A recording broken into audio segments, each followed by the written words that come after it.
Jane Eyre by Charlotte Brontë, read by Xray Girl. This is the first of the three-part series of this audiobook. If you enjoy this video, please hit the like button and subscribe to the channel. Please enjoy. Chapter 1. There was no possibility of taking a walk that day. We had been wandering indeed in the lifeless shrubbery an hour in the morning, but since dinner, Mrs. Reed, when there was no company, dined early. The cold winter wind had brought with it clouds so somber and a rain so penetrating that further outdoor exercise was now out of the question. I was glad of it. I never liked long walks, especially on chilly afternoons.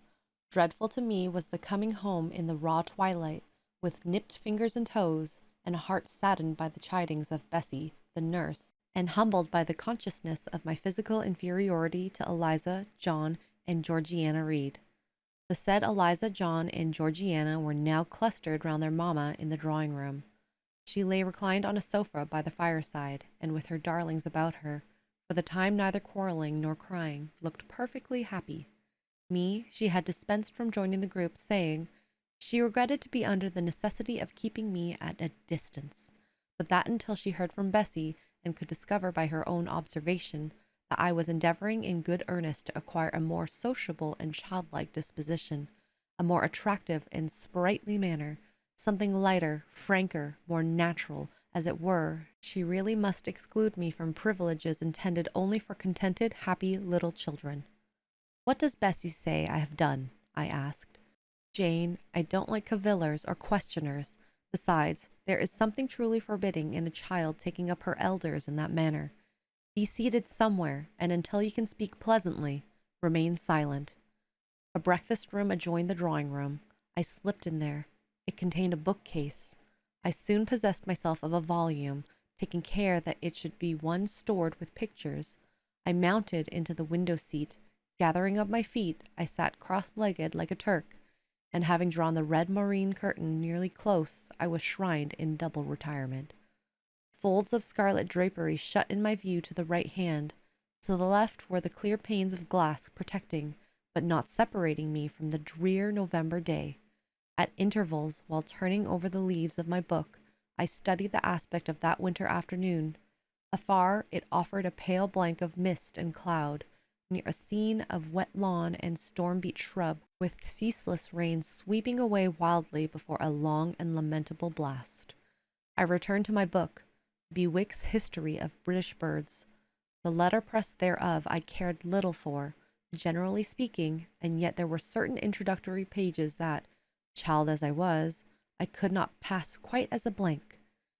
They were those which treat in the haunts of seafowl, of the solitary rocks and promontories, by them only inhabited, of the coast of Norway, studded with isles from its southern extremity, the Lindness or Naze, to the North Cape, where the northern ocean in vast whirls boils round the naked melancholy isles of farthest Thule, and the Atlantic surge pours in among the stormy Hebrides. Nor could I pass unnoticed the suggestion of the bleak shores of Lapland, Siberia, Spitzbergen, Nova Zembla, Iceland, Greenland, with the vast sweep of the Arctic zone, and these forlorn regions of dreary space, that reservoir of frost and snow, where firm fields of ice, the accumulation of centuries of winters, glazed in alpine heights above heights, surround the pole and concentre the multiplied rigors of extreme cold. Of these death-white realms I formed an idea of my own, shadowy, like all the half-comprehended notions that float dim through children's brains, but strangely impressive. The words in these introductory pages connected themselves with the succeeding vignettes and gave significance to the rock standing up alone in the sea of billow and spray, to the broken boats stranded on a desolate coast, to the cold and ghastly moon glancing through bars of cloud at a wreck just sinking. I cannot tell what sentiment haunted the quite solitary churchyard, with its inscribed headstone, its gate, its 2 trees, its low moon girdled by a broken wall, and its newly risen crescent attesting the hour of eventide. The 2 ships becalmed on a torpid sea I believed to be marine phantoms, the fiend pinning down the thief's pack behind him. I passed over quickly. It was an object of terror. So was the black-horned thing seated aloof on a rock, surveying a distant crowd surrounding a gallows. Each picture told a story, mysterious often to my undeveloped understanding and imperfect feelings, yet ever profoundly interesting as the tales Bessie sometimes narrated on winter evenings, when she chanced to be in good humor, and when, having brought her ironing table to the nursery hearth, she allowed us to sit about it, and while she got up Mrs. Reed's lace frills and crimped her nightcap borders, fed our eager attention with passages of love and adventure taken from old fairy tales and other ballads, or, as at a later period I discovered, from the pages of Pamela and Henry, Earl of Morland. With Bewick on my knee, I was then happy at least in my way.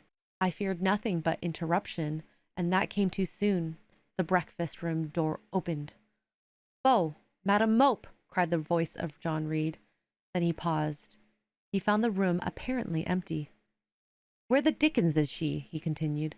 "Lizzie! Georgie!" calling to his sisters. "Joan is not here. Tell mamma she is running out into the rain. Bad animal."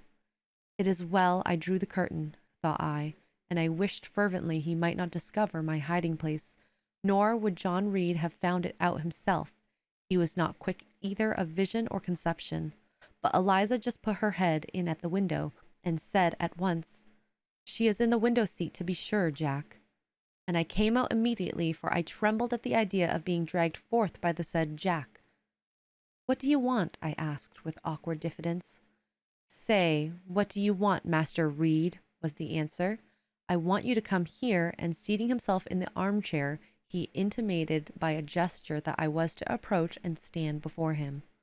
John Reed was a schoolboy of 14 years old, 4 years older than I, for I was but 10, large and stout for his age, with a dingy and unwholesome skin, thick lineaments, with a spacious visage, heavy limbs, and large extremities.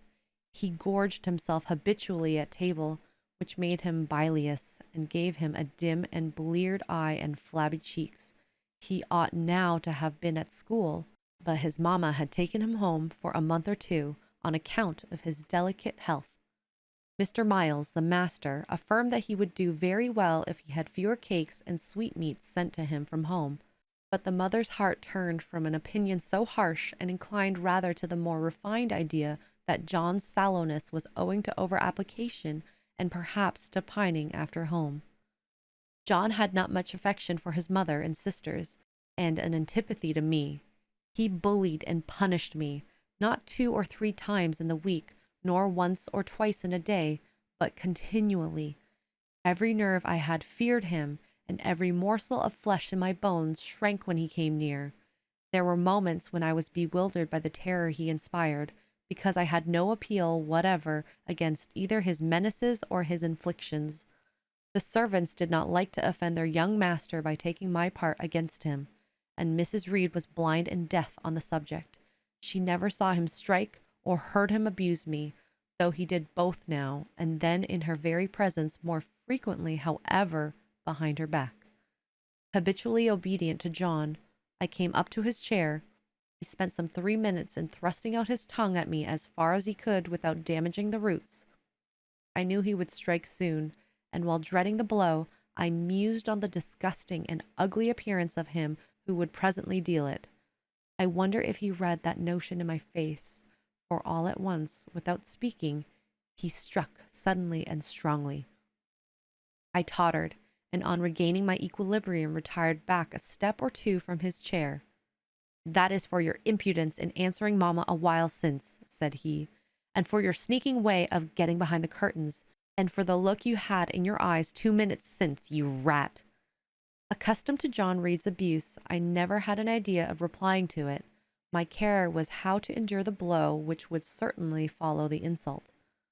"What were you doing behind the curtain?" he asked. "I was reading." "Show the book." I returned to the window and fetched it thence. "You have no business to take our books. You are a dependent. Mamma says you have no money. Your father left you none. You ought to beg, and not to live here with gentlemen's children like us, and eat the same meals we do, and wear clothes at our mamma's expense. Now, I'll teach you to rummage my bookshelves, for they are mine. All the house belongs to me, or will do in a few years. Go and stand by the door, out of the way of the mirror and the windows." I did so, not at first aware what was his intention, but when I saw him lift and poise the book and stand in act to hurl it, I instinctively started aside with a cry of alarm. Not soon enough, however, the volume was flung. It hit me, and I fell, striking my head against the door and cutting it. The cut bled. The pain was sharp. My terror had passed its climax. Other feelings succeeded. "Wicked and cruel boy," I said. "You are like a murderer. You are like a slave driver. You are like the Roman emperors."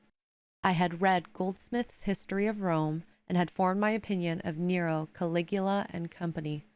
Also, I had drawn parallels in silence, which I never thought thus to have declared aloud. "What? What?" he cried. "Did you say that to me? Did you hear her? Eliza and Georgiana?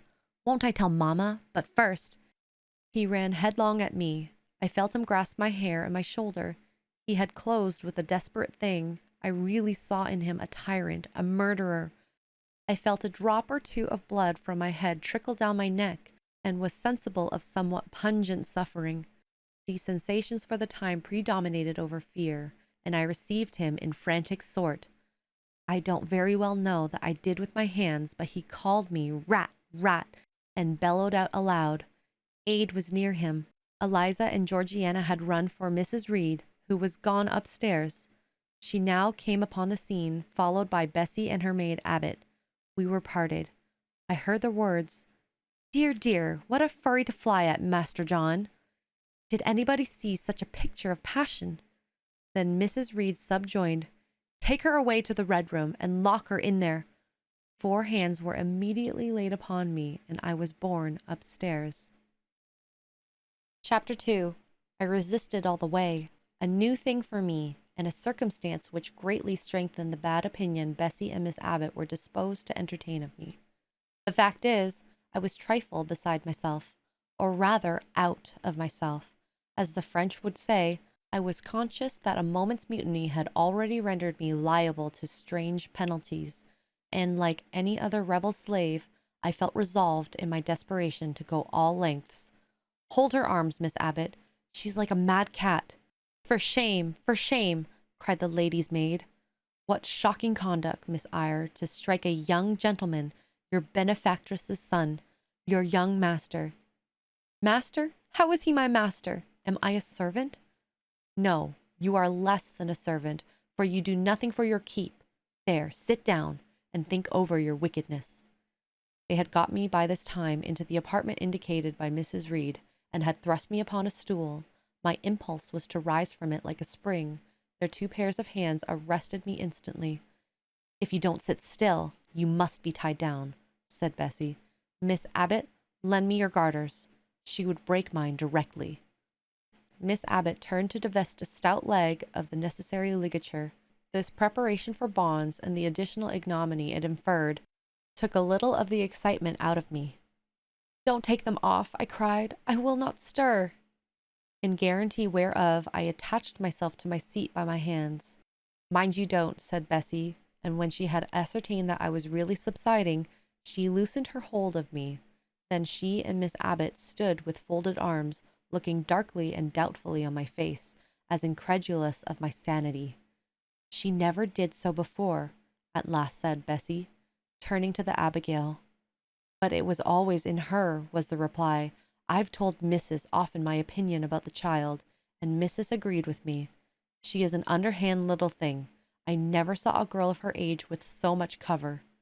Bessie answered not, but ere long, addressing me, she said, "You ought to be aware, miss, that you are under obligations to Mrs. Reed. She keeps you. If she were to turn you off, you would have to go to the poorhouse."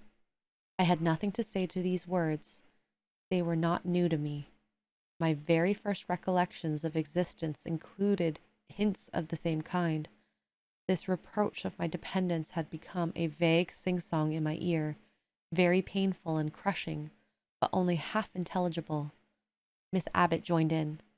"And you ought not to think yourself on an equality with a Mrs. Reed and Master Reed, because Mrs. kindly allows you to be brought up with them. They will have a great deal of money, and you will have none. It is your place to be humble, and to try to make yourself agreeable to them. What we tell you is for your good," added Bessie in no harsh voice. "You should try to be useful and pleasant. Then, perhaps, you would have a home here. But if you become passionate and rude, Mrs. will send you away, I am sure." "Besides," said Miss Abbott, "God will punish her. He might strike her dead in the midst of her tantrums, and then where would she go? Come, Bessie, we will leave her. I wouldn't have her heart for anything. Say your prayers, Miss Eyre, when you are by yourself, for if you don't repent, something bad might be permitted to come down the chimney and fetch you away." They went, shutting the door and locking it behind them. The Red Room was a square chamber, very seldom slept in. I might say never, indeed, unless when a chance influx of visitors at Gateshead Hall rendered it necessary to turn to account all the accommodation it contained. Yet it was one of the largest and stateliest chambers in the mansion. A bed supported on massive pillars of mahogany, hung with curtains of deep red damask, stood out like a tabernacle in the center. The two large windows, with their blinds always drawn down, were half shrouded in festoons and falls of similar drapery. The carpet was red. The table at the foot of the bed was covered with crimson cloth. The walls were a soft fawn color with a blush of pink in it.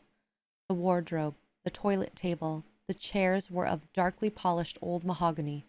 Out of these deep surrounding shades rose high and glared white the piled-up mattresses and pillows of the bed, spread with a snowy Marseille counterpane. Scarcely less prominent was an ample cushioned easy-chair near the head of the bed, also white, with a footstool before it, and looking, as I thought, like a pale throne. This room was chill because it seldom had a fire. It was silent, because remote from the nursery and kitchen, solemn because it was known to be seldom entered. The housemaid alone came here on Saturdays to wipe from the mirrors and the furniture a week's quiet dust, and Mrs. Reed herself, at far intervals, visited it to review the contents of a certain secret drawer in the wardrobe, where were stored divers parchments, her jewel casket, and a miniature of her deceased husband. And in those last words lie the secrets of the Red Room, the spell which kept it so lonely in spite of its grandeur. Mr. Reed had been dead 9 years. It was in this chamber he breathed his last. Here he lay in state, hence his coffin was borne under the undertaker's men, and since that day a sense of dreary consecration had guarded it from frequent intrusion. My seat, to which Bessie and the bitter Miss Abbott had left me riveted, was a low ottoman near the marble chimney-piece. The bed rose before me. To my right hand there was a high dark wardrobe with subdued, broken reflections varying the gloss of its panels. To my left were the muffled windows. A great looking-glass between them represented the vacant majesty of the bed and the room. I was not quite sure whether they had locked the door, and when I dared move, I got up and went to see. Alas, yes, no jail was ever more secure. Returning, I had to cross before the looking-glass. My fascinated glance involuntarily explored the depth it revealed. All looked colder and darker in that visionary hollow than in reality. And the strange little figure there gazing at me, with a white face and arms specking the gloom, and glittering eyes of fear moving where all else was still, had the effect of a real spirit. I thought it like one of the tiny phantoms, half fairy, half imp, Bessie's evening stories represented as coming out of lone, ferny dells in moors, and appearing before the eyes of belated travelers. I returned to my stool. Superstition was with me at that moment, but it was not yet her hour for complete victory. My blood was still warm. The mood of the revolted slave was still bracing me with its bitter vigor. I had to stem a rapid rush of retrospective thought before I quailed to the dismal present. All John Reed's violent tyrannies, all his sister's proud indifference, all his mother's aversions, all the servants' partiality, turned up in my disturbed mind like a dark deposit in a turbid well. Why was I always suffering, always browbeaten, always accused, forever condemned? Why could I never please? Why was it useless to try to win anyone's favor? Eliza, who was headstrong and selfish, was respected. Georgiana, who had a spoiled temper and a very acrid spite, a captious and insolent carriage, was universally indulged. Her beauty, her pink cheeks and golden curls seemed to give delight to all who looked at her, and to purchase indemnity for every fault. John, no one thwarted, much less punished, though he twisted the necks of the pigeons, killed the little pea-chicks, set the dogs at the sheep, stripped the hothouse vines of their fruit, and broke the buds off the choicest plants in the conservatory. He called his mother old girl too, sometimes reviled her for her dark skin, similar to his own, bluntly disregarded her wishes, not unfrequently tore and spoiled her silk attire, and he was still her own darling. And I was termed naughty and tiresome, sullen and sneaking, from morning to noon and from noon to night. My head still ached and bled with the blow and fall I had received. No one had reproved John for wantonly striking me, and because I had turned against him to avert farther irrational violence, I was loaded with general opprobrium. Unjust, unjust, said my reason, forced by the agonizing stimulus into precocious through transitory power, and resolve equally wrought up, instigated some strange expedient to achieve escape from insupportable oppression, as running away, or, if that could not be effected, never eating or drinking more, and letting myself die. What a consternation of soul was mine that dreary afternoon! How all my brain was in tumult, and all my heart in insurrection! Yet in what darkness, what dense ignorance was the mental battle fought! I could not answer the ceaseless inward question, why I thus suffered. Now, at the distance of, I will not say how many years, I see it clearly. I was a discord in Gateswaite Hall. I was like nobody there. I had nothing in harmony with Mrs. Reed or her children, or her chosen vassalage. If they did not love me, in fact, as little did I love them. They were not bound to regard with affection a thing that could not sympathize with one amongst them, a heterogeneous thing, opposed to them in temperament, in capacity, in propensities, a useless thing, incapable of serving their interest or adding to their pleasure, a noxious thing, cherishing the germs of indignation at their treatment, of contempt of their judgment. I know that had I been a sanguine, brilliant, careless, exacting, handsome, romping child, though equally dependent and friendless, Mrs. Reed would have endured my presence more complacently. Her children would have entertained for me more of the cordiality of fellow feelings. The servants would have been less prone to make me the scapegoat of the nursery. Daylight began to forsake the red room. It was past 4 o'clock, and the beclouded afternoon was tending to drear twilight. I heard the rain still beating continuously on the staircase window, and the wind howling in the grove behind the hall. I grew by degrees cold as stone, and then my courage sank. My habitual mood of humiliation, self-doubt, forlorn depression fell damp on the embers of my decaying ire.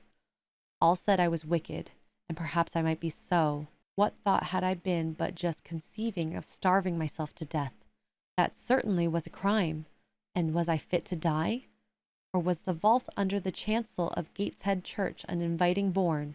In such vault I had been told did Mr. Reed lie buried, and led by this thought to recall his idea, I dwelt on it with gathering dread. I could not remember him, but I knew that he was my own uncle, my mother's brother, that he had taken me when a parentless infant to his house, and that in his last memories he had required a promise of Mrs. Reed that she would rear and maintain me as one of her own children. Mrs. Reed probably considered that she had kept this promise, and so she had, I dare say, as well as her nature would permit her. But how could she really like an interloper not of her race and unconnected with her after her husband's death by any tie?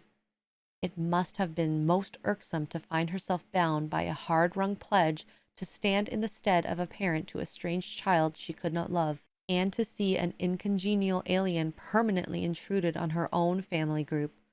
A singular notion dawned upon me. I doubted not, never doubted, that if Mr. Reed had been alive he would have treated me kindly, and now as I sat looking at the white bed and overshadowed walls, occasionally also turning a fascinated eye towards the dimly gleaming mirror, I began to recall what I had heard of dead men, troubled in their graves by the violation of their last wishes, revisiting the earth to punish the perjured and avenge the oppressed. And I thought Mr. Reed's spirit, harassed by the wrongs of his sister's child, might quit its abode, whether in the church vault or in the unknown world of the departed, and rise before me in this chamber. I wiped my tears and hushed my sobs, fearful lest any sign of violent grief might waken a preternatural voice to comfort me, or elicit from the gloom some haloed face, bending over me with strange pity. This idea, consolatory in theory, I felt would be terrible if realized. With all my might I endeavored to stifle it. I endeavored to be firm. Shaking my hair from my eyes, I lifted my head and tried to look boldly around the dark room. At this moment a light gleamed on the wall. Was it, I asked myself, a ray from the moon penetrating some aperture in the blind? No, moonlight was still, and this stirred. While I gazed, it glided up to the ceiling and quivered over my head. I can now conjecture readily that the streak of light was, in all likelihood, a gleam from a lantern carried by someone across the lawn. But then, prepared as my mind was for horror, shaken as my nerves were by agitation, I thought the swift darting beam was a herald of some coming vision from another world. My heart beat thick. My head grew hot. A sound filled my ears, which I deemed the rushing of wings. Something seemed near me. I was oppressed, suffocated. Endurance broke down. I rushed to the door and shook the lock in desperate effort. Steps came running along the outer passage. The key turned.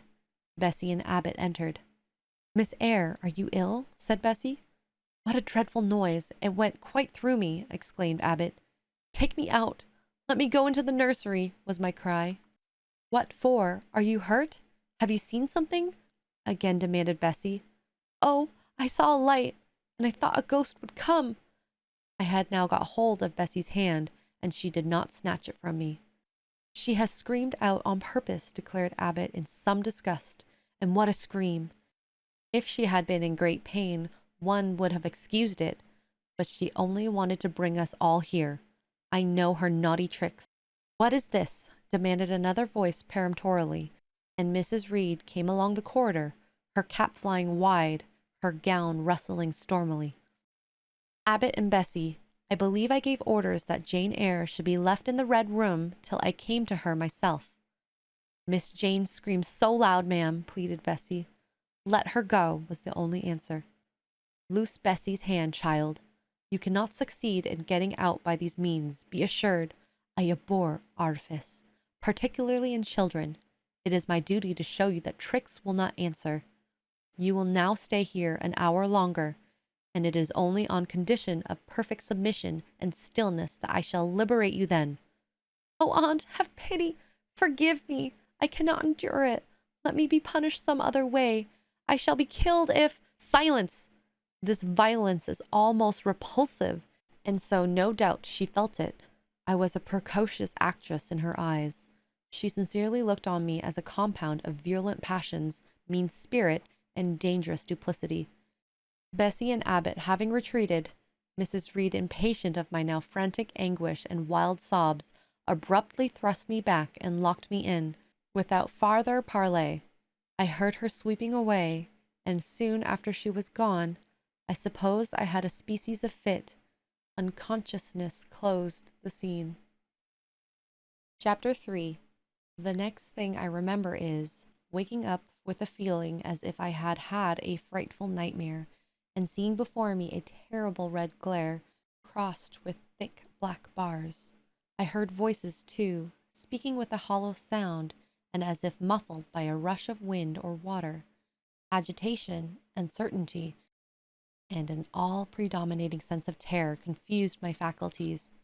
Ere long, I became aware that someone was handling me, lifting me up and supporting me in a sitting posture, and that more tenderly than I had ever been raised or upheld before. I rested my head against a pillow or an arm and felt easy. In 5 minutes more, the cloud of bewilderment dissolved. I knew quite well that I was in my own bed, and that the red glare was the nursery fire. It was night. A candle burnt on the table.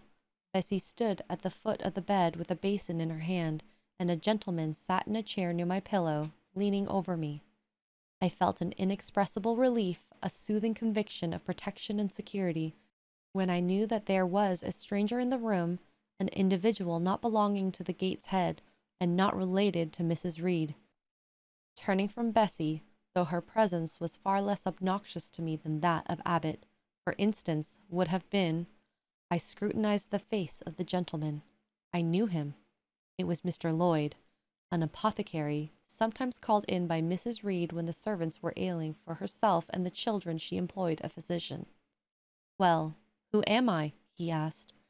I pronounced his name, offering him at the same time my hand. He took it, smiling and saying, "We shall do very well by and by." Then he laid me down, and addressing Bessie, charged her to be very careful that I was not disturbed during the night. Having given some further directions and intimates that he should call again the next day, he departed. To my grief, I felt so sheltered and befriended while he sat in the chair near my pillow, and as he closed the door after him, all the room darkened, and my heart again sank. Inexpressible sadness weighed it down. "Do you feel as if you should sleep, miss?" asked Bessie rather softly. Scarcely dared I answer her, for I feared the next sentence might be rough. "I will try." "Would you like to drink, or could you eat anything?" "No, thank you, Bessie." "Then I think I shall go to bed, for it is past 12 o'clock, but you may call me if you want anything in the night." Wonderful civility this! It emboldened me to ask a question. "Bessie, what is the matter with me? Am I ill?" "You fell sick, I suppose, in the red room with crying. You'll be better soon, no doubt." Bessie went into the housemaid's apartment, which was near.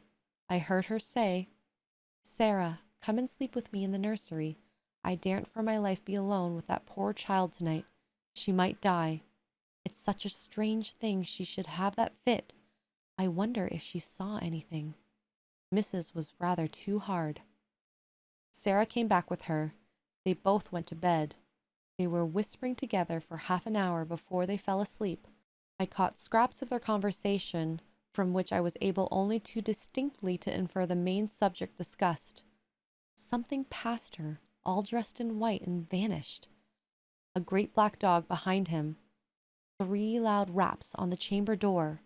A light in the churchyard just over his grave, and company.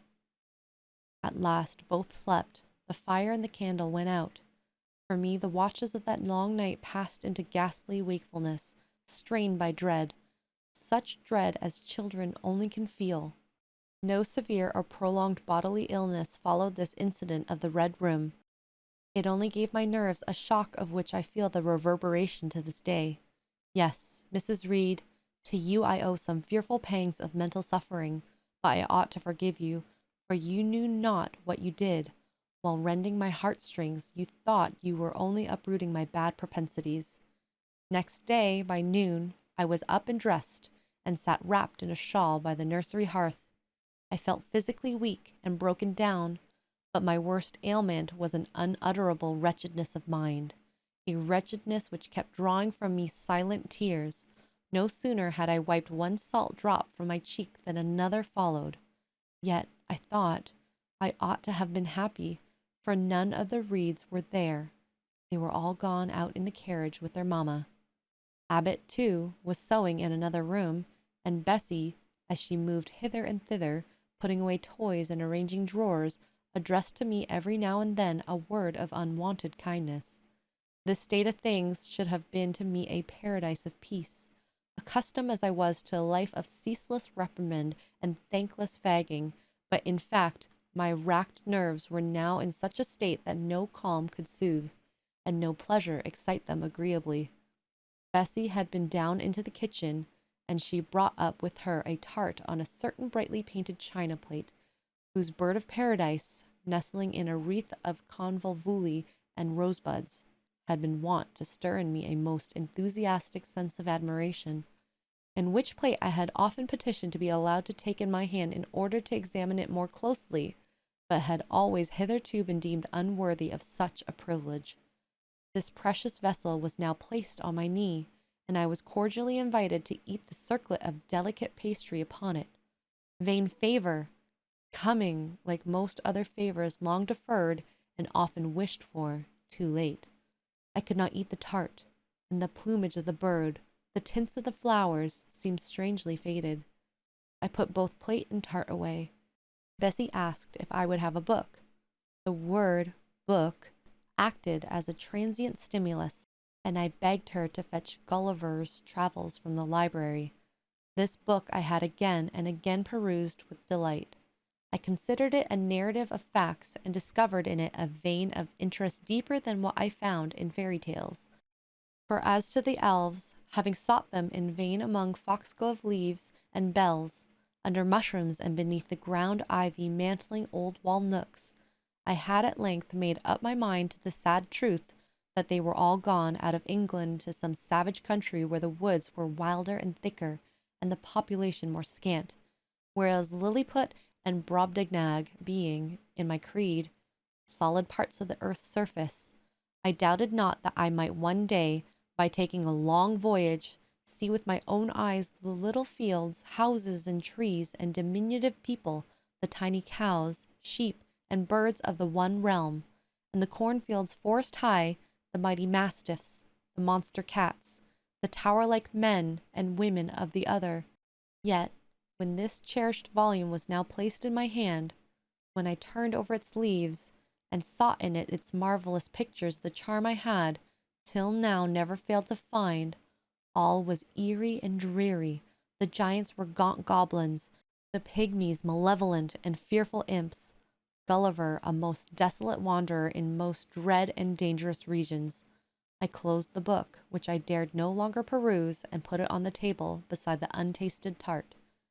Bessie had now finished dusting and tidying the room, and having washed her hands, she opened a certain little drawer full of splendid shreds of silk and satin, and began making a new bonnet for Georgiana's doll. Meantime she sang.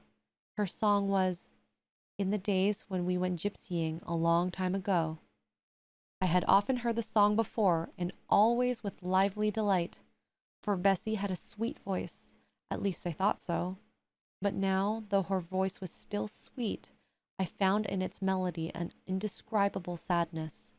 Sometimes preoccupied with her work, she sang the refrain very low, very lingeringly. A long time ago came out like the saddest cadence of a funeral hymn.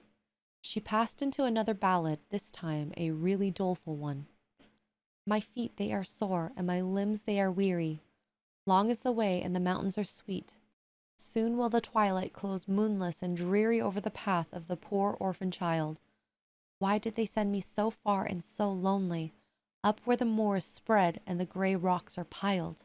Men are hard-hearted, and kind angels only watch o'er the steps of a poor orphan child. Yet distant and soft the night breeze is blowing. Clouds there are none, and clear stars beam mild. God, in his mercy, protection is showing, comfort and hope to the poor orphan child.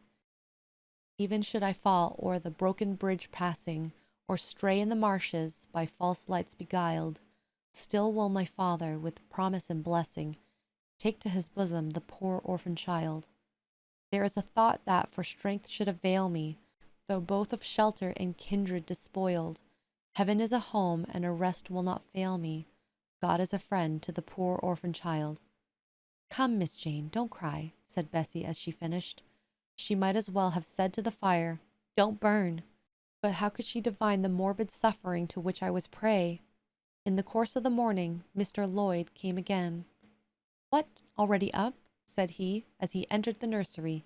"Well, nurse, how is she?" Bessie answered that I was doing very well. "Then she ought to look more cheerful. Come here, Miss Jane. Your name is Jane, is it not?" "Yes, sir, Jane Eyre." "Well, you have been crying, Miss Jane Eyre. Can you tell me what about? Have you any pain? No, sir. Oh, I dare say she is crying because she could not go out with Mrs. in the carriage, interposed Bessie. Surely not. Why, she is too old for such pettishness.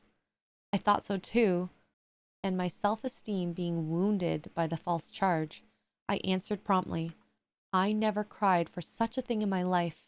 I hate going out in the carriage. I cry because I am miserable.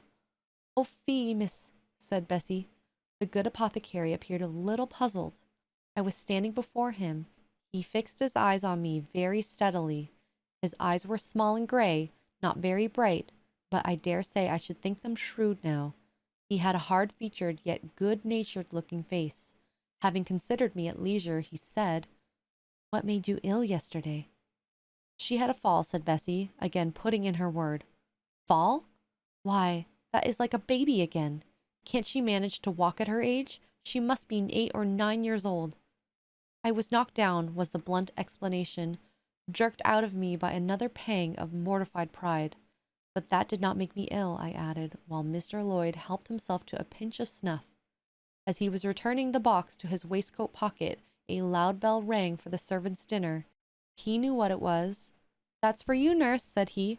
You can go back down. I'll give Miss Jane a lecture till you come back. Bessie would rather have stayed, but she obliged to go, because punctuality at meals was rigidly enforced at Gateshead Hall. The fall did not make you ill.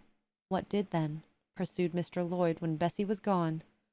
I was shut in a room where there is a ghost till after dark. I saw Mr. Lloyd smile and frown at the same time. Ghost? What? You are a baby after all. You are afraid of ghosts? Of Mr. Reed's ghost I am. He died in that room and was laid out there. Neither Bessie nor anyone else will go into it at night, if they can help it. And it was cruel to shut me up alone without a candle. So cruel that I think I shall never forget it. Nonsense. And is it that makes you so miserable? Are you afraid now in daylight? No, but night will come again before long. And besides, I am unhappy. Very unhappy for other things. What other things? Can you tell me some of them? How much I wished to reply fully to this question. How difficult it was to frame any answer. Children can feel, but they cannot analyze their feelings, and if the analysis is partially effected in thought, they know not how to express the results of the process in words. Fearful, however, of losing this first and only opportunity of relieving my grief by imparting it, I, after a disturbed pause, contrived to frame a meagre though, as far as it went, true response. For one thing, I have no father or mother, brothers or sisters. You have a kind aunt and cousins. Again I paused, then bunglingly announced, But John Reed knocked me down, and my aunt shut me in the red room. Mr. Lloyd a second time produced his snuff-box. Don't you think Gateshead Hall a very beautiful house? Asked he. Are you not thankful to have such a fine place to live at? It is not my house, sir, and Abbot says I have less right to be here than a servant. Pooh! You can't be silly enough to wish to leave such a splendid place. If I had anywhere else to go, I should be glad to leave it, but I can never get away from Gateshead till I am a woman. Perhaps you may, who knows? Have you any relations beside Mrs. Reed? I think not, sir. None belonging to your father? I don't know. I asked Aunt Reed once, and she said possibly I might have some poor low relations called Eyre, but she knew nothing about them. If you had such, would you like to go to them? I reflected. Poverty looks grim to grown people, still more so to children. They have not much idea of industrious working, respectable poverty. They think of the word only as connected with ragged clothes, scanty food, fireless grates, rude manners, and debasing vices. Poverty for me was synonymous with degradation. No, I should not like to belong to poor people, was my reply. Not even if they were kind to you? I shook my head. I could not see how poor people had the means of being kind, and then to learn to speak like them, to adopt their manners, to be uneducated, to grow up like one of the poor women I saw sometimes nursing their children or washing their clothes at the cottage doors of the village of Gateshead. No, I was not heroic enough to purchase liberty at the price of caste. But are your relatives so very poor? Are they working people? I cannot tell. Aunt Reed says if I have any, they must be a beggarly set. I should not like to go a-begging. Would you like to go to school? Again, I reflected. I scarcely knew what school was. Bessie sometimes spoke of it as a place where young ladies sat in the stocks, wore backboards, and were expected to be exceedingly genteel and precise. John Reed hated his school and abused his masters, but John Reed's tastes were no rule for mine, and if Bessie's accounts of school discipline, gathered from the young ladies of a family where she lived before coming to Gateshead, were somewhat appalling, her details of certain accomplishments attained by these same young ladies were, I thought, equally attractive. She boasted of beautiful paintings of landscapes and flowers by them executed, of songs they could sing and pieces they could play, of purses they could knit, of French books they could translate, till my spirit was moved to emulation as I listened. Besides, school would be a complete change. It implied a long journey, an entire separation from Gateshead, an entrance into a new life. I should indeed like to go to school, was the audible conclusion of my musing. Well, well, who knows what may happen? Said Mr. Lloyd as he got up. The child ought to have change of air and scene, he added, speaking to himself, nerves not in a good state. Bessie now returned. At the same moment the carriage was heard rolling up the gravel walk. Is that your mistress, nurse? Asked Mr. Lloyd. I should like to speak to her before I go. Bessie invited him to walk into the breakfast room and led the way out. In the interview which followed between him and Mrs. Reed, I presume, from after occurrences, the apothecary ventured to recommend my being sent to school, and the recommendation was no doubt readily enough adopted. For as Abbot said, in discussing the subject with Bessie when both sat sewing in the nursery one night, after I was in bed, and, as they thought, asleep, Mrs. was, she dared say, glad enough to get rid of such a tiresome, ill-conditioned child, who always looked as if she were watching everybody and scheming plots underhand. Abbot, I think, gave me credit for being a sort of infantine Guy Fawkes. On that same occasion, I learned for the first time, from Miss Abbot's communication to Bessie, that my father had been a poor clergyman, that my mother had married him against the wishes of her friends, who considered the match beneath her, that my grandfather Reed was so irritated at her disobedience he cut her off without a shilling, that after my mother and father had been married a year, the latter caught the typhus fever while visiting among the poor of a large manufacturing town where his curacy was situated, and where that disease was then prevalent, that my mother took the infection from him, and both died within a month of each other. Bessie, when she heard this narrative, sighed and said, Poor Miss Jane is to be pitied too, Abbot. Yes, responded Abbot, if she were a nice, pretty child, one might compassionate her forlornness, but one really cannot care for such a little toad as that. Not a great deal, to be sure, agreed Bessie. At any rate, a beauty like Miss Georgiana would be more moving in the same condition. Yes, I dote on Miss Georgiana, cried the fervent Abbot. Little darling, with her long curls and her blue eyes, and such a sweet color as she has, just as if she were painted. Bessie, I could fancy a Welsh rabbit for supper. So could I, with a roast onion. Come, we'll go down. They went. Chapter 4. From my discord with Mr. Lloyd, and from the above-reported conference between Bessie and Abbot, I gathered enough of hope to suffice as a motive for wishing to get well. A change seemed near. I desired and waited it in silence. It tarried, however. Days and weeks passed. I had regained my normal state of health, but no new allusion was made to the subject over which I brooded. Mrs. Reed surveyed me at times with a severe eye, but seldom addressed me. Since my illness, she had drawn a more marked line of separation than ever between me and her own children, appointing me a small closet to sleep in by myself, condemning me to take my meals alone, and pass all my time in the nursery, while my cousins were constantly in the drawing room. Not a hint, however, did she drop about sending me to school. Still, I felt an instinctive certainty that she would not long endure me under the same roof with her, for her glance, now more than ever, when turned on me, expressed an insuperable and rooted aversion.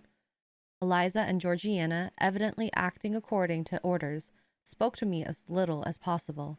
John thrust his tongue in his cheek whenever he saw me, and once attempted chastisement, but as I instantly turned against him, roused by the same sentiment of deep ire and desperate revolt which had stirred my corruption before, he thought it better to desist, and ran from me tittering execrations, and vowing I had burst his nose.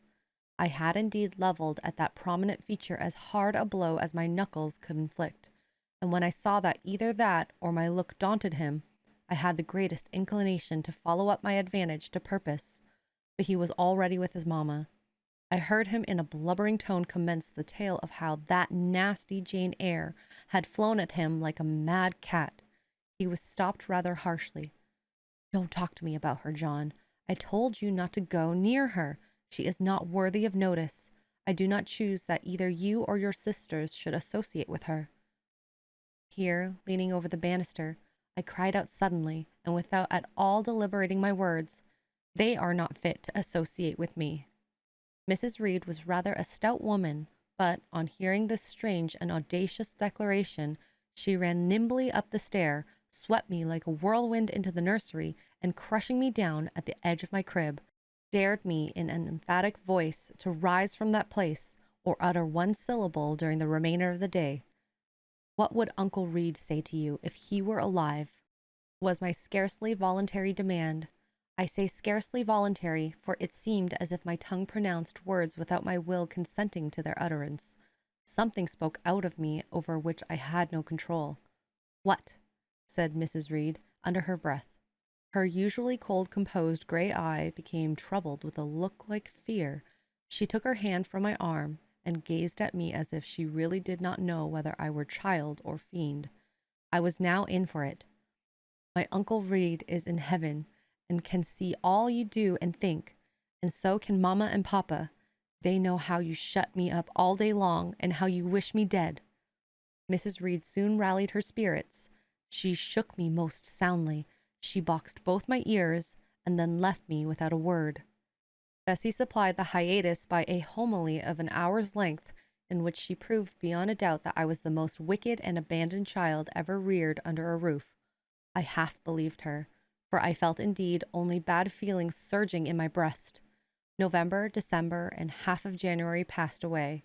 Christmas and the New Year had been celebrated at Gateshead with the usual festive cheer. Presents had been interchanged, dinners and evening parties given.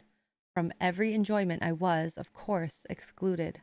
My share of the gaiety consisted in witnessing the daily appareling of Eliza and Georgiana, and seeing them descend to the drawing-room, dressed out in thin muslin frocks and scarlet sashes, with hair elaborately ringleted, and afterwards in listening to the sound of the piano or the harp played below, to the passing to and fro of the butler and footman, to the jingling of glass and china as refreshments were handed, to the broken hum of conversations as the drawing-room door opened and closed. When tired of this occupation, I would retire from the stairhead to the solitary and silent nursery. There, though somewhat sad, I was not miserable. To speak truth, I had not the least wish to go into company, for in company I was very rarely noticed, and if Bessie had been but kind and companionable, I should have deemed it a treat to spend the evenings quietly with her, instead of passing them under the formidable eye of Mrs. Reed in a room full of ladies and gentlemen. But Bessie, as soon as she had dressed her young ladies, used to take herself off to the lively regions of the kitchen and housekeeper's room, generally bearing the candle along with her. I then sat with my doll on my knee till the fire got low, glancing round occasionally to make sure that nothing worse than myself haunted the shadowy room. And when the embers sank to a dull red, I undressed hastily, tugging at knots and strings as I best might, and sought shelter from cold and darkness in my crib. To this crib I always took my doll. Human beings must love something, and, in the dearth of worthier objects of affection, I contrived to find a pleasure in loving and cherishing a faded graven image, shabby as a miniature scarecrow. It puzzles me now to remember what absurd sincerity I doted on this little toy, half fancying it alive and capable of sensation. I could not sleep unless it was folded in my nightgown, and when it lay there safe and warm, I was comparatively happy, believing it to be happy likewise. Long did the hours seem while I waited the departure of the company, and listened for the sounds of Bessie's steps on the stairs. Sometimes she would come up in the interval to seek her thimble or her scissors, or perhaps to bring me something by way of supper, a bun or a cheesecake. Then she would sit on the bed while I ate, and when I had finished, she would tuck the clothes round me, and twice she kissed me, and said, "Good night, Miss Jane." When thus gentle, Bessie seemed to me the best, prettiest, kindest being in the world, and I wished most intimately that she would always be so pleasant and amiable, and never push me about, or scold, or task me unreasonably, as she was too often wont to do. Bessie Lee must, I think, have been a girl of good natural capacity, for she was smart in all she did, and had a remarkable knack of narrative. So, at least, I judge from the impression made on me by her nursery tales. She was pretty, too, if my recollection of her face and person are correct. I remember her as a slim young woman, with black hair, dark eyes, very nice features, and good, clear complexion. But she had a capricious and hasty temper, and indifferent ideas of principle or justice. Still, such as she was, I preferred her to anyone else at Gateshead Hall. It was the 15th of January, about 9 o'clock in the morning. Bessie was gone down to breakfast. My cousins had not yet been summoned to their mamma. Eliza was putting on her bonnet and warm garden coat to go and feed her poultry, an occupation of which she was fond, and not less so of selling the eggs to the housekeeper and hoarding up the money she thus obtained. She had a turn for traffic and a marked propensity for saving, shown not only in the vending of eggs and chickens, but also in driving hard bargains with the gardener about flower roots, seeds, and slips of plants, that functionary having orders from Mrs. Reed to buy of his young lady all the products of her parterre she wished to sell, and Eliza would have sold the hair off her head if she could have made a handsome profit thereby. As to her money, she first secreted it in odd corners, wrapped it in a rag or an old curl paper, but some of these hoards having been discovered by the housemaid, Eliza, fearful of one day losing her valued treasure, consented to entrust it to her mother at an usurious rate of interest, 50 or 60%, which interest she exacted every quarter, keeping her accounts in a little book with anxious accuracy. Georgiana sat on a high stool, dressing her hair at the glass and interweaving her curls with artificial flowers and faded feathers, of which she had found a store in the drawer in the attic. I was making a bed, having received strict orders from Bessie to get it arranged before she arrived, for Bessie now frequently employed me as a sort of under-nursery maid to tidy the room, dust the chairs. Having spread the quilt and folded my nightdress, I went to the window seat to put in order some picture books and doll's house furniture scattered there, an abrupt command from Georgiana to let her playthings alone, for the tiny chairs and mirrors, the fairy plates and cups were her property, stopped my proceedings. And then, for lack of other occupation, I fell to breathing on the frost flowers with which the window was fretted, and thus clearing a space in the glass through which I might look out on the grounds, where all was still and petrified under the influence of a hard frost. From this window were visible the porter's lodge and the carriage road, and just as I had dissolved so much of the silver-white foliage veiling the panes as left room to look out, I saw the gates thrown open and a carriage roll through. I watched it ascending the drive with indifference. Carriages often came to Gateshead, but none ever brought visitors in whom I was interested. It stopped in front of the house. The doorbell rang loudly. The newcomer was admitted. All this being nothing to me, my vacant attention soon found livelier attraction in the spectacle of a little hungry robin, which came and chirruped on the twigs of the leafless cherry tree nailed against the wall near the casement. The remains of my breakfast of bread and milk stood on the table, and having crumbled a morsel of roll, I was tugging at the sash to put out the crumbs on the windowsill, when Bessie came running upstairs into the nursery. "Miss Jane, take off your pinafore. What are you doing there? Have you washed your hands and face this morning?" I gave another tug before I answered, for I wanted the bird to be secure of its bread. The sash yielded. I scattered the crumbs, some on the stone sill, some on the cherry tree bough. Then, closing the window, I replied, "No, Bessie, I have only just finished dusting." "Troublesome, careless child! And what are you doing now? You look quite red, as if you had been about some mischief. What were you opening the window for?" I was spared the trouble of answering, for Bessie seemed in too great a hurry to listen to explanations. She hauled me to the washstand, inflicted a merciless but happily brief scrub on my face and hands with soap, water, and a coarse towel, disciplined my head with a bristly brush, denuded me of my pinafore, and then, hurrying me to the top of the stairs, bid me go down directly, as I was wanted in the breakfast room. I would have asked who wanted me. I would have demanded if Mrs. Reed was there, but Bessie was already gone, and had closed the nursery door upon me. I slowly descended. For nearly 3 months I had never been called to Mrs. Reed's presence, restricted so long to the nursery. The breakfast, dining, and drawing rooms were become for me awful regions on which it dismayed me to intrude. I now stood in the empty hall. Before me was the breakfast room door, and I stopped, intimidated and trembling.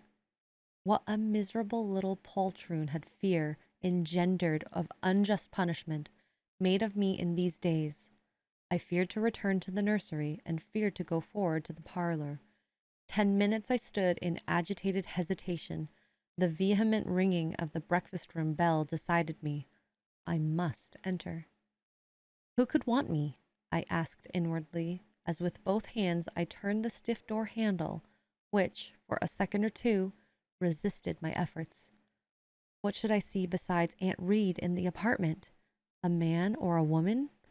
The handle turned, the door unclosed, and passing through and curtsying low, I looked up at a black pillar.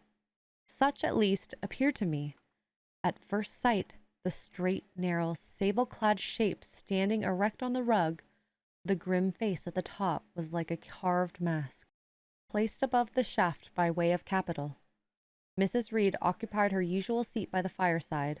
She made a signal to me to approach. I did so, and she introduced me to the stony stranger with the words, "This is the little girl respecting whom I applied to you." He, for it was a man, turned his head slowly towards where I stood, and having examined me with the too inquisitive-looking grey eyes which twinkled under a pair of bushy brows, said solemnly, and in a bass voice, "Her size is small. What is her age?" 10 years. "So much?" was the doubtful answer, and he prolonged his scrutiny for some minutes. Presently he addressed me. "Your name, little girl?" "Jane Eyre, sir." In uttering these words I looked up. He seemed to me a tall gentleman, but then I was very little. His features were large, and they and all the lines of his frame were equally harsh and prim.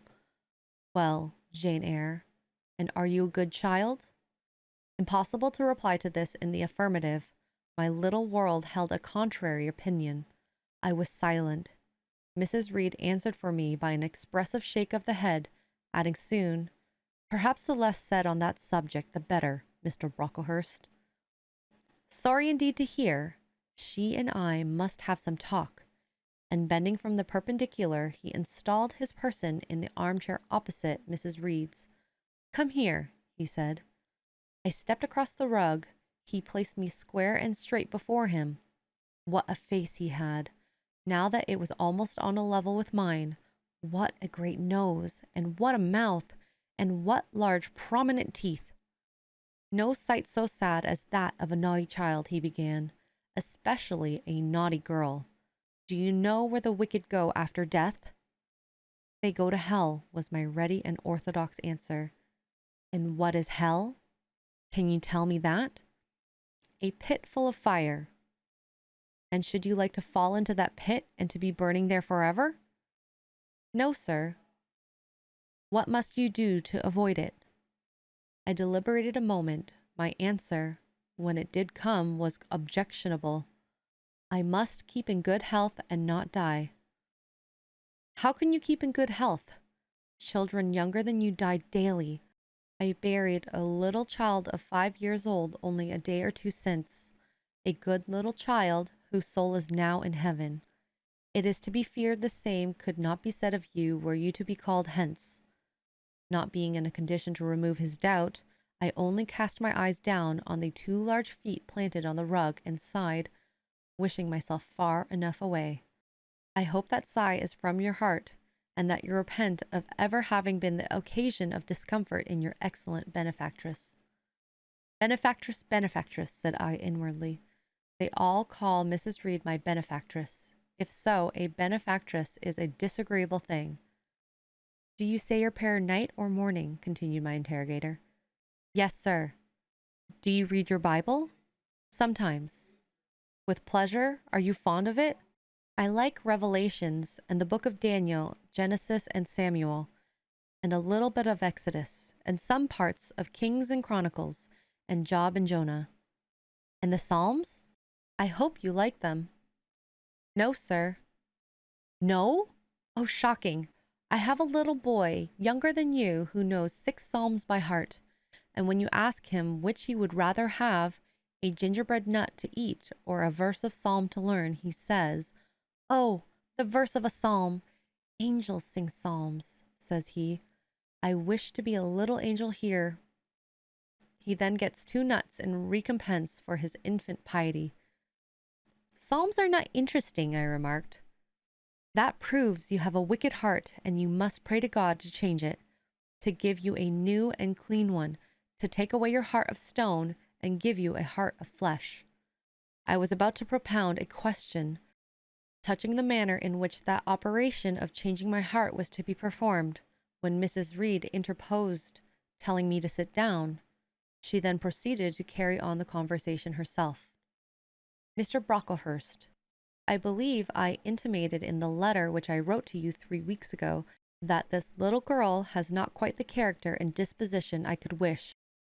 Should you admit her into Lowood School, I should be glad if the superintendent and teachers were requested to keep a strict eye on her, and above all to guard against her worst fault, a tendency to deceit. I mention this in your hearing, Jane, that you may not attempt to impose on Mr. Brocklehurst. Well might I dread, well might I dislike Mrs. Reed, for it was her nature to wound me cruelly. Never was I happy in her presence. However carefully I obeyed, however strenuously I strove to please her, my efforts were still repulsed and repaid by such sentences as the above. Now uttered before a stranger, the accusation cut me to the heart. I dimly perceived that she was already obliterating hope from the new phase of existence which she destined me to enter. I felt, though I could not have expressed the feelings, that she was sowing aversion and unkindness along my future path. I saw myself transformed under Mr. Brocklehurst's eye into an artful, noxious child, and what could I do to remedy the injury? Nothing indeed, thought I, as I struggled to repress a sob, and hastily wiped some tears away, the impotent evidences of my anguish. Deceit is, indeed, a sad fault in a child, said Mr. Brocklehurst.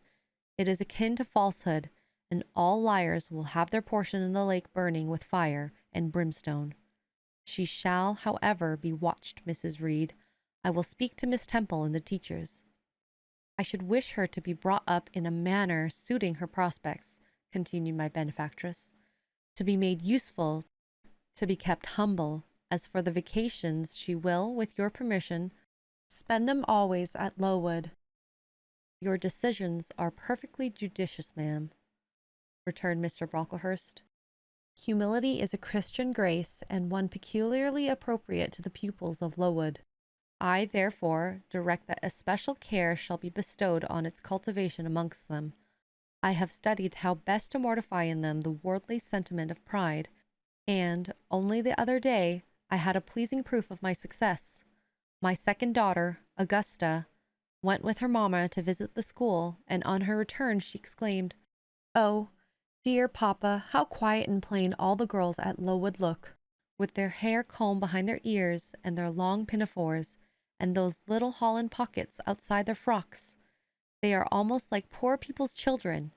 And," said she, "they looked at my dress and mamma's as if they had never seen a silk gown before." "This is the state of things I quite approve," returned Mrs. Reed. "Had I sought all England over, I could scarcely have found a system more exactly fitting a child like Jane Eyre. Consistency, my dear Mr. Brocklehurst. I advocate consistency in all things. Consistency, madam, is the first of Christian duties, and it has been observed in every arrangement connected with the establishment of Lowood. Plain fare, simple attire, unsophisticated accommodations, hearty and active habits, such is the order of the day in the house and its inhabitants." "Quite right, sir. I may then depend upon this child being received as a pupil at Lowood, and there being trained in conformity to her position and prospects?" "Madam, you may. She shall be placed in that nursery of chosen plants, and I trust she will show herself grateful for the inestimable privilege of her election." "I will send her, then, as soon as possible, Mr. Brocklehurst, for, I assure you, I feel anxious to be relieved of a responsibility that was becoming too irksome." No doubt, madam. And now I wish you good morning. I shall return to Brocklehurst Hall in the course of a week or two. My good friend, the Archdeacon, will not permit me to leave him sooner. I shall send Miss Temple notice that she is to expect a new girl, so that there will be no difficulty about receiving her. Goodbye." "Goodbye, Mr. Brocklehurst. Remember me to Mrs. and Miss Brocklehurst, and to Augusta and Theodore, and Master Broughton Brocklehurst." "I will, madam. Little girl, here is a book entitled The Child's Guide. Read it with a prayer, especially that part containing an account of an awfully sudden death of Martha G., a naughty child addicted to a falsehood and deceit." With these words, Mr. Brocklehurst put into my hand a thin pamphlet sewn in a cover, and having rung for his carriage, he departed. Mrs. Reed and I were left alone. Some minutes passed in silence. She was sewing. I was watching her. Mrs. Reed might be at that time some 6 or 37. She was a woman of robust frame, square-shouldered and strong-limbed, not tall, and, though stout, not obese. She had a somewhat large face, the under jaw being much developed and very solid. Her brow was low, her chin large and prominent, mouth and nose sufficiently regular. Under her light eyebrows glimmered an eye devoid of ruth. Her skin was dark and opaque, her hair nearly flaxen. Her constitution was sound as a bell. Illness never came near her. She was an exact, clever manager. Her household and tenantry were thoroughly under her control. Her children only at times defied her authority and laughed it to scorn. She dressed well, and had a presence and port calculated to set off handsome attire. Sitting on a low stool, a few yards from her armchair, I examined her figure. I perused her features. In my hand I held the tract containing the sudden death of the liar, in which narrative my attention had been pointed as an appropriate warning. What had just passed? What Mrs. Reed had said concerning me to Mr. Brocklehurst, the whole tenor of my conversation, was recent, raw, and stinging in my mind. I had felt every word as acutely as I had heard it plainly, and a passion of resentment fomented now within me. Mrs. Reed looked up from her work. Her eye settled on mine. Her finger at the same time suspended their nimble movements. "Go out of the room. Return to the nursery," was her mandate. My look or something else must have struck her as offensive, for she spoke with extreme though suppressed irritation.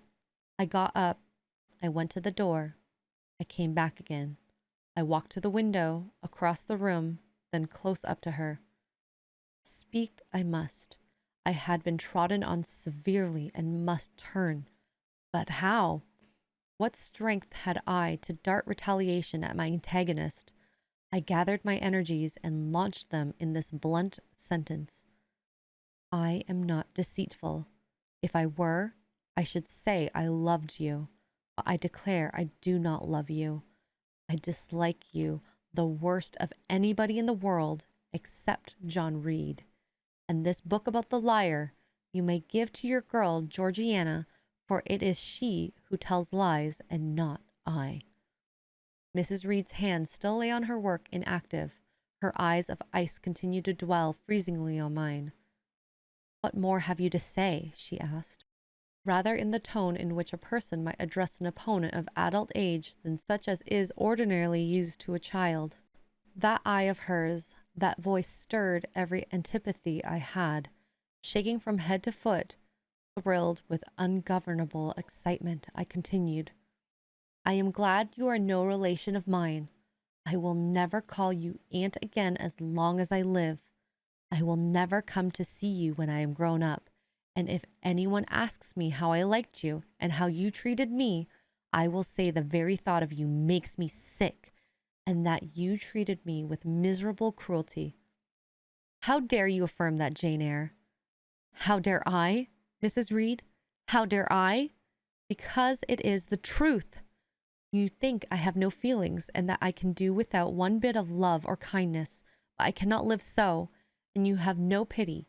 I shall remember how you thrust me back, roughly and violently thrust me back into the red room and locked me up in there. To my dying day, though I was in agony, though I cried out while suffocating with distress, have mercy, Aunt Reed. And that punishment you made me suffer because your wicked boy struck me, knocked me down for nothing. I will tell anybody who asks me questions that exact tale. People think you are a good woman, but you are bad, hard-hearted. You are deceitful. Ere I had finished this reply, my soul began to expand, to exult with the strangest sense of freedom, of triumph I ever felt. It seemed as if an invisible bond had burst, and that I had struggled out in unhoped for liberty. Not without cause was this sentiment. Mrs. Reed looked frightened. Her work had slipped from her knee. She was lifting up her hands, rocking herself to and fro, and even twisting her face as if she would cry.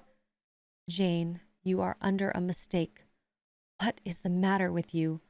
Why do you tremble so violently? Would you like to drink some water? No, Mrs. Reed. Is there anything else you wish for, Jane? I assure you, I desire to be your friend. Not you. You told Mr. Brocklehurst I had a bad character and deceitful disposition, and I'll let everybody know at Lowood know what you are and what you have done. Jane, you don't understand these things. Children must be corrected for their faults. Deceit is not my fault, I cried out in a savage high voice.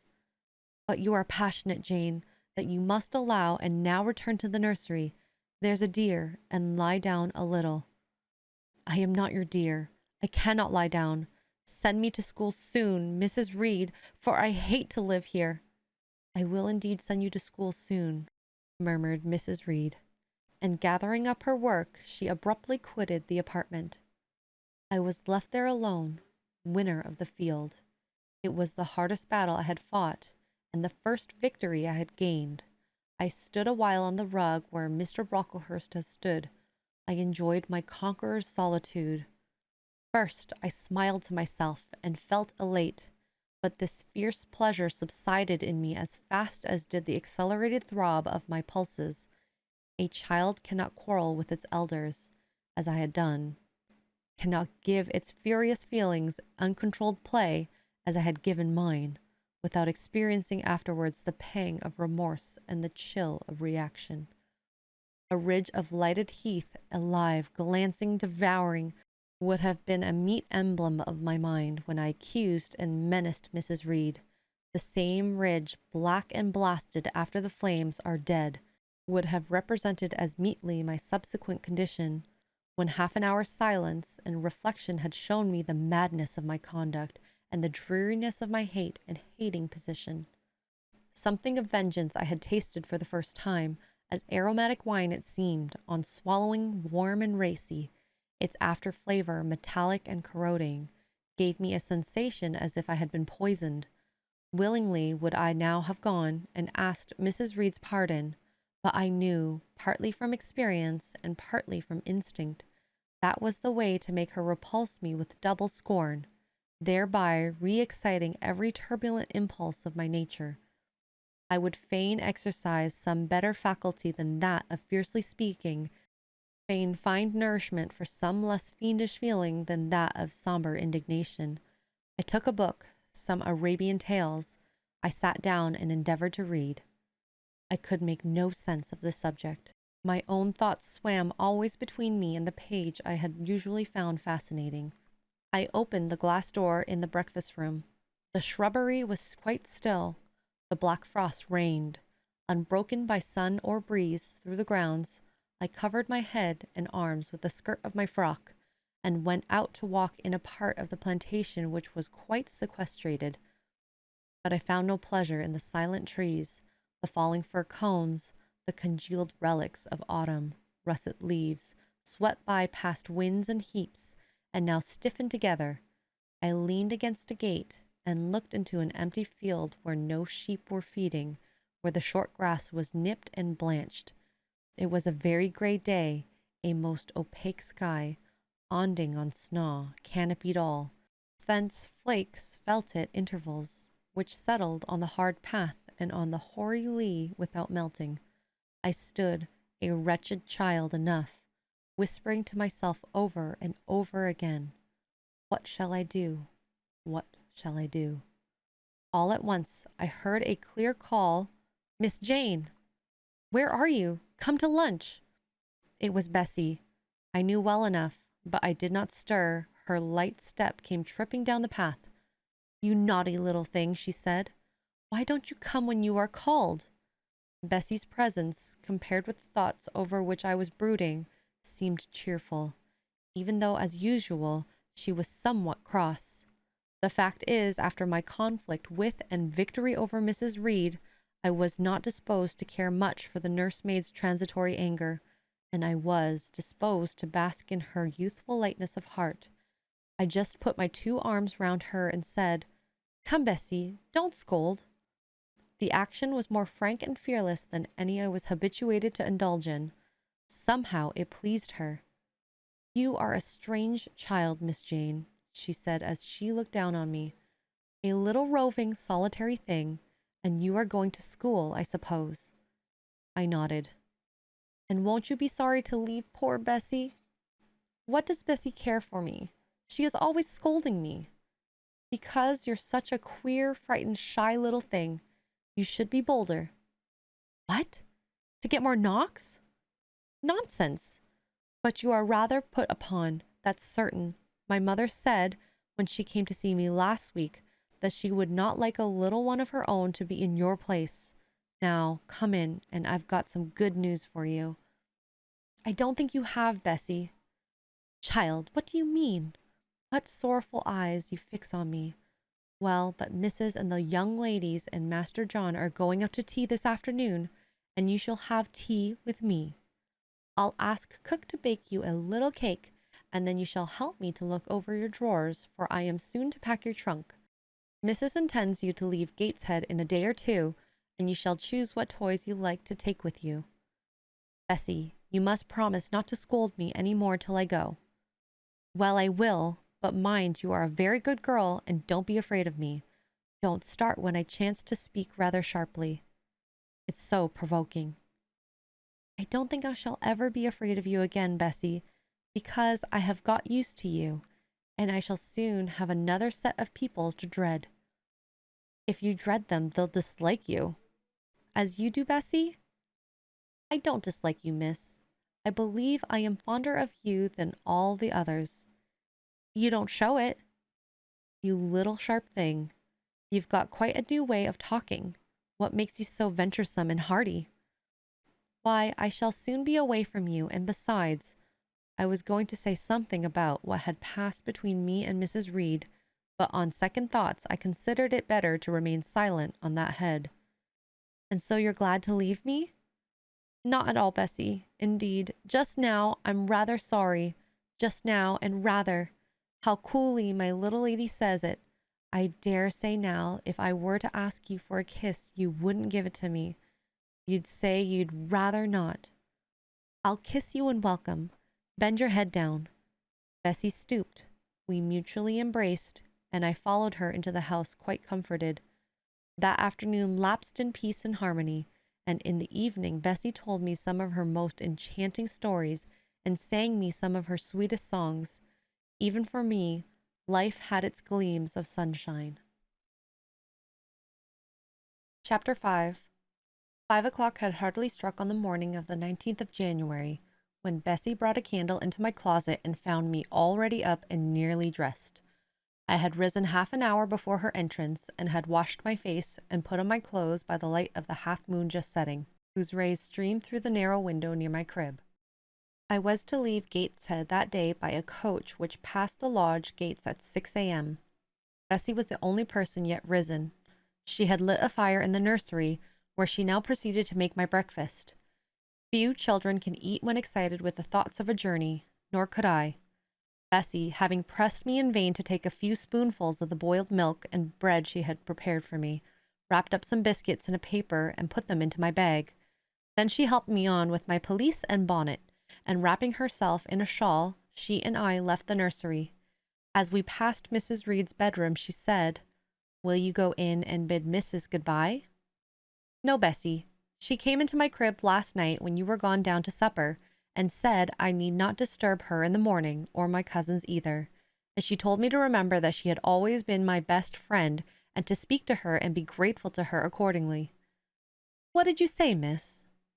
"Nothing. I covered my face with the bedclothes and turned from her to the wall." "That was wrong, Miss Jane." "It was quite right, Bessie. Your missus has not been my friend. She has been my foe." "Oh, Miss Jane, don't say so." "Goodbye to Gateshead," cried I, as we passed through the hall and went out of the front door. The moon was set, and it was very dark. Bessie carried a lantern whose light glanced on wet steps and gravel roads sodden by a recent thaw.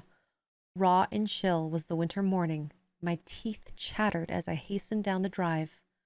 There was a light in the porter's lodge. When we reached it, we found the porter's wife just kindling her fire.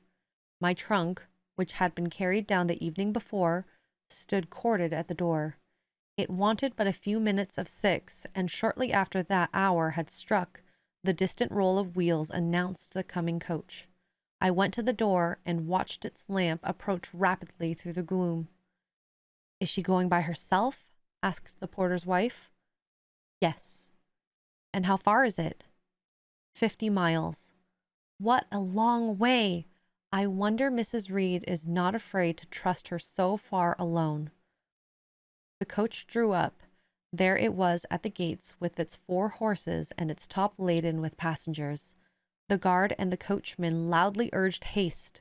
My trunk was hoisted up. I was taken from Bessie's neck, to which I clung with kisses. "Be sure and take good care of her," cried she to the guard, as she lifted me into the inside. "Aye, aye," was the answer. The door was slapped to. A voice exclaimed, "All right," and on we drove. Thus I was severed from Bessie and Gateshead, thus whirled away to unknown and, as I then deemed, remote and mysterious regions. I remember but little of the journey. I only know that the days seemed to me of a preternatural length, and that we appeared to travel over hundreds of miles of road. We passed through several towns, and in one, a very large one, the coach stopped. The horses were taken out, and the passengers alighted to dine. I was carried into an inn, where the guard wanted me to have some dinner, but, as I had no appetite, he left me in an immense room with a fireplace at each end, a chandelier pendant from the ceiling, and a little red gallery high up against the wall filled with musical instruments. Here I walked about for a long time, feeling very strange and mortally apprehensive of someone coming in and kidnapping me, for I believed in kidnappers, their exploits having frequently figured in Bessie's fireside chronicles. At last the guard returned. Once more I was stowed away in the coach. my protector mounted his own seat, sounded his hollow horn, and away we rattled over the stony street of L. The afternoon came on wet and somewhat misty. As it waned into dusk, I began to feel that we were getting very far indeed from Gateshead. We ceased to pass through the towns. The country changed.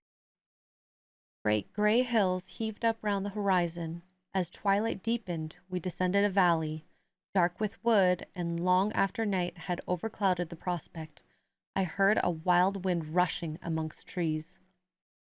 Lulled by the sound, I at last dropped asleep. I had not long slumbered when the sudden cessation of motion awoke me. The coach door was open, and a person like a servant was standing at it. I saw her face and dress by the light of the lamps. "Is there a little girl called Jane Eyre here?" she asked. I answered yes, and was then lifted out. My trunk was handed down, and the coach instantly drove away. I was stiff with long sitting and bewildered with the noise and the motion of the coach. Gathering my faculties, I looked about me. Rain, wind, and darkness filled the air. Nevertheless, I dimly discerned a wall before me and a door open in it. Through this door I passed with my new guide. She shut and locked it behind me. There was now visible a house or houses, for the building spread far, with many windows and lights burning in some. We went up a broad, pebbly path, splashing wet, and were admitted at a door. Then the servant led me through a passage into a room with a fire, where she left me alone. I stood and warmed my numb fingers over the blaze. Then I looked around. There was no candle, but the uncertain light from the hearth showed, by intervals, papered walls, carpet, curtains, shining mahogany furniture. It was a parlor, not so spacious or splendid as the drawing-room at Gateshead, but comfortable enough. I was puzzling to make out the subject of a picture on the wall when the door opened, and an individual carrying a light entered. Another followed close behind. The first was a tall lady with dark hair, dark eyes, and a pale and large forehead. Her figure was partly enveloped in a shawl. Her countenance was grave, her bearing erect. "This child is very young to be sent alone," said she, putting her candle down on the table. She considered me attentively for a minute or two. Then further she added, "She had better be put to bed soon. She looks tired." "Are you tired?" she asked, placing her hand on my shoulder. "A little, ma'am." "And hungry too, no doubt. Let her have some supper before she goes to bed, Miss Miller. Is this the first time you have left your parents to come to school, my little girl?" I explained to her that I had no parents. She inquired how long they had been dead, then how old I was, what was my name, whether I could read, write, and sew a little. Then she touched my cheek gently with her forefinger, and saying, "I hoped I should be a good child," dismissed me along with Miss Miller. The lady I had left might be about 29. The one who went with me appeared some years younger. The first impressed me by her voice, look, and air. Miss Miller was more ordinary, ruddy in complexion, though a careworn countenance. Hurried in gait and action, like one who had always a multiplicity of tasks on hand. She looked indeed what I afterwards found she really was, an under-teacher.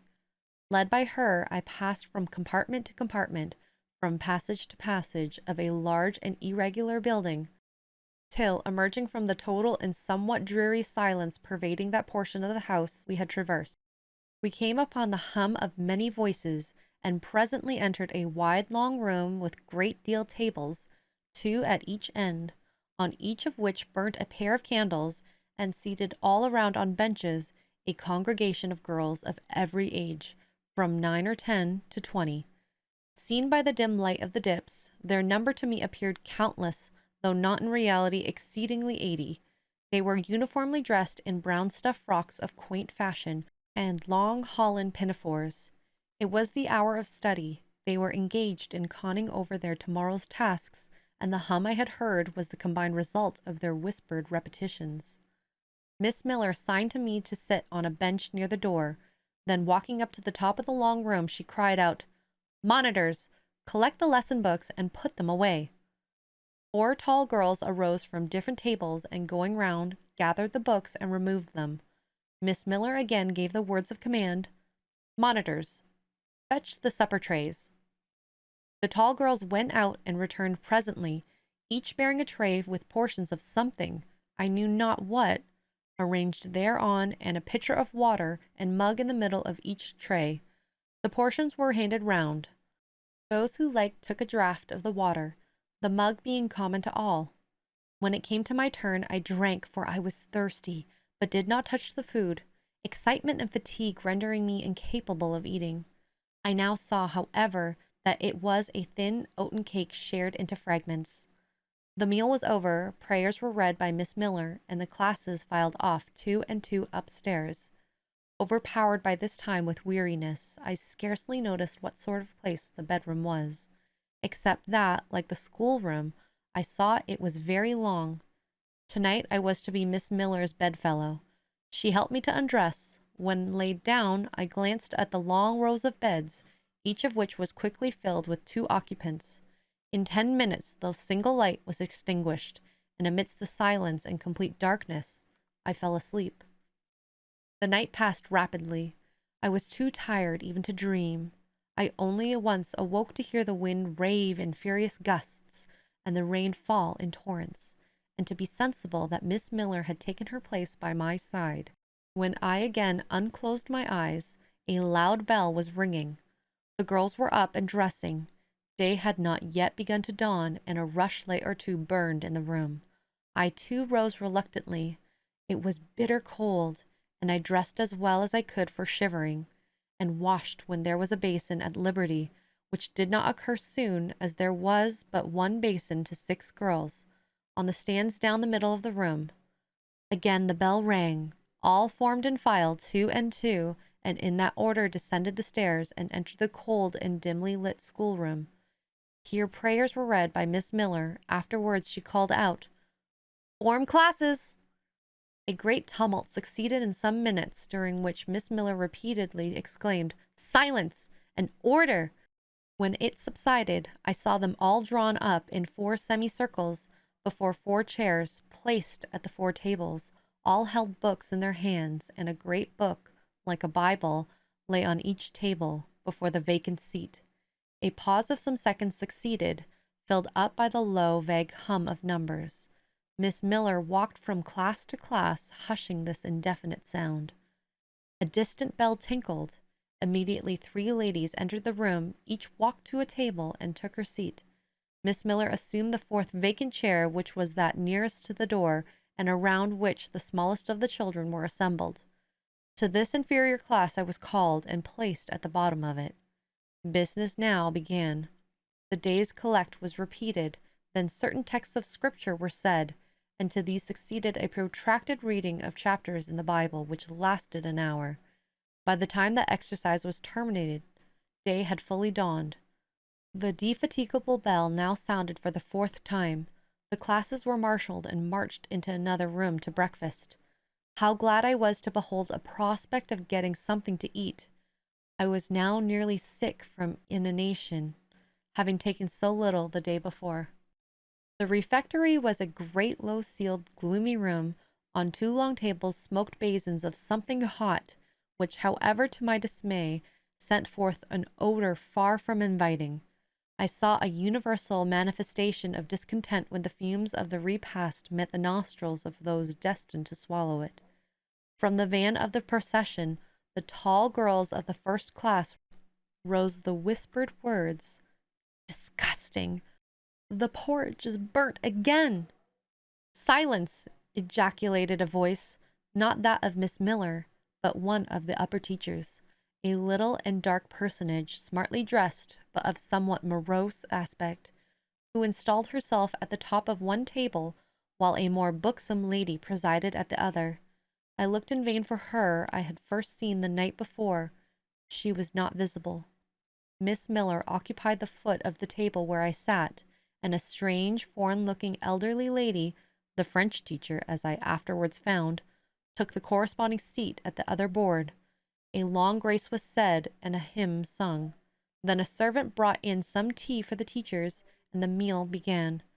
Ravenous and now faint, I devoured a spoonful or two of my portion without thinking of its taste. But the first edge of hunger blunted.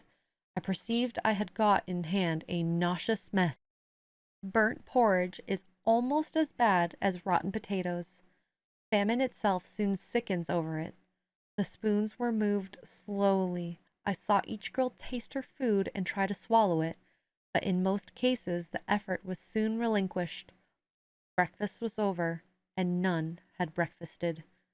Thanks being returned for what we had not got, and a second hymn chanted, the refectory was evacuated for the schoolroom. I was one of the last to go out, and in passing the tables I saw one teacher take a basin of the porridge and taste it. She looked at the others.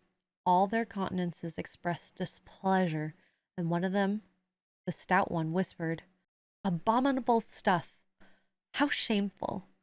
A quarter of an hour passed before lessons again began, during which the schoolroom was in a glorious tumult. For that space of time it seemed to be permitted to talk loud and more freely, and they used their privilege. The whole conversation ran on the breakfast, which one and all abused roundly. Poor things! It was the sole consolation they had. Miss Miller was now the only teacher in the room. A group of great girls standing about her spoke with serious and sullen gestures. I heard the name of Mr. Brocklehurst pronounced by some lips, at which Miss Miller shook her head disapprovingly, but she made no great effort to check the general wrath. Doubtless she shared in it. A clock in the schoolroom struck 9. Miss Miller left her circle, and standing in the middle of the room, she cried, "Silence! To your seats!" Discipline prevailed. In 5 minutes the confused throng was resolved into order, and comparative silence quelled the babel clamor of tongues. The upper teachers now punctually resumed their posts, but still all seemed to wait. Ranged on benches down the sides of the room, the 80 girls sat motionless and erect. A quaint assemblage they appeared, all with plain locks combed from their faces, not a curl visible, in brown dresses made high and surrounded by a narrow tucker about the throat, with little pockets of holland, shaped something like a Highlander's purse, tied in front of their frocks, and destined to serve the purpose of a work-bag, all too wearing woolen stockings and country-made shoes fastened with brass buckles. About 20 of those clad in this costume were full-grown girls, or rather young women. It suited them ill, and gave them an air of oddity even to the prettiest.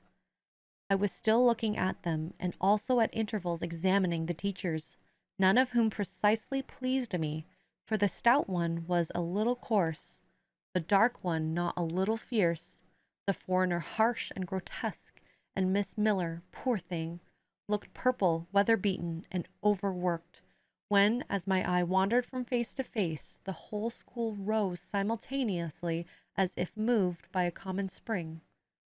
What was the matter? I had heard no order given. I was puzzled. Ere I had gathered my wits, the classes were again seated. But as all eyes were now turned to one point, mine followed the general direction and encountered the personage who had received me last night. She stood at the bottom of the long room, on the hearth, for there was a fire at each end. She surveyed the 2 rows of girls silently and gravely. Miss Miller, approaching, seemed to ask her a question, and having received her answer, went back to her place and said aloud, "Monitor of the first class, fetch the globes." While the direction of being executed, the lady consulted moved slowly up the room. I suppose I have a considerable organ of veneration, for I retain yet the sense of admiring awe with which my eyes traced her steps. Seen now in broad daylight, she looked tall, fair, and shapely. Brown eyes with a benignant light in their irids, and a fine penciling of long lashes round, relieved the whiteness of her large front. On each end of her temples her hair, of a very dark brown, was clustered in round curls, according to the fashion of those times, when neither smooth bands nor ringlets were in vogue. Her dress, also in the mode of the day, was of purple cloth, relieved by a sort of Spanish trimming of black velvet. A gold watch, watches were not so common then as now, shone at her girdle. Let the reader add, to complete the picture, refined features, a complexion of pale clear, and a stately air and carriage, for he will have, at least, as clearly as words can give it, a correct idea of the exterior of Miss Temple, Maria Temple, as I afterwards saw the name written in a prayer book entrusted to me to carry to church. The superintendent of Lowood, for such was this lady, having taken her seat before a pair of globes placed on one of the tables, summoned the first class round her, and commenced giving a lesson on geography. The lower class were called by the teachers. Repetitions in history, grammar went on for an hour. Writing and arithmetic succeeded, and music lessons were given by Miss Temple to some of the elder girls. The duration of each lesson was measured by the clock, which at last struck 12. The superintendent rose. "I have a word to address to the pupils," said she. The tumult of cessation from lessons was already breaking forth, but it sank at her voice. She went on, "You had breakfast this morning, which you could not eat. You must be hungry. I have ordered that a lunch of bread and cheese shall be served to all." The teachers looked at her with a sort of surprise. "It is to be done on my responsibility," she added in an explanatory tone to them, and immediately afterwards left the room. The bread and cheese presently brought in and distributed, to the high delight and refreshment of the whole school, the order was now given, "To the garden." Each put on a coarse straw bonnet with strings of colored calico, and a cloak of gray frieze. I was similarly equipped and followed the stream. I made my way into the open air. The garden was a wide enclosure, surrounded with high walls, as to exclude every glimpse of prospect. A covered veranda ran down one side, and broad walks bordered a middle space divided into scores of little beds. These beds were assigned as gardens for the pupils to cultivate, and each bed had an owner. When full of flowers, they would doubtless look pretty, but now, at the latter end of January, all was wintry blight and brown decay. I shuddered as I stood and looked round me. It was an inclement day for outdoor exercise, not positively rainy, but darkened by a drizzling yellow fog. All underfoot was still soaking wet with the floods of yesterday. The stronger among the girls ran about and engaged in active games, but sundry pale and thin ones herded together for shelter and warmth in the veranda, and amongst these, as the dense mist penetrated to their shivering frames, I heard frequently the sound of a hollow cough. As yet I had spoken to no one, nor did anybody seem to take notice of me. I stood lonely enough, but to that feeling of isolation I was accustomed. It did not oppress me much. I leant against a pillar of the veranda, drew my gray mantle close about me, and trying to forget the cold which nipped me without, and the unsatisfied hunger which gnawed me within, delivered myself up to the employment of watching and thinking. My reflections were too undefined and fragmentary to merit record. I hardly yet knew where I was. Gateshead and my past life seemed floated away to an immeasurable distance. The present was vague and strange, and of the future I could form no conjecture. I looked round the convent-like garden, and then up at the house again, a large building, half of which seemed gray and old, and the other half quite new. The new part, containing the schoolroom and dormitory, was lit by mullioned and latticed windows, which gave it a church-like aspect. A stone tablet over the door bore this inscription: Lowood Institution. This portion was rebuilt A.D. by Naomi Brocklehurst of Brocklehurst Hall in this county. Let your light so shine before men that they may see your good works and glorify your Father which is in heaven. I read these words over and over again. I felt that an explanation belonged to them and was unable fully to penetrate their import. I was still pondering the signification of institution and endeavoring to make out a connection between the first words and the verse of Scripture, when the sound of a cough close behind me made me turn my head. I saw a girl sitting on a stone bench near. She was bent over a book, on the perusal of which she seemed intent. From where I stood I could see the title. It was Rasselas, a name that struck me as strange and consequently attractive. In turning a leaf she happened to look up, and I said to her directly, "Is your book interesting?" I had already formed the intention of asking her to lend it to me some day. I like it, she answered, after a pause of a second or two during which she examined me. What is it about? I continued. I hardly know where I found the heartiness thus to open a conversation with a stranger. The step was contrary to my nature and habits, but I think her occupation touched a chord of my sympathy somewhere, for I too liked reading, though of a frivolous and childish kind. I could not digest or comprehend the serious or substantial. You may look at it, replied the girl, offering me the book. I did so. A brief examination convinced me that the contents were less taking than the title. Rosellas looked dull to my trifling taste. I saw nothing about fairies, nothing about genii, no bright variety seemed spread over the closely printed pages. I returned it to her. She received it quietly, and without saying anything she was about to relapse into her former studious mood. Again I ventured to disturb her. Can you tell me what the writing on that stone over the door means? What is Lowood Institution? This house where you come to live. And why do they call it institution? Is it in any way different from other schools? It is partly a charity school. You and I and all the rest of us are charity children. I suppose you are an orphan. Are not either your father or your mother dead? Both died before I can remember. Well, all the girls here have lost either one or both parents, and this is called an institution for educating orphans. Do we pay no money? Do they keep us for nothing? We pay, or our friends pay, £15 a year for each. Then why do they call us charity children? Because £15 is not enough for board and teaching, and the deficiency is supplied by subscription.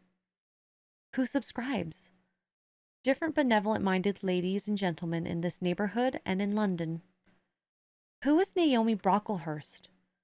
The lady who built the new part of this house, as that tablet records, and whose son overlooks and directs everything here. Why? Because he is treasurer and manager of the establishment. Then this house does not belong to that tall lady who wears a watch, and who said we were to have some bread and cheese? To Miss Temple? Oh, no. I wish it did. She has to answer to Mr. Brocklehurst for all she does. Mr. Brocklehurst buys all our food and all our clothes. Does he live here? No, 2 miles off at a large hall. Is he a good man? He is a clergyman and is said to do a great deal of good. Did you say that tall lady was called Miss Temple? Yes. And what are the other teachers called? The one with the red cheeks is called Miss Smith. She attends to the work and cuts out, for we make our own clothes, our frocks and pelisses, and everything. The little one with black hair is Miss Scatcherd. She teaches history and grammar, and hears the second-class repetitions. And the one who wears a shawl and has a pocket handkerchief tied to her side with a yellow ribbon is Madame Pierrot.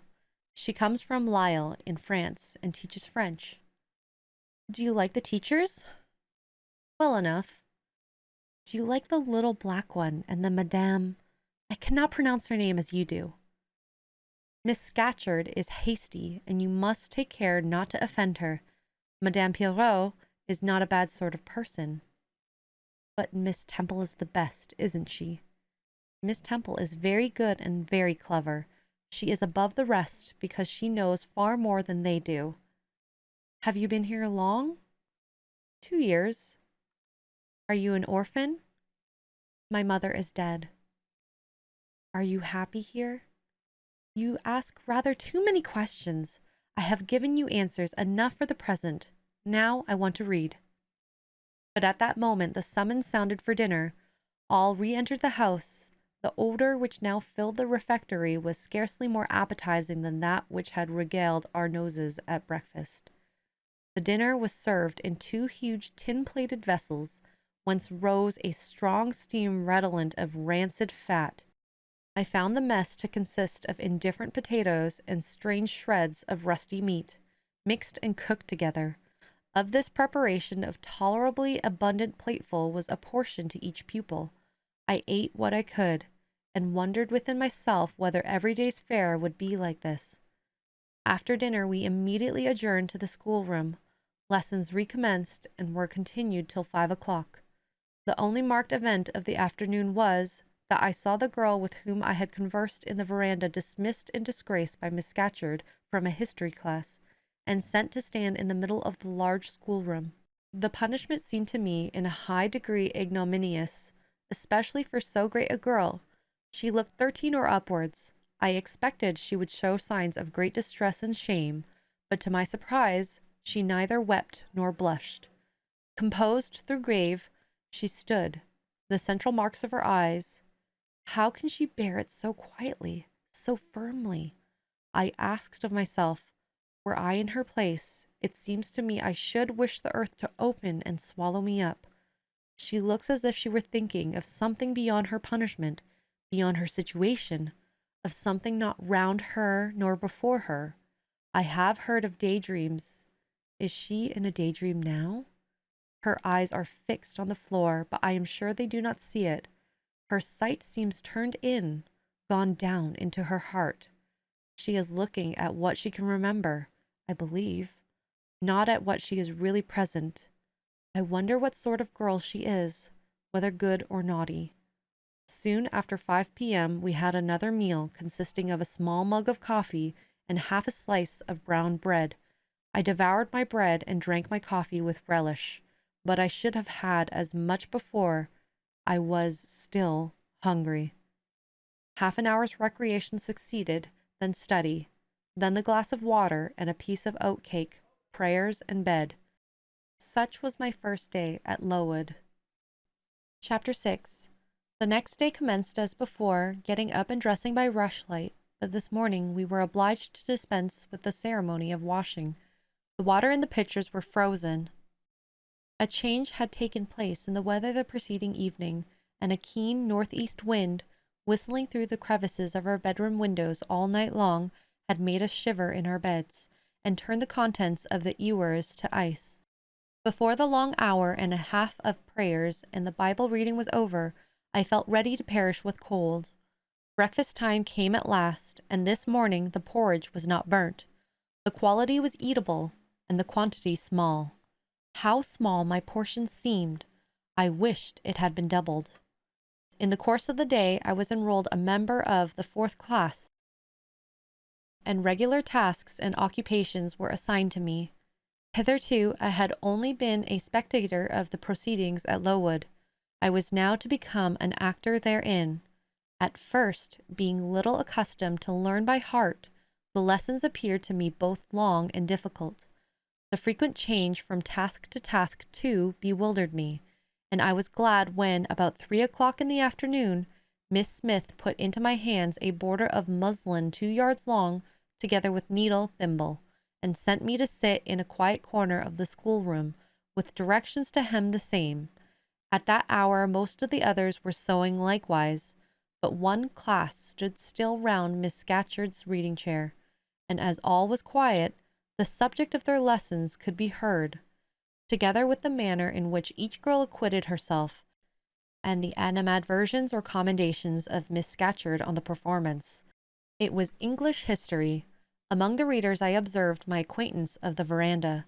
At the commencement of the lesson, her place had been at the top of the class, but for some error of pronunciation or some inattention to stops, she was suddenly sent to the very bottom. Even in that obscure position, Miss Scatcherd continued to make her an object of constant notice.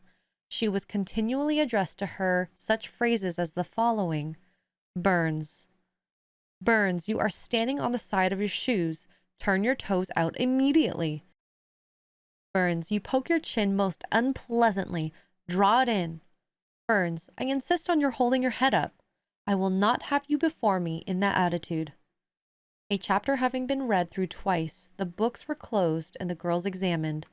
The lesson had comprised part of the reign of Charles I, and there were sundry questions about tonnage and poundage and ship money, which most of them appeared unable to answer.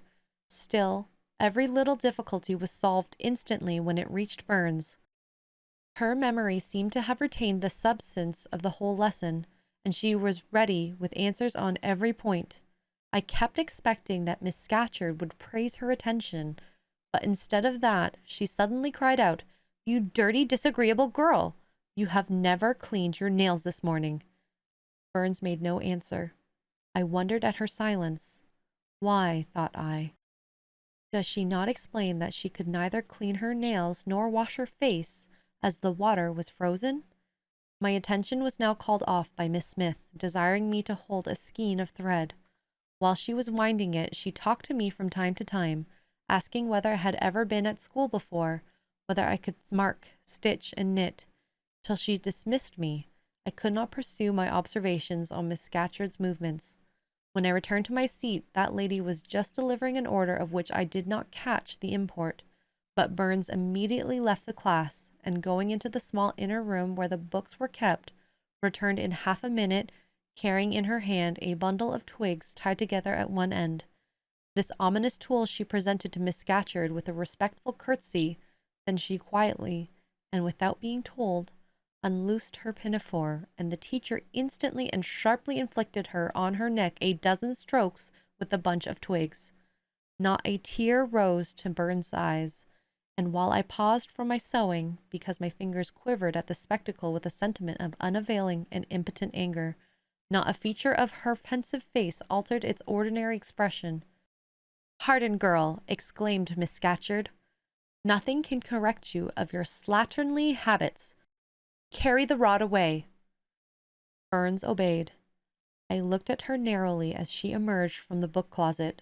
She was just putting back her handkerchief into her pocket, and the trace of a tear glistened on her thin cheek. The play hour in the evening, I thought the pleasantest fraction of the day at Lowood. The bit of bread, the draught of coffee swallowed at 5 o'clock had revived vitality, if it had not satisfied hunger. The long restraint of the day was slackened, and the schoolroom felt warmer than in the morning, its fires being allowed to burn a little more brightly, to supply in some measure the place of candles not yet introduced, the ruddy gloaming, the licensed uproar. The confusion of many voices gave one a welcome sense of liberty.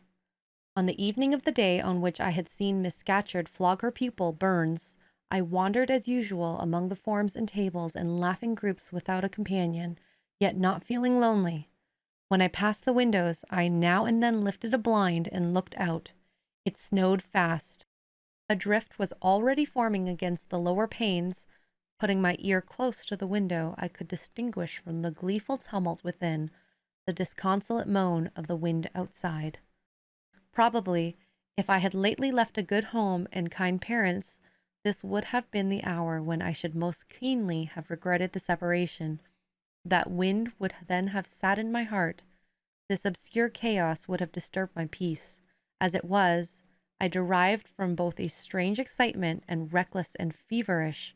I wished the wind to howl more wildly, the gloom to deepen to darkness, and the confusion to rise to clamor. Jumping over forms and creeping under tables, I made my way to one of the fireplaces. There, kneeling by the high wire fender, I found Burns, absorbed, silent, abstracted from all around her by the companionship of a book, which she read by the dim glare of the embers. "Is it still Rasselas?" I asked, coming behind her. "Yes," she said, "and I have just finished it." And in 5 minutes more she shut up. I was glad of this. Now, thought I can perhaps get her to talk. I sat down by her on the floor. "What is your name besides Burns?" "Helen." "Do you come a long way from here?" "I come from a place farther north, quite on the borders of Scotland." "Will you ever go back?" "I hope so, but nobody can be sure of the future." "You must wish to leave Lowood." "No. Why should I? I was sent to Lowood to get an education, and it would be of no use going away until I have attained that object." "But that teacher, Miss Scatcherd, is so cruel to you." "Cruel? Not at all. She is severe. She dislikes my faults." "And if I were in your place, I should dislike her. I should resist her. If she struck me with that rod, I should get it from her hand. I should break it from under her nose. Probably you would do nothing of the sort, but if you did, Mr. Brocklehurst would expel you from the school. That would be a great grief to your relations. It is far better to endure patiently a smart which nobody feels but yourself than to commit a hasty action whose evil consequences will extend to all connected with you. And besides, the Bible bids us return good for evil. But then it seems disgraceful to be flogged, and to be sent to stand in the middle of a room full of people. And you are such a great girl. I am far younger than you, and I could not bear it. Yet it would be your duty to bear it if you could not avoid it. It is weak and silly to say you cannot bear what it is your fate to be required to bear. I heard her with wonder. I could not comprehend this doctrine of endurance, and still less could I understand or sympathize with the forbearance she expressed for her chastiser. Still, I felt that Helen Burns considered things by a light invisible to my eyes.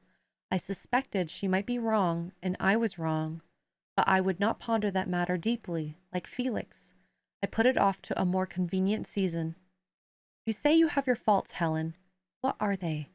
To me you seem very good. Then learn from me not to judge by appearances. I am, as Miss Scatcherd said, slatternly. I seldom put and never keep things in order.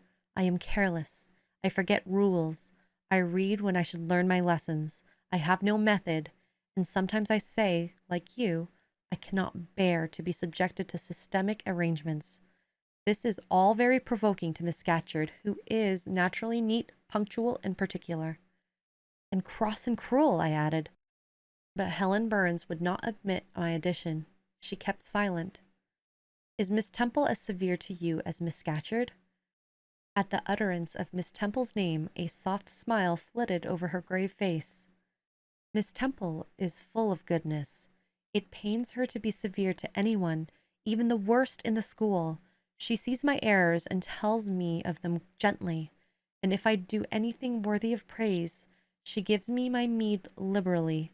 One strong proof of my wretchedly defective nature is, that even her expostulations, so mild, so rational, have not influence to cure me of my faults.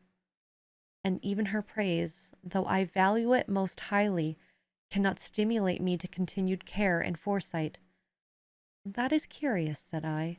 It is so easy to be careful. For you, I have no doubt it is.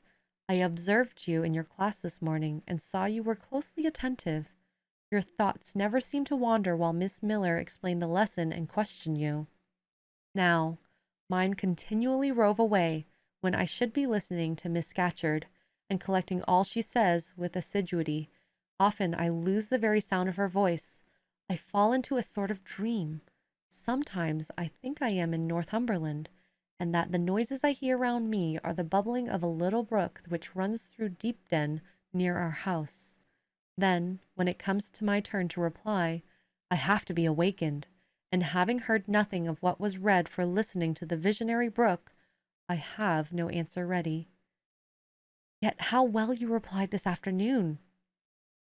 It was mere chance. The subject on which we had been reading had interested me. This afternoon, instead of dreaming of Deepden, I was wondering how a man who wished to do right could act so unjustly and unwisely as Charles I sometimes did, and I thought what a pity it was that, with his integrity and conscientiousness, he could see no further than the prerogatives of the crown. If he had but been able to look to a distance and see how what they call the spirit of age was tending. Still, I like Charles. I respect him. I pity him. Poor murdered king. Yes, his enemies were the worst. They shed blood they had no right to shed. How dare they kill him? Helen was talking to herself now. She had forgotten I could not very well understand her, that I was ignorant, or nearly so, of the subject she discussed. I recalled her to my level. And when Miss Temple teaches you, do your thoughts wander then? No, certainly, not often, because Miss Temple has generally something to say which is newer than my own reflections. Her language is singularly agreeable to me, and the information she communicates is often just what I wish to gain. Well then, with Miss Temple you are good? Yes, in a passive way. I make no effort. I follow as inclination guides me. There is no merit in such goodness. A great deal. You are good to those who are good to you. It is all I ever desire to be. If people were always kind and obedient to those who are cruel and unjust, the wicked people would have it all their own way. They would never feel afraid, and so they would never alter, but would grow worse and worse. When we are struck at without a reason, we should strike back again very hard. I am sure we should, so hard as to teach the person who struck us never to do it again. You will change your mind, I hope, when you grow older. As yet you are but a little untaught girl. But I feel this, Helen. I must dislike those who, whatever I do to please them, persist in disliking me. I must resist those who punish me unjustly. It is as natural as that I should love those who show me affection or submit to punishment when I feel it is deserved. Heathens and savage tribes hold that doctrine, but Christians and civilized nations disown it. How? I don't understand. It is not violence that best overcomes hate, nor vengeance that most certainly heals injury. What then? Read the New Testament and observe what Christ says and how he acts. Make his word your rule and his conduct your example. What does he say? Love your enemies. Bless them that curse you. Do good to them that hate you and despitefully use you. Then I should love Mrs. Reed, which I cannot do. I should bless her son John, which is impossible. In her turn, Helen Burns asked me to explain, and I proceeded forthwith to pour out, in my own way, the tale of my sufferings and resentments. Bitter and truculent when excited, I spoke as I felt, without reserve or softening. Helen heard me patiently to the end. I expected she would make then a remark, but she said nothing. Well, I asked patiently, is not Mrs. Reed a hard-hearted, bad woman?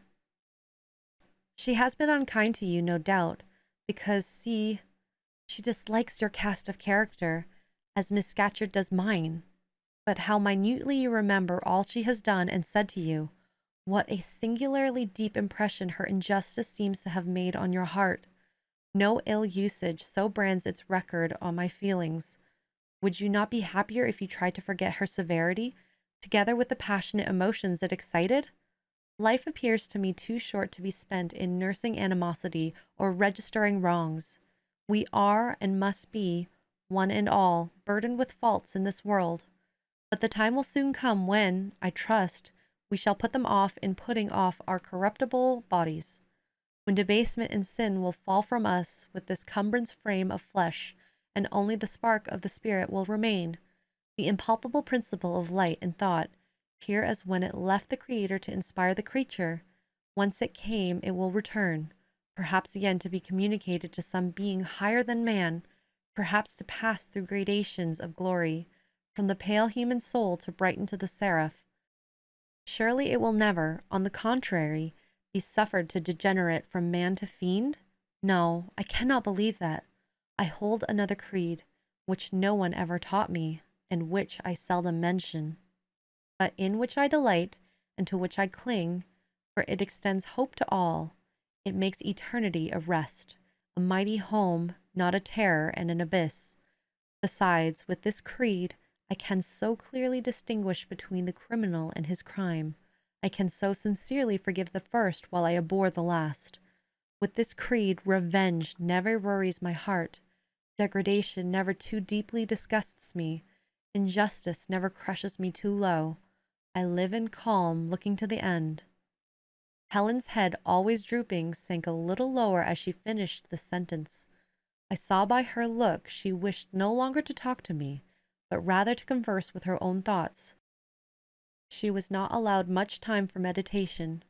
A monitor, a great rough girl, presently came up, exclaiming in a strong Cumberland accent, "Helen Burns, if you don't go and put your drawer in order and fold up your work this minute, I'll tell Miss Scatcherd to come and look at it."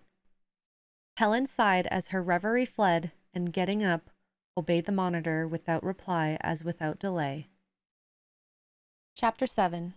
My first quarter at Lowood seemed an age, and not the golden age either. It comprised an irksome struggle with difficulties in habituating myself to new rules and unwanted tasks. The fear of failure in these points harassed me worse than the physical hardships of my lot, though these were no trifles. During January, February, and a part of March, the deep snows, and after their melting, the almost impassable roads, prevented our stirring beyond the garden walls, except to go to church. But within these limits we had to pass an hour every day in the open air. Our clothing was insufficient to protect us from the severe cold. We had no boots. The snow got into our shoes and melted there. Our ungloved hands became numb and covered with chilblains, as were our feet. I remember well the distracting irritation I endured from this cause every evening, when my feet inflamed, and the torture of thrusting the swelled, raw, and stiff toes into my shoes in the morning. Then the scanty supply of food was distressing. With the keen appetites of growing children, we had scarcely sufficient to keep alive a delicate invalid. From this deficiency of nourishment resulted an abuse, which pressed hardly on the younger pupils. Whenever the famished great girls had an opportunity, they would coax or menace the little ones out of their portion. Many a time I have shared between two claimants the precious morsel of brown bread distributed at tea time, and after relinquishing to the third half of the contents of my mug of coffee, I have swallowed the remainder with an accompaniment of secret tears, forced from me by the exigency of hunger. Sundays were dreary days in the wintry season. We had to walk 2 miles to Brocklebridge Church, where our patron officiated. We set out cold. We arrived at church colder. During the morning service, we became almost paralyzed. It was too far to return to dinner, and an allowance of cold meat and bread, in the same penurious proportion observed in our ordinary meals, was served round between the services. At the close of the afternoon service, we returned by an exposed and hilly road, where the bitter winter wind, blowing over a range of snowy summits to the north, almost flayed the skin from our faces. I can remember Miss Temple walking lightly and rapidly along our drooping line, her plaid cloak, which the frosty wind fluttered, gathered close around her, and encouraging us, by precept and example, to keep up our spirits and march forward, as she said, like stalwart soldiers. The other teachers, poor things, were generally themselves too much dejected to attempt the task of cheering others. How we longed for the light and heat of a blazing fire when we got back. But, to the little ones at least, this was denied. Each hearth in the schoolroom was immediately surrounded by a double row of great girls, and behind them the younger children crouched in groups, wrapping their starved arms in their pinafores. A little solace came at tea time, in the shape of a double ration of bread, a whole instead of a half slice, with a delicious addition of a thin scrape of butter. It was the hebdomadal treat to which we all looked forward from Sabbath to Sabbath. I generally contrived to reserve a moiety of this bounteous repast for myself, but the remainder I was invariably obliged to part with it. The Sunday evening was spent in repeating by heart the church catechism and the 5th, 6th, and 7th chapters of St. Matthew, and in listening to a long sermon read by Miss Miller, whose irrepressible yawns attested her weariness. A frequent interlude of these performances was the enactment of the part of Eutychus by some half-dozen of little girls who, overpowered with sleep, would fall down, if not out of the 3rd loft, get off the 4th form, and be taken up half dead. The remedy was to thrust them forward into the center of the schoolroom, and oblige them to stand there until the sermon was finished. Sometimes their feet failed them, and they sank together in a heap. They were then propped up with the monitor's high stools. I have not yet alluded to the visits of Mr. Brocklehurst, and indeed that gentleman was from home during the greater part of the first month after my arrival. Perhaps prolonging his stay with his friend, the archdeacon, his absence was a relief to me. I need not say that I had my own reasons for dreading his coming, but come he did at last. One afternoon, I had then been 3 weeks at Lowood, as I was sitting with a slate in my hand, Puzzling over a sum in long division, my eyes, raised in abstraction to the window, caught sight of a figure just passing. I recognized almost instinctively that gaunt outline, and when, 2 minutes after, all the school teachers included rose, it was not necessary for me to look up in order to ascertain whose entrance they thus greeted. A long stride measured the schoolroom, and presently beside Miss Temple, who herself had risen, stood the same black column which had frowned on me so ominously from the hearthrug of Gateshead. I now glanced sideways at this piece of architecture. Yes, I was right. It was Mr. Brocklehurst, buttoned up in the surtout and looking longer, narrower, and more rigid than ever. I had my own reasons for being dismayed at this apparition. Too well I remembered the perfidious hints given by Mrs. Reed about my disposition, the promise pledged by Mr. Brocklehurst to apprise Miss Temple and the teachers of my vicious nature. All along I had been dreading the fulfillment of this promise. I had been looking out daily for the coming man whose information respecting my past life and conversation was to brand me as a bad child forever. Now there he was. He stood at Miss Temple's side. He was speaking low in her ear. I did not doubt he was making disclosures of my villainy, and I watched her eye with painful anxiety, expecting every moment to see its dark orb turn on me a glance of repugnance and contempt. I listened too, and as I happened to be seated quite at the top of the room, I caught most of what he said. Its import relieved me from immediate apprehension. I suppose, Miss Temple, the thread I brought at Lowton will do. It struck me that it would be just of the quality from the calico chemises, and I sorted the needles to match. You may tell Miss Smith that I forgot to make a memorandum of the darning needles, but she shall have some papers sent it next week, and she is not, on any account, to give out more than one at a time to each pupil. If they have more, they are apt to be careless and lose them. And, oh, ma'am, I wish the woolen stockings were better looking too. When I was here last, I went into the kitchen garden and examined the clothes drying on the line. There was a quantity of black hose in a very bad state of repair. From the size of the holes in them, I was sure they had not been well mended from time to time. He had paused. Your directions shall be attended to, sir, said Miss Temple. And, ma'am, he continued, the laundress tells me some of the girls have 2 clean tuckers in the week. It is too much. The rules limit them to 1. I think I can explain that circumstance, sir. Agnes and Catherine Johnston were invited to take tea with some friends at Loughton last Thursday, and I gave them to put on clean tuckers for the occasion. Mr. Brocklehurst nodded. Well, for once it may pass, but please not to let the circumstance occur too often. And there is another thing which surprised me. I find in settling accounts with the housekeeper that a lunch consisting of bread and cheese has been twice served out to the girls during the past fortnight. How is that? I looked over the regulations, and I find no such meal as lunch mentioned. Who introduced this innovation, and by what authority? I must be responsible for the circumstance, sir, replied Miss Temple. The breakfast was so ill prepared that the pupils could not possibly eat it, and I dared not allow them to remain fasting till dinner time. Madam, allow me an instant. You are aware that my plan in bringing up these girls is not to accustom them to habits of luxury and indulgence, but to render them hardy, patient, self-denying.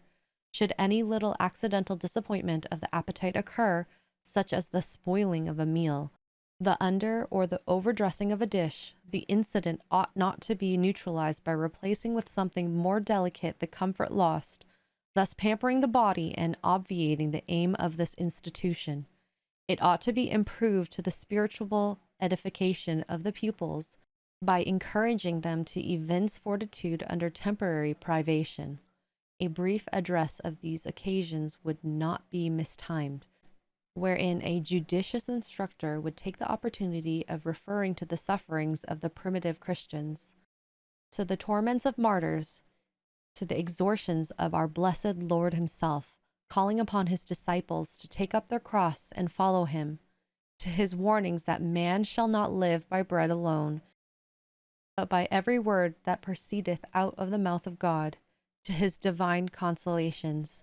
If ye suffer hunger or thirst for my sake, happy are ye.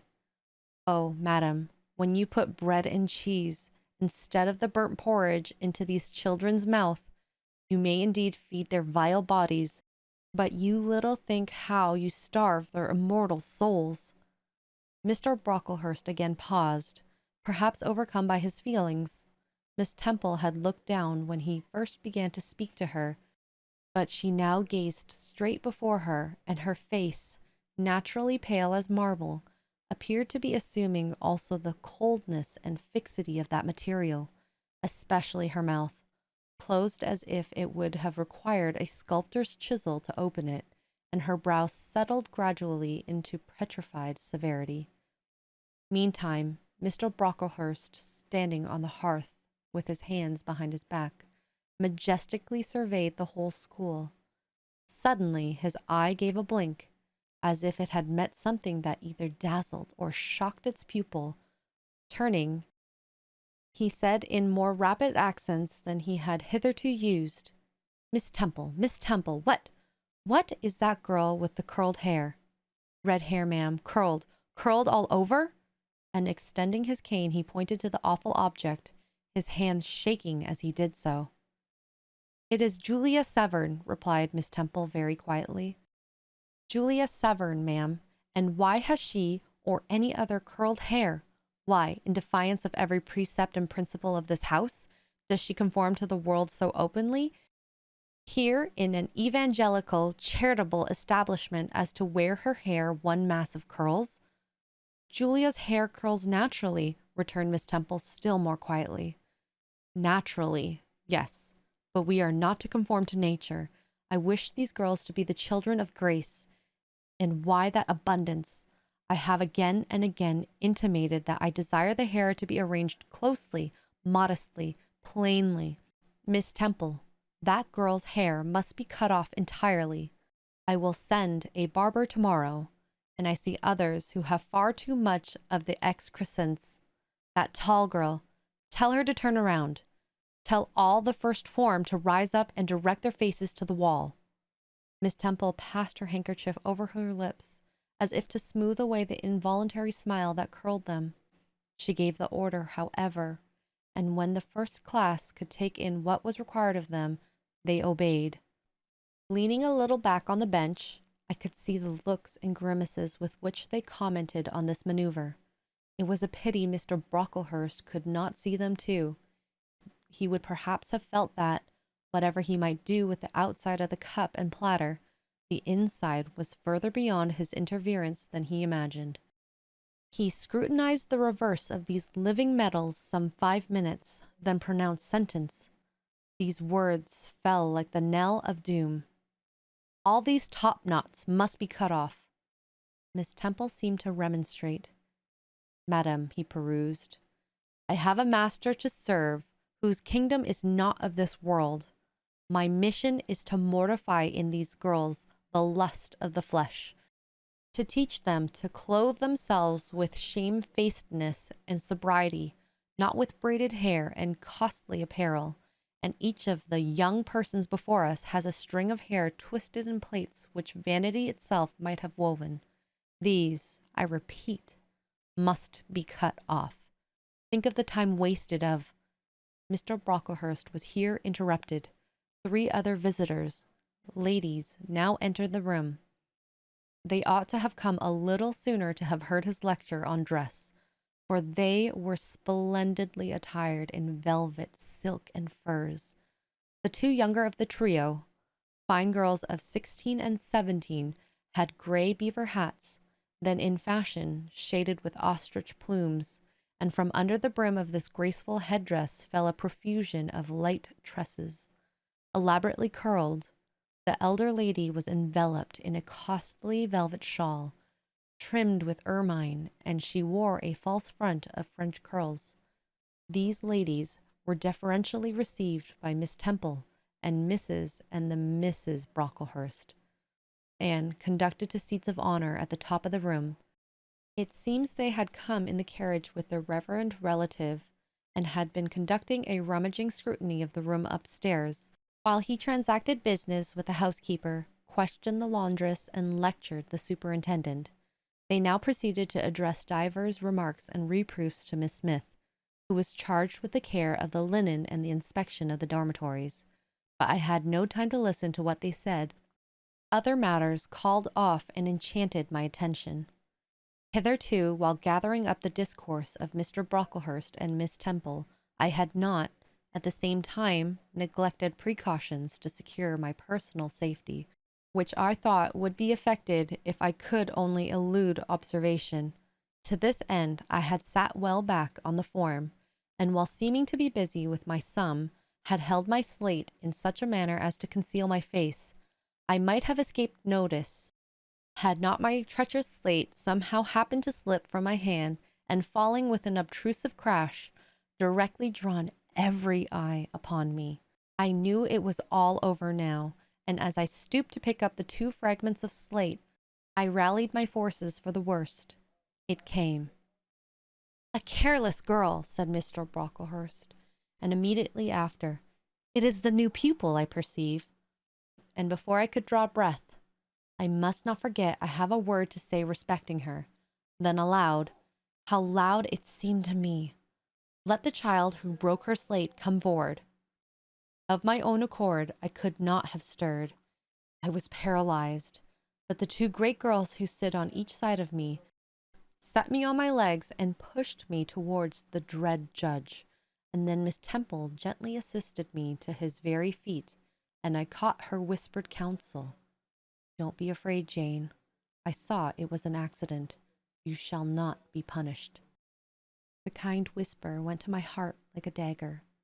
Another minute, and she will despise me for a hypocrite, thought I, and an impulse of fury against Reed, Brocklehurst, and company bounded in my impulses at the conviction. I was no Helen Burns. "Fetch the stool," said Mr. Brocklehurst, pointing to a very high one from which a monitor had just risen. It was brought. "Place the child upon it." And I was placed there, by whom I don't know. I was in no condition to note particulars. I was only aware that they had hoisted me up to the height of Mr. Brocklehurst's nose, that he was within a yard of me, and that a spread of shot orange and purple silk pelisses and a cloud of silvery plumage extended and waved below me. Mr. Brocklehurst hemmed. "Ladies," said he, turning to his family, "Miss Temple, teachers, and children, you see this girl?" Of course they did, for I felt their eyes directed like burning glasses against my scorched skin. "You see she is yet young. You observe she possesses the ordinary form of childhood. God has graciously given her the shape that he has given to all of us. No signal deformity points her out as a marked character. Who would think that the evil one had already found a servant and agent in her? Yet such, I grieve to say, is the case." A pause, in which I began to study the palsy of my nerves, and to feel that the Rubicon has passed, and that the trial, no longer to be shirked, must be firmly sustained. "My dear children," pursued the black marble clergyman with pathos, "this is a sad, a melancholy occasion, for it becomes my duty to warn you that this girl, who might be one of God's own lambs, is a little castaway, not a member of the true flock, but evidently an interloper and an alien. You must be on your guard against her. You must shun her example. If necessary, avoid her company, exclude her from your sports, and shut her out from your converse. Teachers, you must watch her. Keep your eyes on her movements. Weigh well her words. Scrutinize her actions. Punish her body to save her soul, if indeed such salvation be possible, for my tongue falters while I tell it.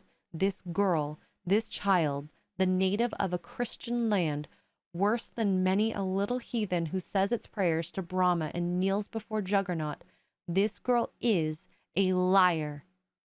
Now came a pause of 10 minutes, during which I, by this time in perfect possession of my wits, observed all the female Brocklehursts produce their pocket handkerchiefs and apply them to their optics, while the elderly lady swayed herself to and fro, and the two younger ones whispered.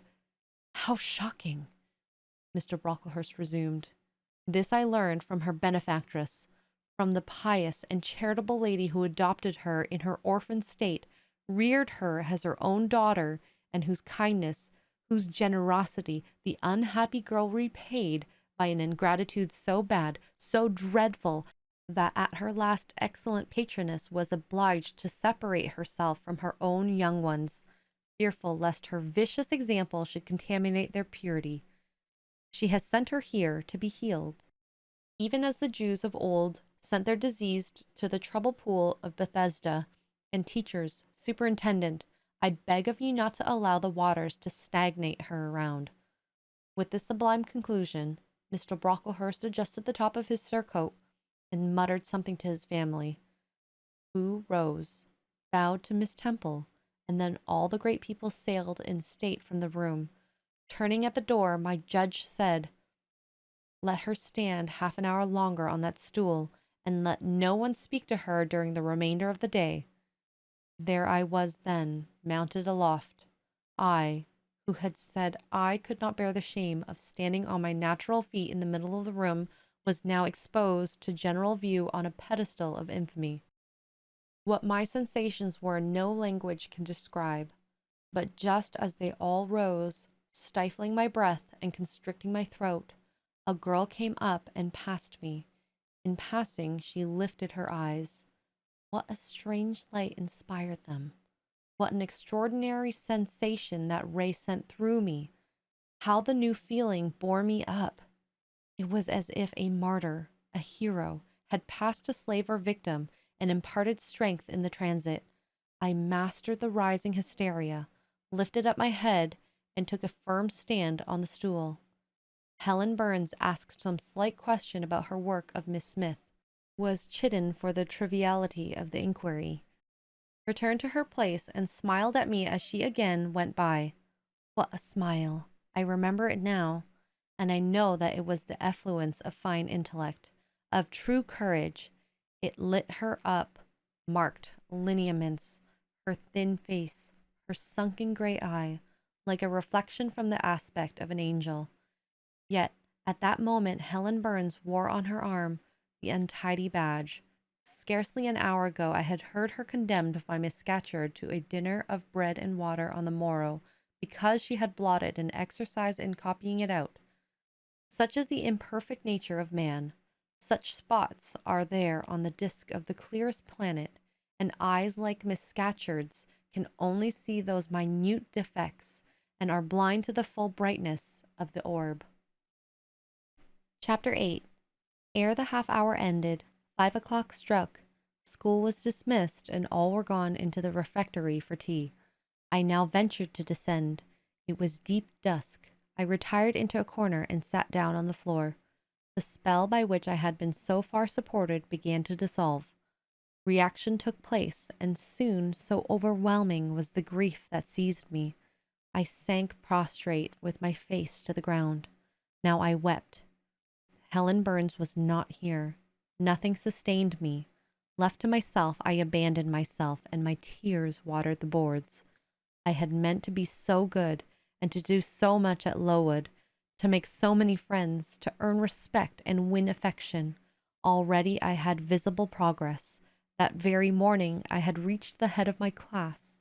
Miss Miller had praised me warmly. Miss Temple had smiled approbations. She had promised to teach me drawing and to let me learn French if I continued to make similar improvements. 2 months longer, and then I was well received by my fellow pupils, treated as an equal by those of my own age, and not molested by any. Now here I lay again crushed and trodden on, and could I ever rise more? Never, I thought, and ardently I wished to die. While sobbing out this wish in broken accents, someone approached. I started up. Again Helen Burns was near me. The fading fires just showed her coming up the long vacant room. She brought me coffee and bread. "Come, eat something," she said. But I put both away from me, feeling as if a drop or a crumb would have choked me in my present condition. Helen regarded me, probably with surprise.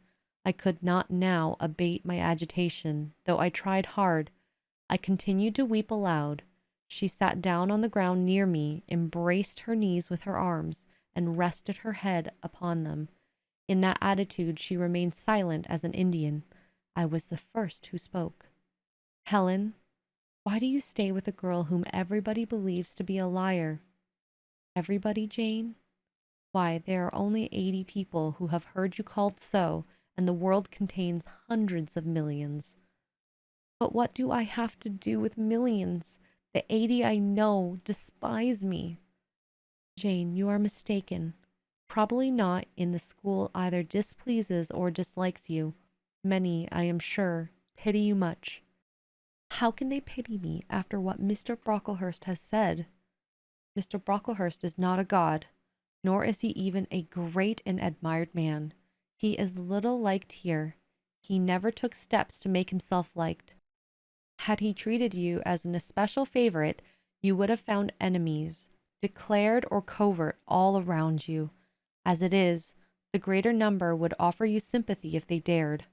Teachers and pupils may look coldly on you for a day or two, but friendly feelings are concealed in their hearts, and if you persevere in doing well, these feelings will ere long appear so much the more evidently for their temporary suppression. Besides, Jane, she paused.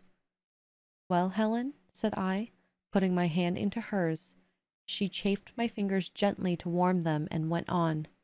If all the world hated you and believed you wicked, while your own conscience approved you and absolved you from guilt, you would not be without friends. No, I know I should think well of myself, but that is not enough. If others don't love me, I would rather die than live. I cannot bear to be solitary and hated. Helen, look here.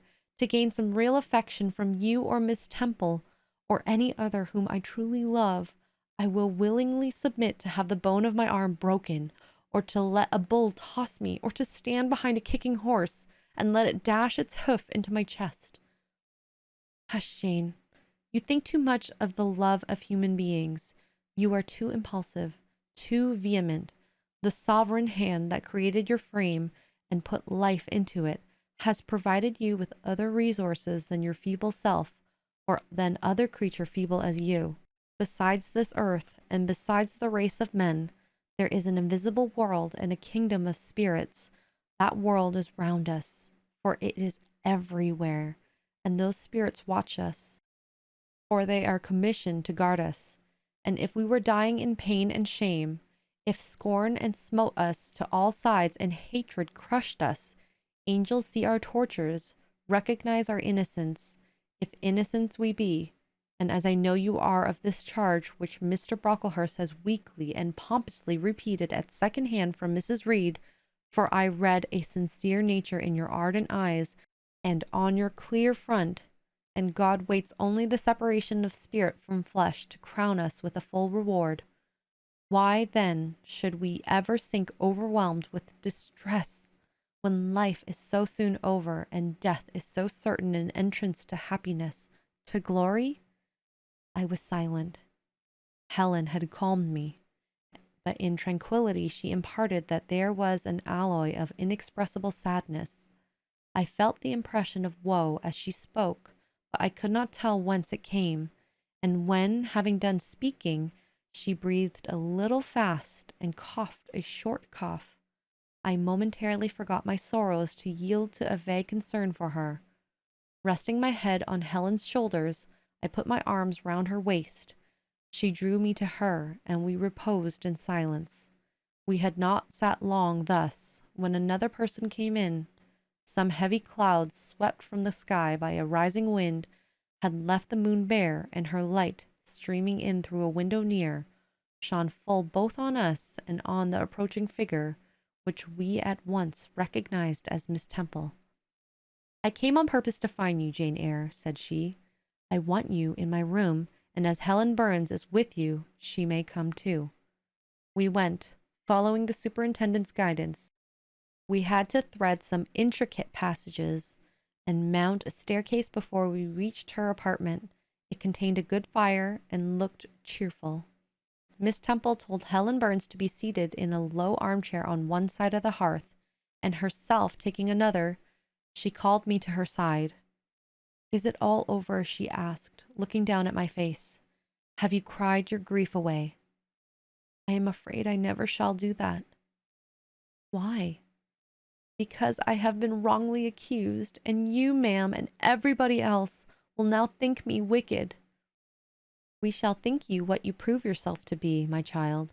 Continue to act as a good girl, and you will satisfy us."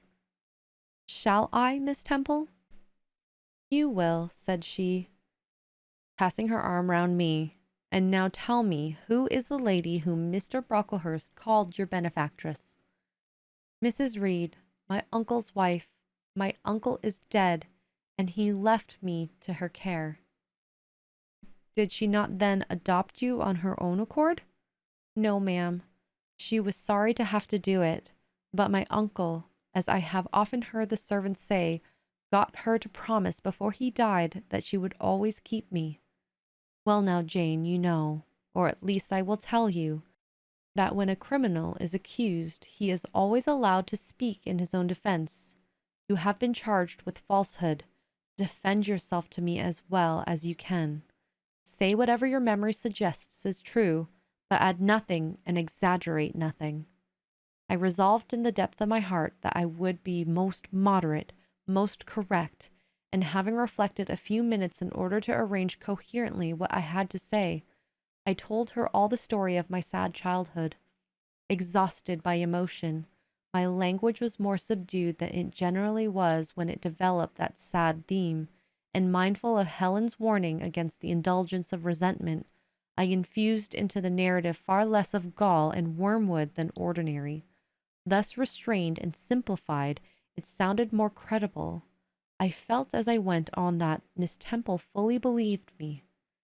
In the course of the tale I had mentioned Mr. Lloyd as having coming to me after the fit, for I never forgot the, to me, frightful episode of the Red Room, in detailing which my excitement was sure, in some degree, to break bounds, for nothing could soften in my recollection the spasm of agony which clutched my heart when Mrs. Reed spurned my wild supplication for pardon, and locked me a second time in the dark and haunted chamber. I had finished. Miss Temple regarded me a few minutes in silence. She then said, "I know something of Mr. Lloyd. I shall write to him. If his reply agrees with your statement, you shall be publicly cleared from any imputation to me, Jane. You are now clear." She kissed me, and still keeping me at her side, where I was well contented to stand, for I derived a child's pleasure from the contemplation of her face, her dress, her one or two ornaments, her white forehead, her clustered and shining curls, and beaming dark eyes, she proceeded to address Helen Burns. "How are you tonight, Helen? Have you coughed much today?" "Not quite so much, I think, ma'am." "And the pain in your chest?" "It is a little better."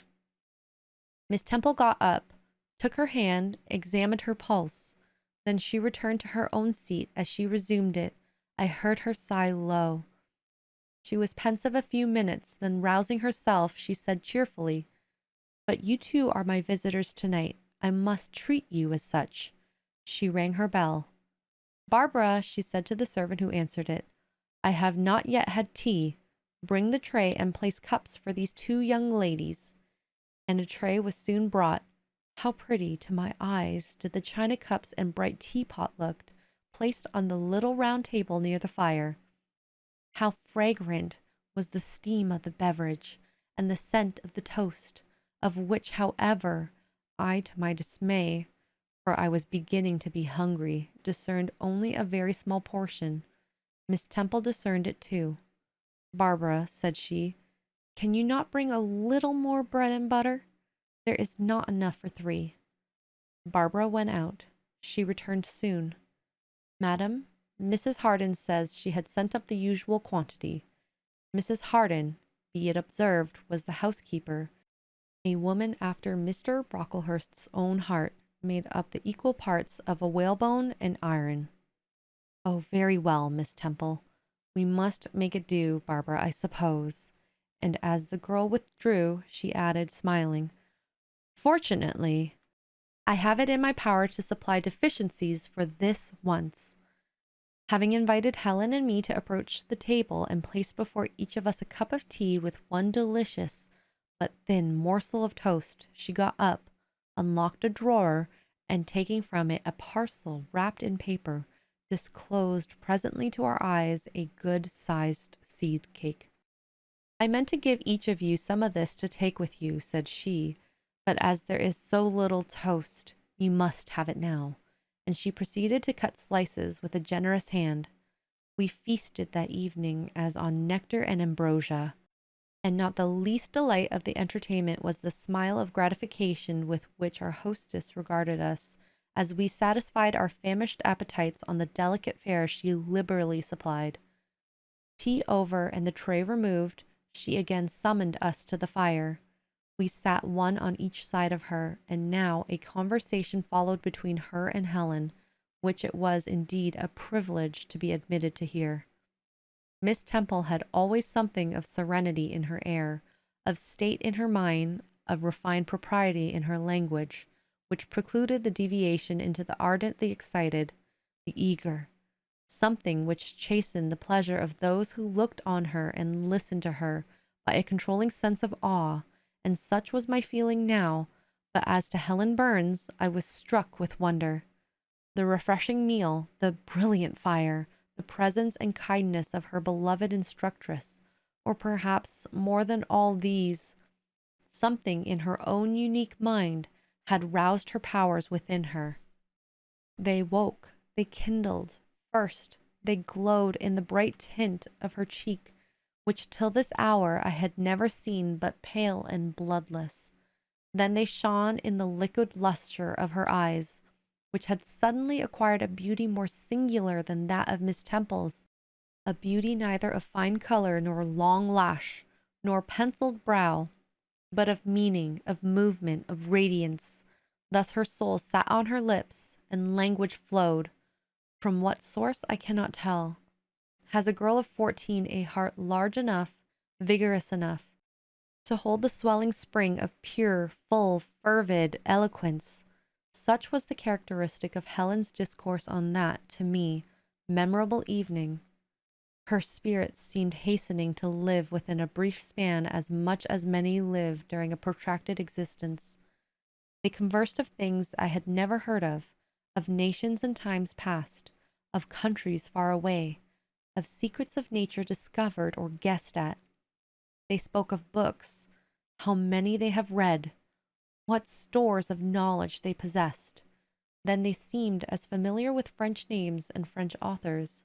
But my amazement reached its climax when Miss Temple asked Helen if she sometimes snatched a moment to recall the Latin her father had taught her, and taking a book from a shelf, bade her read and construe a page of Virgil, and Helen obeyed, my organ of veneration expanding at every sounding line.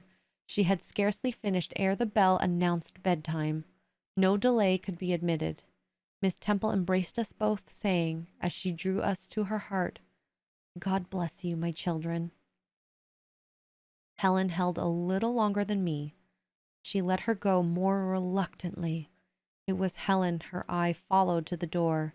It was for her she a second time breathed a sad sigh, for she wiped a tear from her cheek. On reaching the bedroom, we heard the voice of Miss Scatcherd. She was examining drawers. She had just pulled out Helen Burns, and when we entered, Helen was greeted with a sharp reprimand, and told that tomorrow she should have half a dozen of untidily folded articles pinned to her shoulder. My things were indeed in shameful order, murmured Helen to me in a low voice. I intended to have them arranged, but I forgot. Next morning, Miss Scatcherd wrote in conspicuous characters on a piece of pasteboard the word slattern, and bound it like a phylactery round Helen's large, mild, intelligent, and benign-looking forehead. She wore it till evening, patient, unresentful, regarding it as a deserved punishment. The moment Miss Scatcherd withdrew after afternoon school, I ran to Helen, tore it off, and thrust it into the fire. The fury of which she was incapable had been burning in my soul all day, and tears, hot and large, had continually been scalding my cheek, for the spectacle of her sad resignation gave me an intolerable pain of my heart. About a week subsequently to the incidents above, narrated Miss Temple, who had written to Mr. Lloyd, received his answer. It appeared that what he said would corroborate my account. Miss Temple, having assembled the whole school, announced that inquiry had been made into the charges alleged against Jane Eyre, and that she was most happy to be able to pronounce her completely cleared from every imputation. The teachers then shook hands with me and kissed me, and a murmur of pleasure ran through the ranks of my companions. Thus relieved of a grievous load, I from that hour set to work afresh, resolved to pioneer my way through every difficulty. I toiled hard, and my success was proportionate to my effort. My memory, not naturally tenacious, improved with practice. Exercise sharpened my wits. In a few weeks, I was promoted to a higher class. In less than 2 months, I was allowed to commence French and drawing. I learned the first 2 tenses of the verb être, and sketched my first cottage, whose walls, by the by, outrivaled in slope those of the Leaning Tower of Pisa, on the same day. That night, on going to bed, I forgot to prepare in imagination the Barmecide supper of hot roast potatoes, or white bread and new milk, with which I was wont to amuse my inward cravings. I feasted instead on the spectacle of ideal drawings, which I saw in the dark, all the work of my own hands, freely penciled houses and trees, picturesque rocks and ruins, type-like groups of cattle, sweet paintings of butterflies hovering over unblown roses, or birds picking at ripe cherries, or wrens' nests enclosing pearl-like eggs, wreathed about with young ivy sprays. I examined, too, in thought, the possibility of my ever being able to translate currently a certain little French story which Madame Pierrot had that day shown me. Nor was that problem solved to my satisfaction ere I fell sweetly asleep.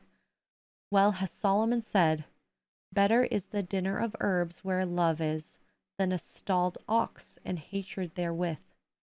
I would not now have exchanged Lowood with all its privations for Gateshead and its daily luxuries. Chapter 9. But the privations, or rather the hardships of Lowood, lessened. Spring drew on. She was indeed already come. The frosts of winter had ceased. Its snows were melted, its cutting wind ameliorated. My wretched feet, flayed and swollen to lameness by the sharp air of January, began to heal and subside under the gentler breathings of April. The nights and mornings no longer by their Canadian temperature froze the very blood in our veins. We could now endure the play hour passed in the garden. Sometimes on a sunny day it began even to be pleasant and genial, and a greenness grew over those brown beds, which, freshening daily, suggested that hope traversed them at night, and left each morning brighter traces of her steps. Flowers peeped out amongst the leaves, snowdrops, crocuses, purple auriculas, and golden-eyed pansies. On Thursday afternoons, we now took walks and found still sweeter flowers opening by the wayside under the hedges. I discovered, too, that a great pleasure, an enjoyment which the horizon only bounded, lay all outside the high and spiked guarded walls of our garden. This pleasure consisted in prospect of noble summits girdling a great hill hollow, rich in verdure and shadow, in a bright beck full of dark stones and sparkling eddies. How different had this scene looked when I viewed it laid out beneath the iron sky of winter, stiffened in frost, shrouded with snow, when mists as chill as death wandered to the impulse of east winds along these purple peaks, and rolled downing and home till they blended with the frozen fog of the beck. That beck itself was then a torrent, turbid and curbless. It tore asunder the wood and sent a raving sound through the air, often thickened with wild rain or whirling sleet, and for the forest on its banks, that showed only ranks of skeletons. April advanced to May. A bright, serene May it was. Days of blue sky, placid sunshine, and soft western or southern gales filled up its duration. And now vegetation matured with vigor. Low wood shook loose its tresses. It became all green, all flowery. Its great elm, ash, and oak skeletons were restored to majestic life. Woodland plants sprang up profusely in its recesses. Unnumbered varieties of moss filled its hollows, and it made a strange ground sunshine out of the wealth of its wild primrose plants. I have seen their pale gold gleam in overshadowed spots like scatterings of the sweetest lustre. All this I enjoyed often and fully, free, unwatched, and almost alone. For this unwonted liberty and pleasure there was a cause, to which it now became my task to advert. Have I not described a pleasant sight for a dwelling, when I speak of it as bosomed in hill and wood, and rising from the verge of a stream? Assuredly, pleasant enough, but whether healthy or not is another question. That forest dell where Lowood lay was the cradle of fog and fog-bred pestilence, which, quickening with the quickening spring, crept in the orphan asylum, breathed typhus throughout its crowded schoolroom and dormitory, and ere May arrived, transformed the seminary into a hospital. Semi-starvation and neglected colds had predisposed most of the pupils to receive infection. 45 out of the 80 girls lay ill at one time. Classes were broken up, rules relaxed. The few who continued well were allowed almost unlimited license because the medical attendant insisted on the necessity of frequent exercise to keep them in health. And had it been otherwise, no one had leisure to watch or restrain them. Miss Temple's whole attention was absorbed by the patients. She lived in the sick room, never quitting it except to snatch a few hours of rest at night. The teachers were fully occupied with packing up and making other necessary preparations for the departure of those girls who were not fortunate enough to have friends and relations able and willing to remove them from the seat of contagion. Many, already smitten, went home only to die. Some died at the school and were buried quietly and quickly, the nature of the malady forbidding delay.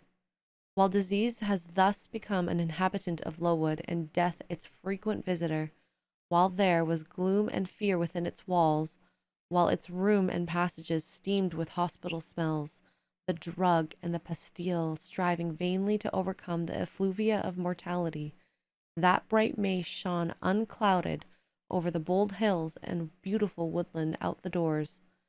Its garden, too, glowed with flowers. Hollyhocks had sprung up tall as trees. Lilies had opened. Tulips and roses were in bloom.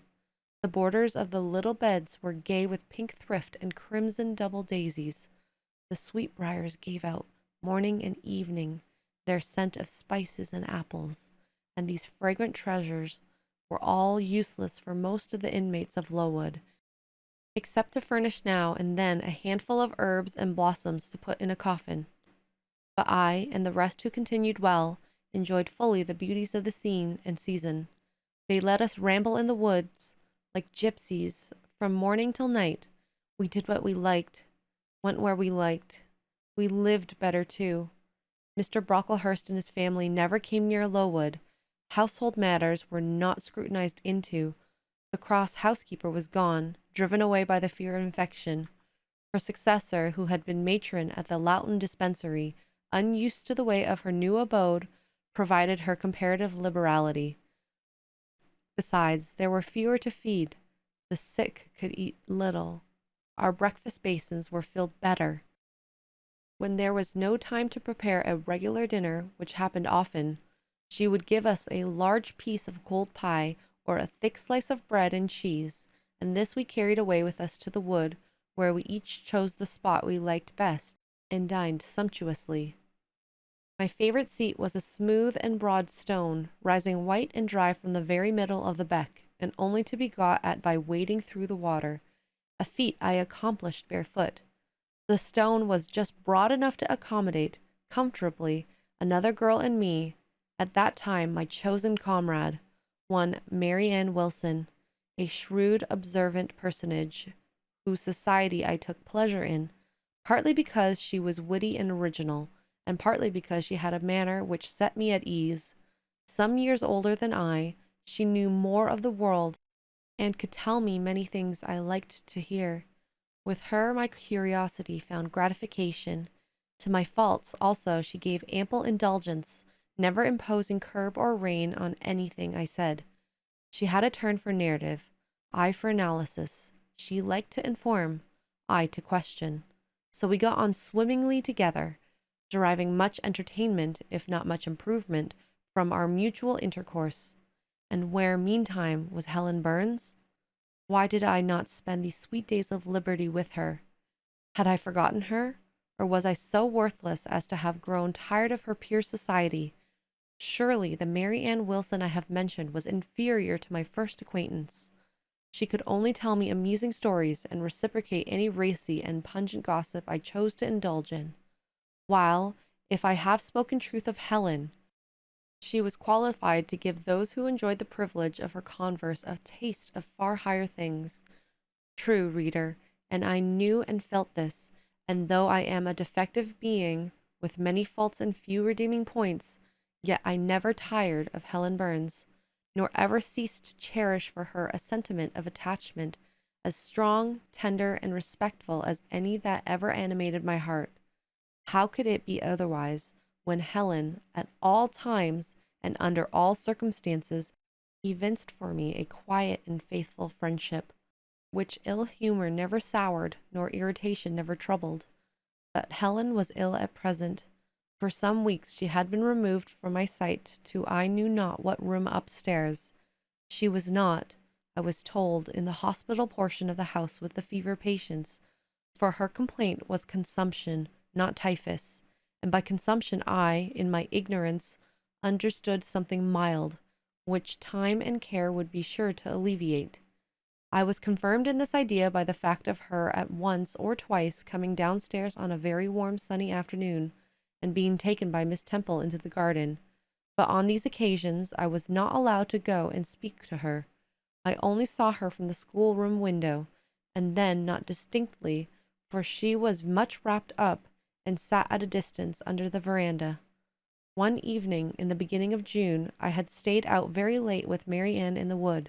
We had, as usual, separated ourselves from the others, and had wandered far, so far that we lost our way, and had to ask it at a lonely cottage where a man and a woman lived, who looked after a herd of half-wild swine that fed on the mast in the wood. When we got back, it was after moonrise. A pony, which we knew it to be a surgeon's, was standing at the garden door. Mary Ann remarked that she supposed one must be very ill, as Mr. Bates had been sent for at that time of the evening. She went into the house. I stayed behind a few minutes to plant in my garden a handful of roots I had dug up in the forest, and which I feared would wither if I left them till morning. This done, I lingered yet a little longer. The flowers smelt so sweet as the dew fell. It was such a pleasant evening, so serene, so warm. The still glowing west promised so fairly another fine day on the morrow. The moon rose with such majesty in the grave east. I was noting these things and enjoying them as a child might, when it entered my mind as it had never done before. How sad to be lying now on a sick bed, and to be in danger of dying. This world is pleasant. It would be dreary to be called from it, and to have to go who knows where. And then my mind made its first earnest effort to comprehend what had been infused into it concerning heaven and hell, and for the first time it recoiled, baffled, and for the first time glancing behind, on each side, and before it, it saw all round an unfathomed gulf. It felt the one point where it stood, the present. All the rest was formless cloud and vacant depth, and it shuddered at the thought of tottering and plunging amid that chaos. While pondering this new idea, I heard the front door open. Mr. Bates came out, and with him was a nurse. After she had seen him mount his horse and depart, she was about to close the door, but I ran up to her. "How is Helen Burns?" "Very poorly," was the answer. "Is it her Mr. Bates has been to see?" "Yes." "And what does he say about her?" "He says she'll not be here for long." This phrase uttered in my hearing yesterday, would have only conveyed the notion that she was about to be removed to Northumberland, to her own home. I should not have suspected that it meant she was dying, but I knew instantly now. It opened clear on my comprehension that Helen Burns was numbering her last days in this world, and that she was going to be taken to the region of spirits. In such region I experienced a shock of horror, then a strong thrill of grief, then a desire, a necessity to see her, and I asked in what room she lay. "She is in Miss Temple's room," said the nurse. "May I go up and speak to her?" "Oh, no, child, it is not likely, and now it is time for you to come in. You'll catch the fever if you stop out when the dew is falling." The nurse closed the front door. I went in by the side entrance which led to the schoolroom. I was just in time. It was 9 o'clock, and Miss Miller was calling the pupils to go to bed. It might be 2 hours later, even near 11, when I, not having been able to fall asleep and deeming, from the perfect silence of the dormitory, that my companions were all wrapped in profound repose, rose slowly, put on my frock over my nightdress, and, without shoes, crept from the apartment and set off in quest of Miss Temple's room. It was quite at the other end of the house, but I knew my way, and the light of the unclouded summer moon entering here and there at passage windows enabled me to find it without difficulty. An odor of camphor and burnt vinegar warned me when I came near the fever room, and I passed its door quickly, fearful lest the nurse who sat up all night should hear me. I dreaded being discovered and sent back, for I must see Helen. I must embrace her before she died. I must give her one last kiss, exchange with her one last word. Having descended a staircase, traversed a portion of the house below, and succeeded in opening and shutting without noise 2 doors, I reached another flight of stairs.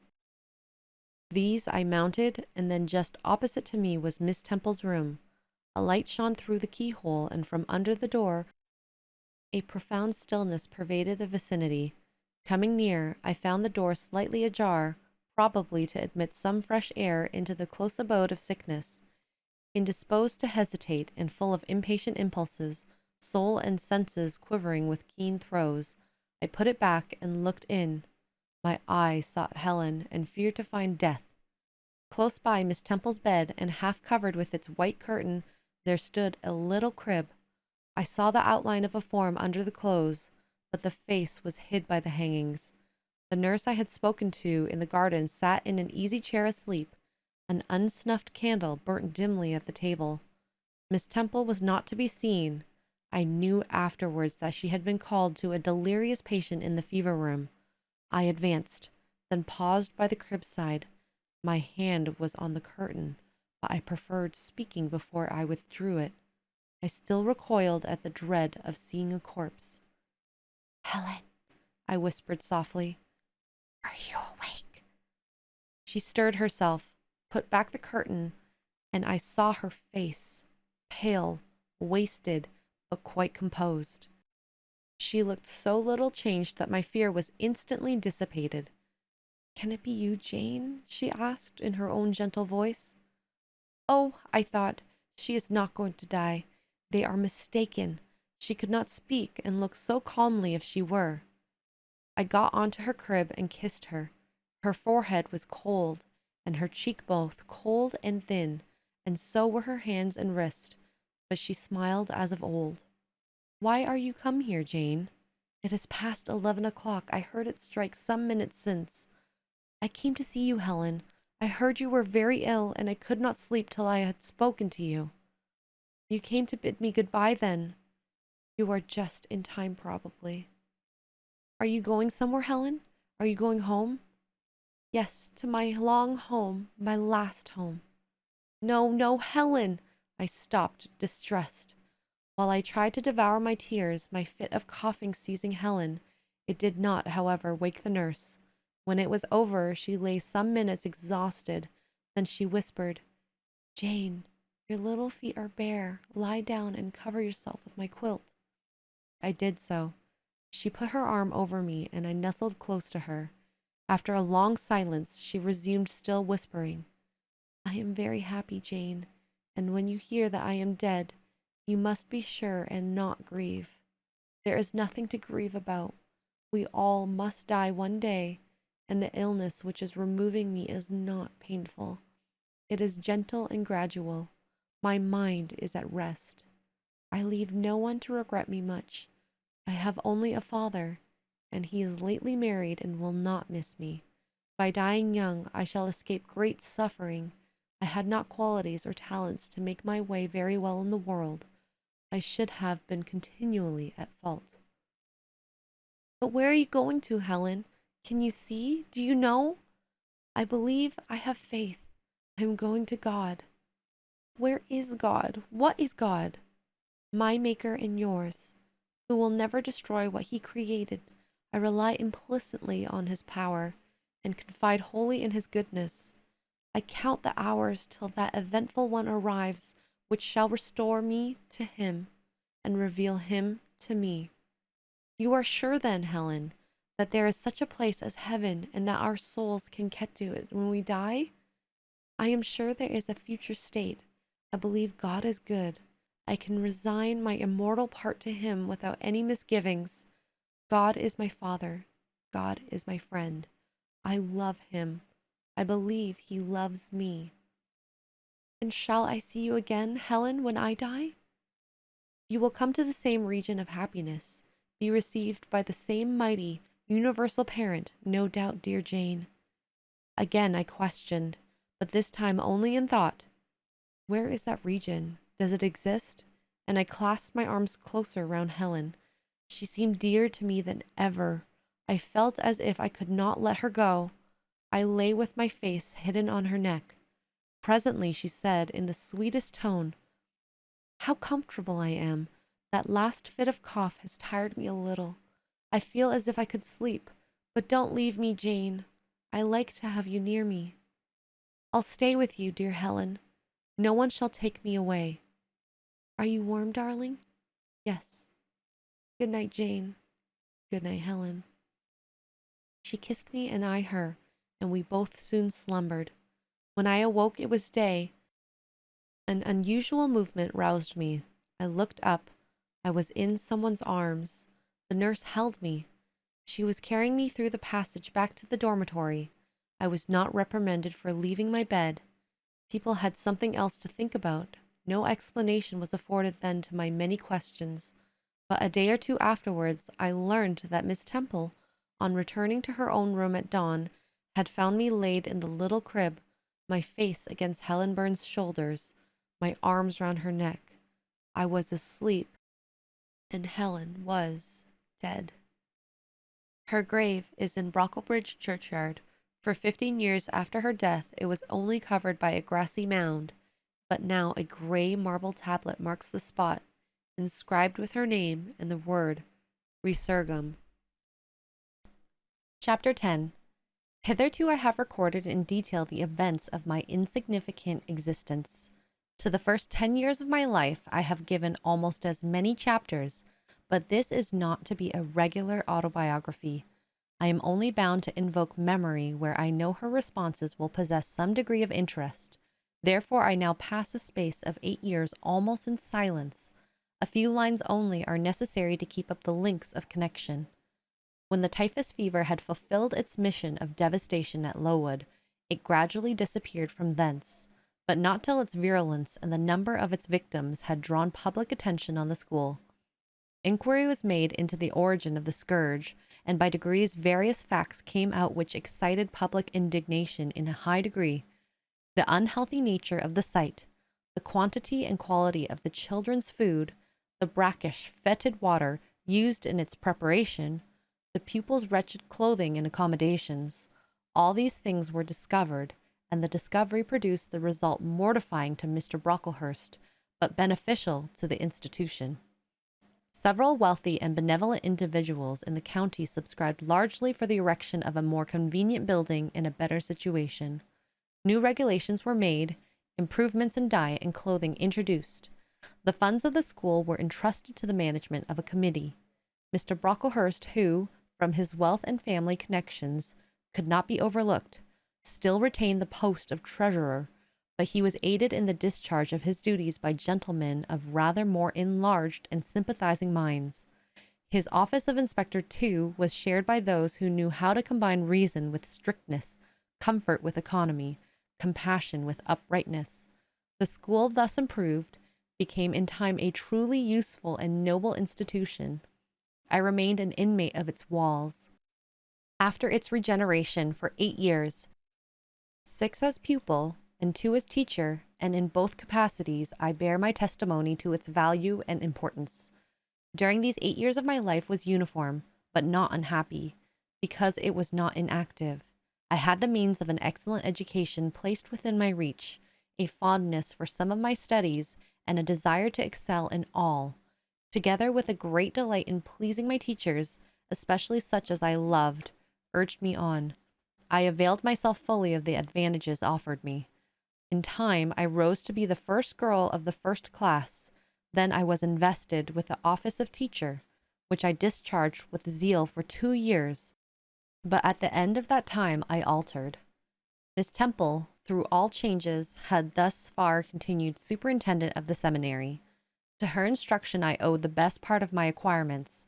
Her friendship and society had been my continual solace. She had stood me in the stead of mother, governess, and, latterly, companion. At this period she married, removed with her husband, a clergyman, an excellent man, almost worthy of such a wife, to a distant county, and consequently was lost to me. From the day she left, I was no longer the same. With her was gone every settled feeling, every association that had made Lowood in some degree a home to me. I had imbibed from her something of her nature and much of her habits, more harmonious thoughts. What seemed better regulated feelings had become the inmates of my mind. I had given in allegiance to duty and order. I was quiet. I believed I was content. To the eyes of others, usually even to my own, I appeared a disciplined and subdued character.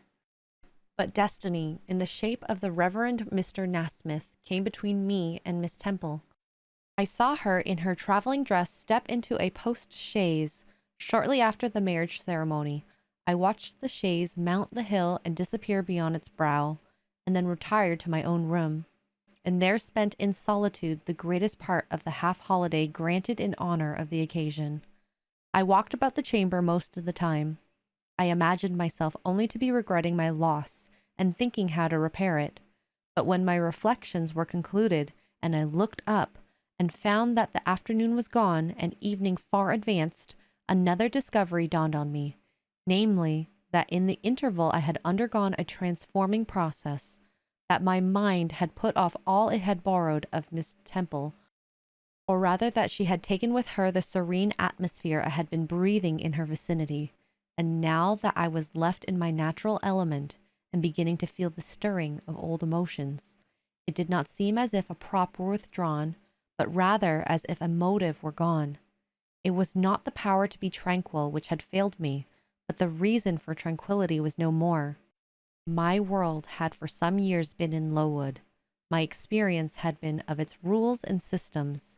Now I remembered that the real world was wide, and that a varied field of hopes and fears, of sensations and excitements, awaited those who had courage to go forth into its expanse, to seek real knowledge of life amidst its perils. I went to my window, opened it, and looked out. There were the 2 wings of the building. There was the garden. There were the skirts of Lowood. There was the hilly horizon.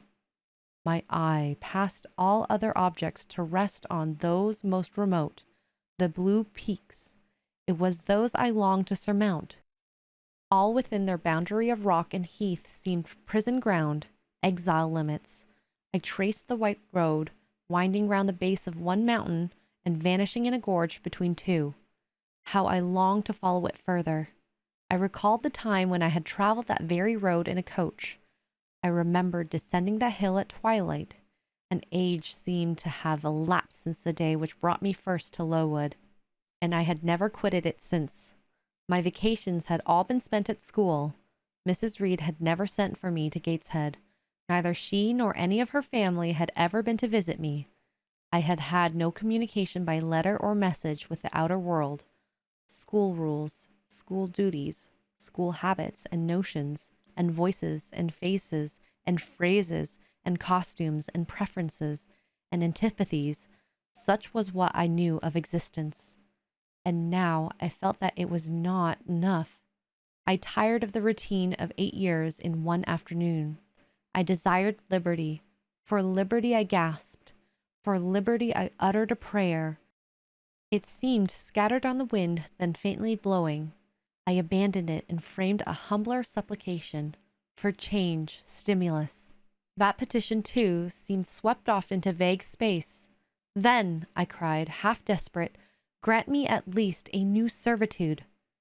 Here a bell, ringing the hour of supper, called me downstairs. I was not free to resume the interrupted chain of my reflections till bedtime.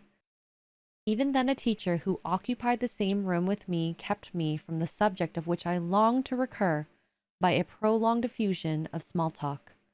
How I wished sleep would silence her. It seemed as if, could I but go back to the idea which had last entered my mind as I stood at the window, some inventive suggestion would rise for my relief. Miss Gryce snored at last. She was a heavy Welshwoman, and till now her habitual nasal strains had never been regarded by me in any other light than as a nuisance. Tonight I hailed the first deep notes with satisfaction. I was debarrassed of interruption. My half-effaced thought instantly revived. A new servitude. There is something in that, I soliloquized. Mentally, be it understood, I did not talk aloud. I know there is, because it does not sound too sweet. It is not like such words as liberty, excitement, enjoyment. Delightful sounds truly, but no more than sounds for me, and so hollow and fleeting that it is mere waste of time to listen to them. But servitude, that must be matter of fact. Anyone may serve. I have served here 8 years. Now all I want is to serve elsewhere. Can I not get so much of my own will? Is not the thing feasible? Yes, yes, the end is not so difficult. If I had only a brain active enough to ferret out the meanings of attaining it. I sat up in bed by way of arousing the said brain. It was a chilly night. I covered my shoulders with a shawl, and then I proceeded to think again with all my might. What do I want? A new place in a new house, amongst new faces, under new circumstances. I want this because it is of no use wanting anything better. How do people do to get a new place? They apply to friends, I suppose. I have no friends. There are many others who have no friends, who must look about for themselves and be their own helpers. And what is their resource? I could not tell. Nothing answered me. I then ordered my brain to find a fast response, and quickly. It worked and worked faster.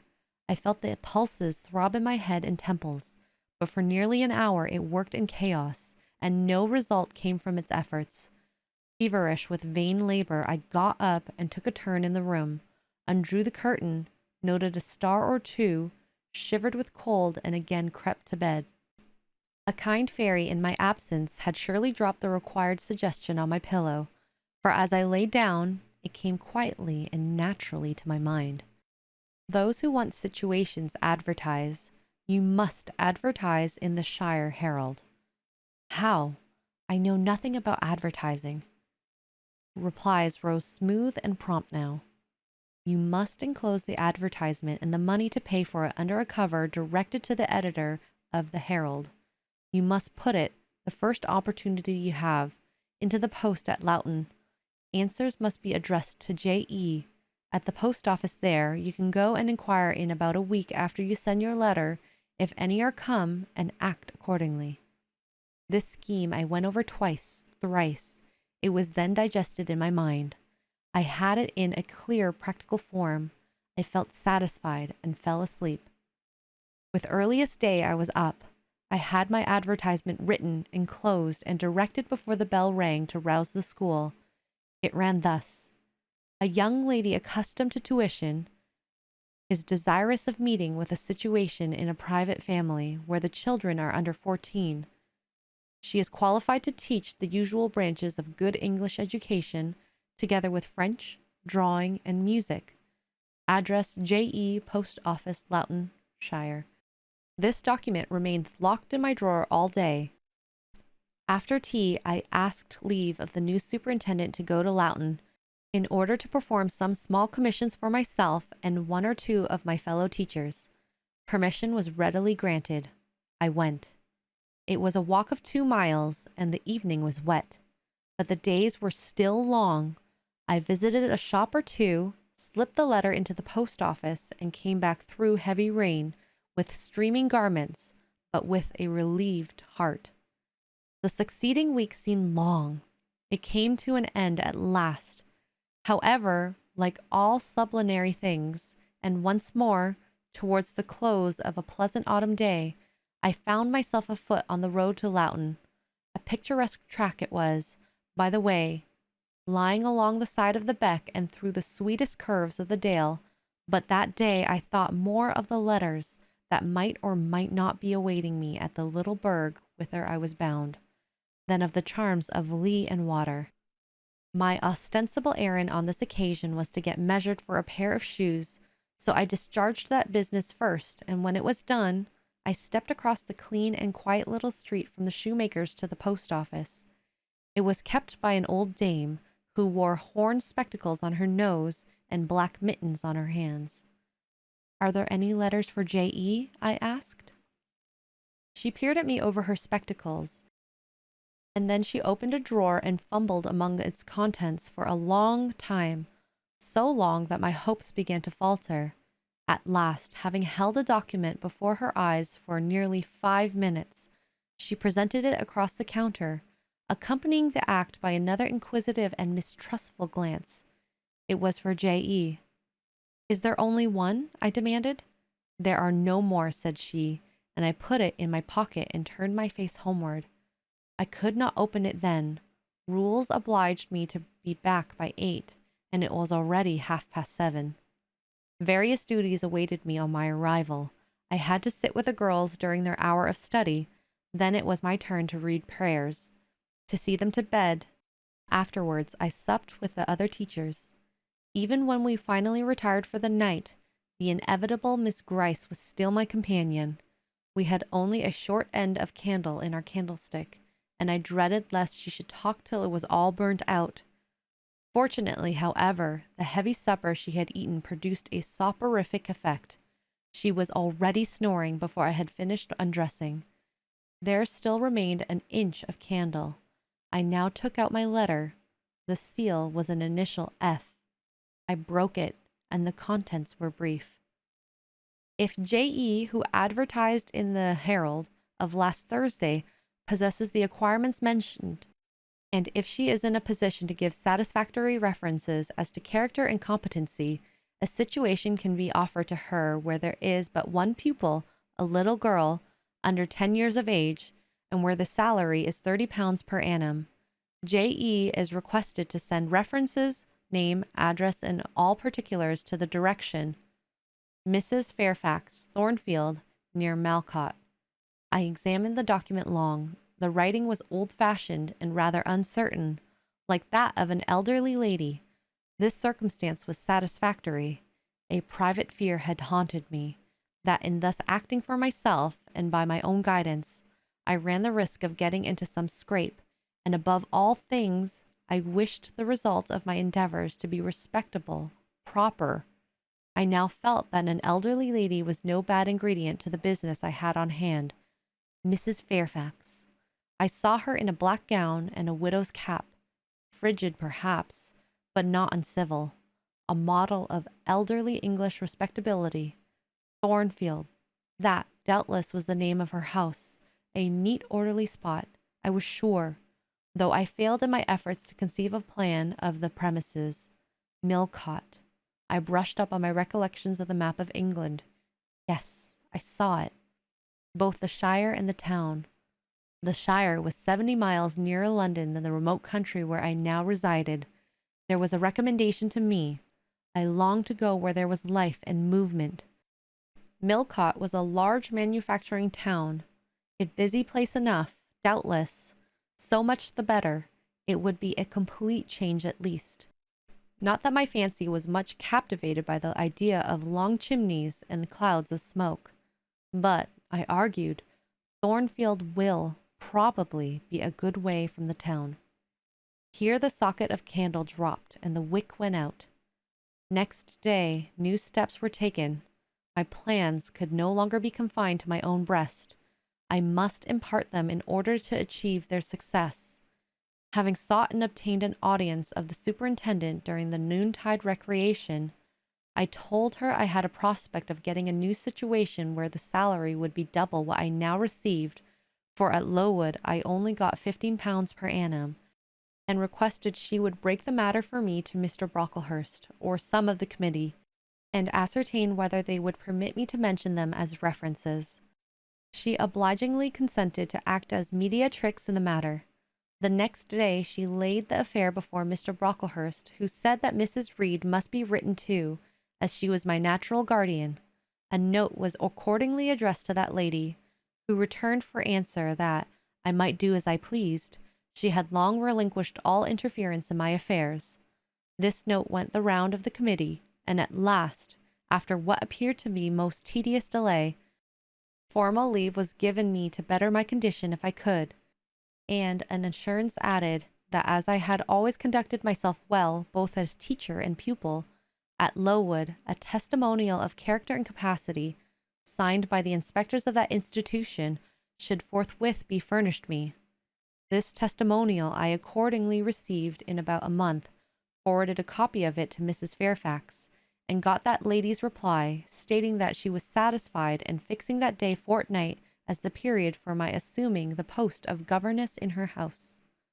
I now busied myself in preparations. The fortnight passed rapidly. I had not a very large wardrobe, though it was adequate to my wants, and the last day sufficed to pack my trunk, the same I had brought with me 8 years ago from Gateshead. The box was corded and card nailed on. In half an hour the carrier was to call for it to take it to Loughton, whither I myself was to repair at an early hour the next morning to meet the coach. I had brushed my black stuff travelling dress, prepared my bonnet, gloves, and muff, sought in all my drawers to see that no article was left behind, and now having nothing more to do, I sat down and tried to rest. I could not. Though I had been on foot all day, I could not now repose an instant. I was too much excited. A phase of my life was closing tonight, a new one opening tomorrow. Impossible to slumber in the interval. I must watch feverishly while the change was being accomplished. "Miss," said a servant who met me in the lobby, where I was wandering like a troubled spirit, "a person below wishes to see you." The carrier, no doubt, I thought, and ran downstairs without inquiry. I was passing the back parlor, or teacher's sitting room, the door of which was half open to go to the kitchen, when someone ran out. "It's her, I am sure. I could have told her anywhere," cried the individual who stopped my progress and took my hand. I looked. I saw a woman attired like a well-dressed servant, matronly, yet still young, very good-looking, with black hair and eyes and lively complexion. "Well, who is it?" she asked in a voice and with a smile I half recognized. "You've not forgotten me, I think, Miss Jane?" In another second I was embracing and kissing her rapturously. "Bessie, Bessie, Bessie!" That was all I said, whereat she half laughed, half cried, and we both went into the parlor. By the fire stood a little fellow of 3 years old, in plaid frock and trousers. "That is my little boy," said Bessie directly. "Then you are married, Bessie?" "Yes, nearly 5 years since, to Robert Leaven, the coachman, and I've a little girl besides Bobby there, that I've christened Jane." "And you don't live at Gateshead?" "I live at the lodge the old porter had left." "Well, and how do they all get on? Tell me everything about them, Bessie. But sit down first, and Bobby, come and sit on my knee, will you?" But Bobby preferred sidling over to his mother. "You've not grown so very tall, Miss Jane, nor so very stout," continued Mrs. Leaven. "I dare say they've not kept you too well at school." Miss Reed is the head and shoulders taller than you are, and Miss Georgiana would make two of you in breadth. Georgiana is handsome, I suppose, Bessie? Very. She went up to London last winter with her mamma, and there everybody admired her, and a young lord fell in love with her, but his relations were against the match, and, what do you think? He and Miss Georgiana made it up to run away, but they were found out and stopped. It was Miss Reed that found them out. I believe she was envious, and now she and her sister lead a cat and dog life together. They are always quarreling. Well, and what of John Reed? Oh, he is not doing so well as his mamma would wish. He went to college, and he got plucked, I think they call it, and then his uncles wanted him to be a barrister and study the law. But he is such a dissipated young man. They will never make much of him, I think. What does he look like?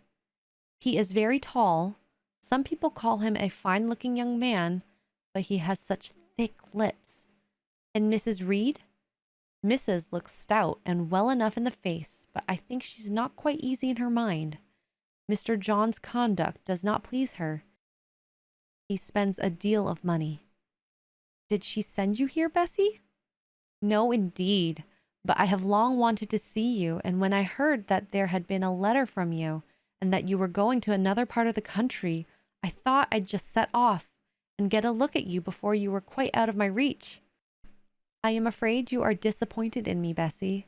I said this laughing. I perceived that Bessie's glance, though it expressed regard, did in no shape denote admiration. No, Miss Jane, not exactly. You are genteel enough. You look like a lady, and it is not as much as ever I expected of you. You were no beauty as a child. I smiled at Bessie's frank answer. I felt that it was correct, but I confess that I was not quite indifferent to its import. At 18, most people wish to please, and the conviction that they have not an exterior likely to second that desire brings anything but gratification. I dare say you are clever, though, continued Bessie, by way of solace. What can you do? Can you play on the piano? A little. There was one in the room. Bessie went and opened it, and then asked me to sit down and give her a tune. I played a waltz or two, and she was charmed. The Miss Reeds cannot play at all, said she exultingly. I always said you would surpass them in learning. And can you draw? That is one of my paintings over the chimney-piece. It was a landscape in watercolors of which I had made a present to the superintendent, in acknowledgment of her obliging mediation with the committee on my behalf, and which she had framed and glazed. Well, that is beautiful, Miss Jane. It is as fine a picture as any Miss Reed's drawing master could paint, let alone the young ladies themselves, who could not come near it. And have you learnt French? Yes, Bessie, I can both read it and speak it. And you can work on muslin and canvas? I can.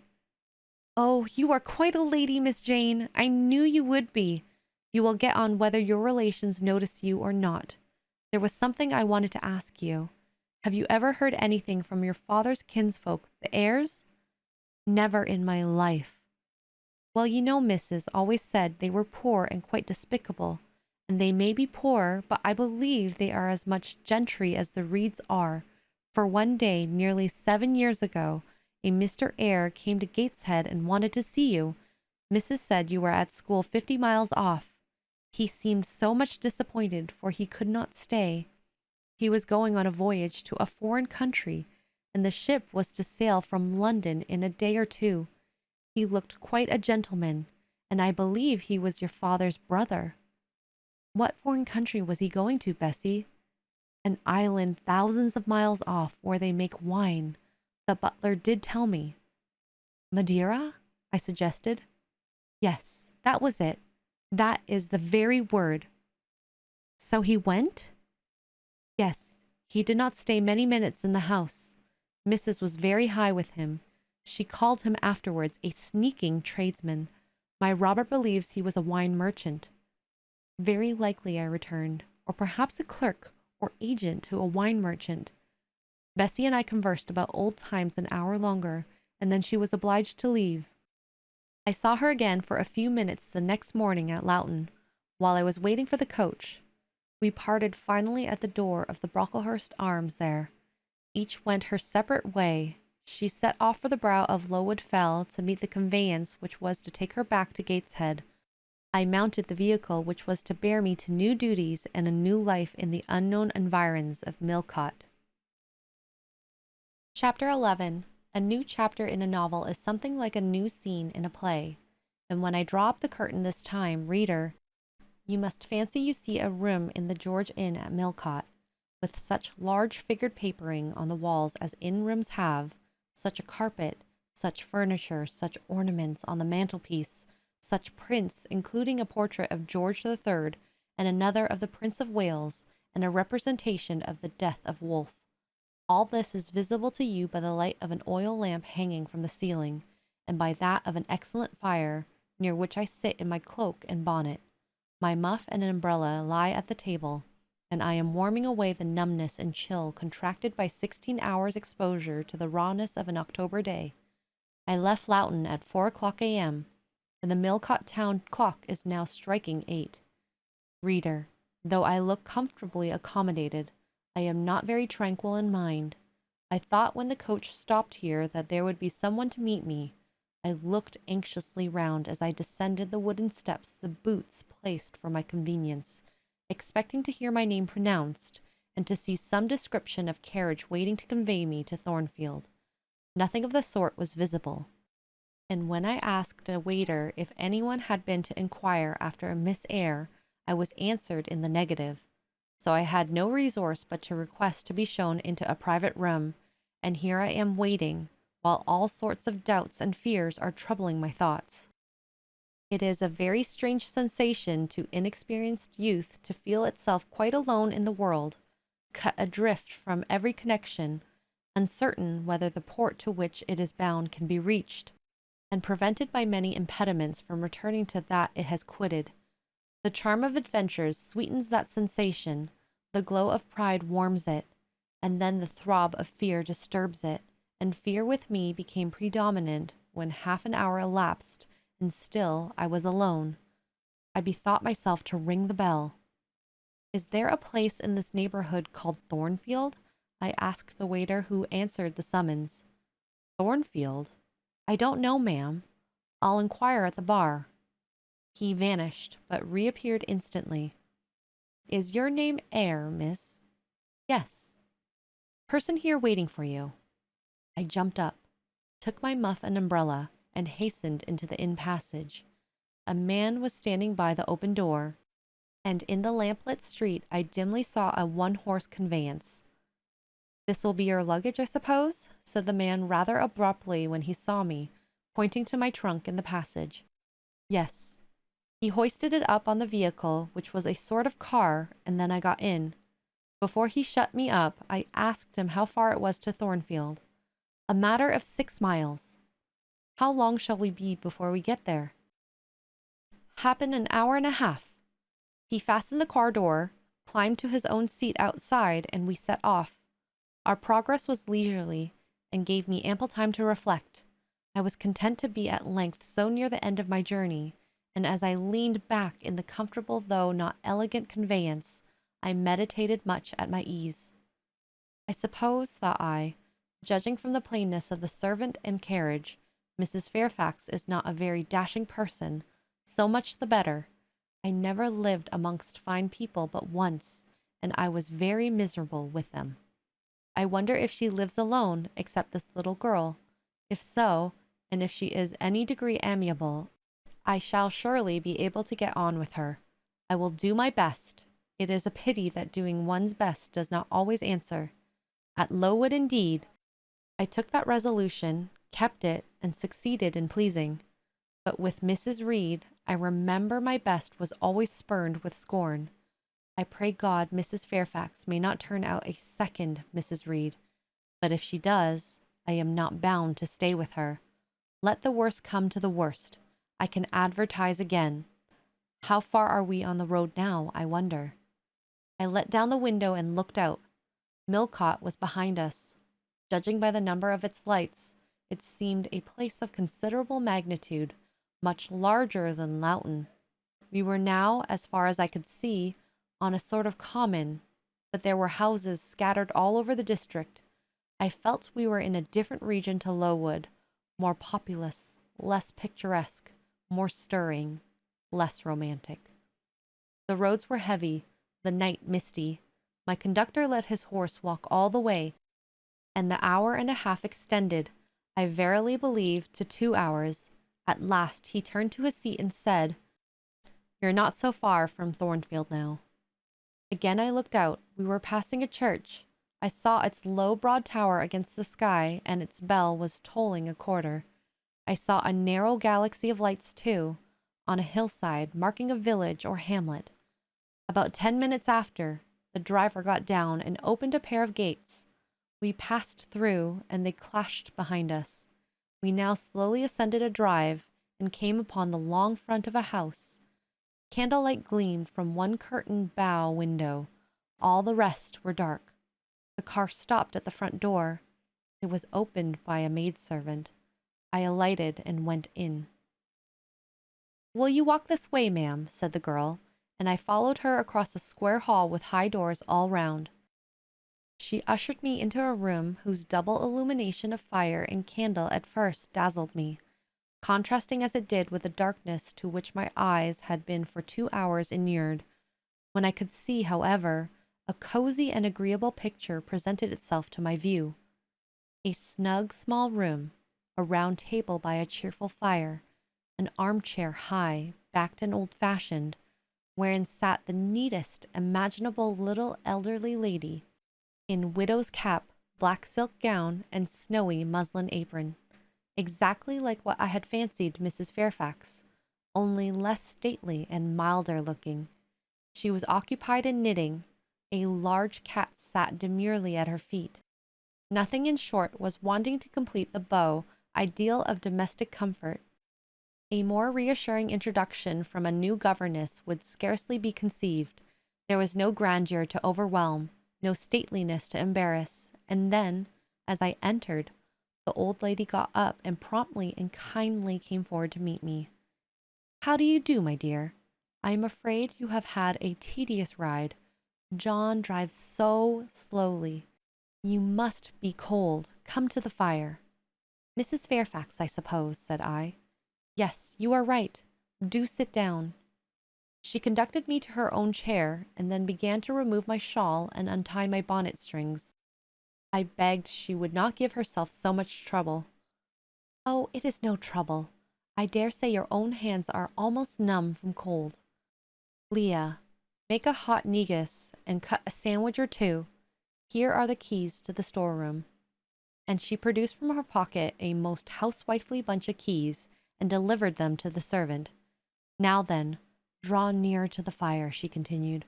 "You've brought your luggage with you, haven't you, my dear?" "Yes, ma'am." "I'll see it carried to your room," she said, and bustled out. She treats me like a visitor, thought I. I little expected such a reception. I anticipated only coldness and stiffness. This is not like what I have heard of the treatment of governesses, but I must not exult too soon. She returned with her own hands, cleared her knitting apparatus and a book or two from the table to make room for the tray which Leah now brought, and then herself handed me the refreshments.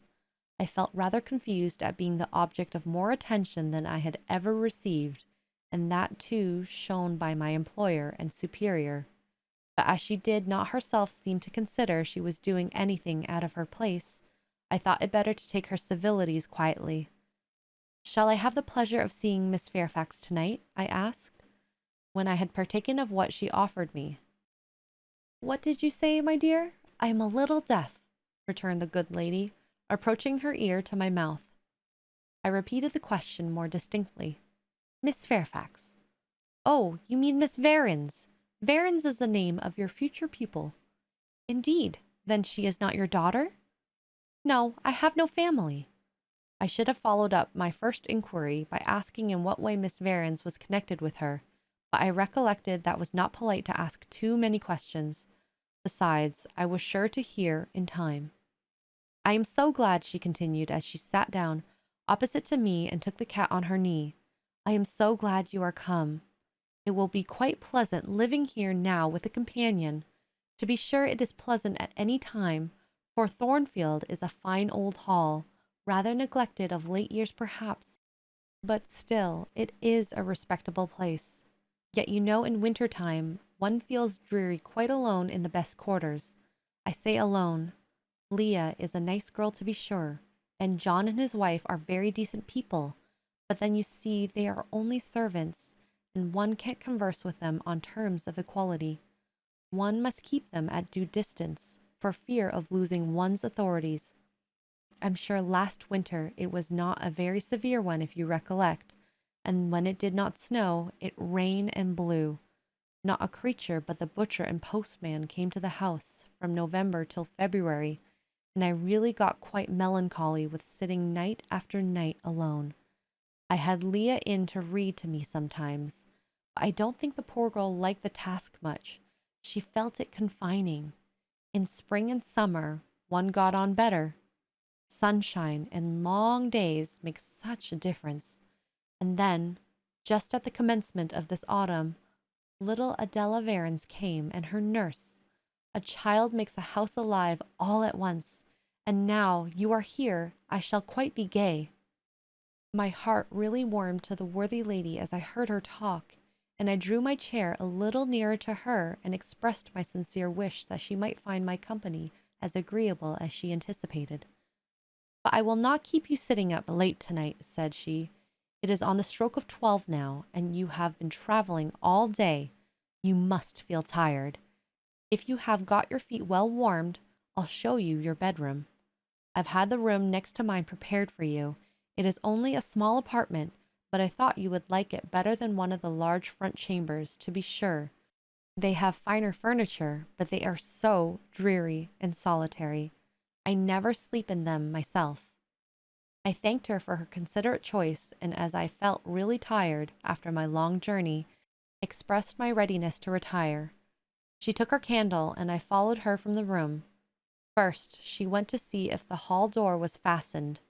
Having taken the key from the lock, she led the way upstairs. The steps and banisters were of oak. The staircase window was high and latticed. Both it and the long gallery into which the bedroom doors opened looked as if they belonged to a church rather than a house. A very chill and vault-like air pervaded the stairs and gallery, suggesting cheerless ideas of space and solitude, and I was glad, when finally ushered into my chamber, to find it of small dimensions and furnished in ordinary modern style.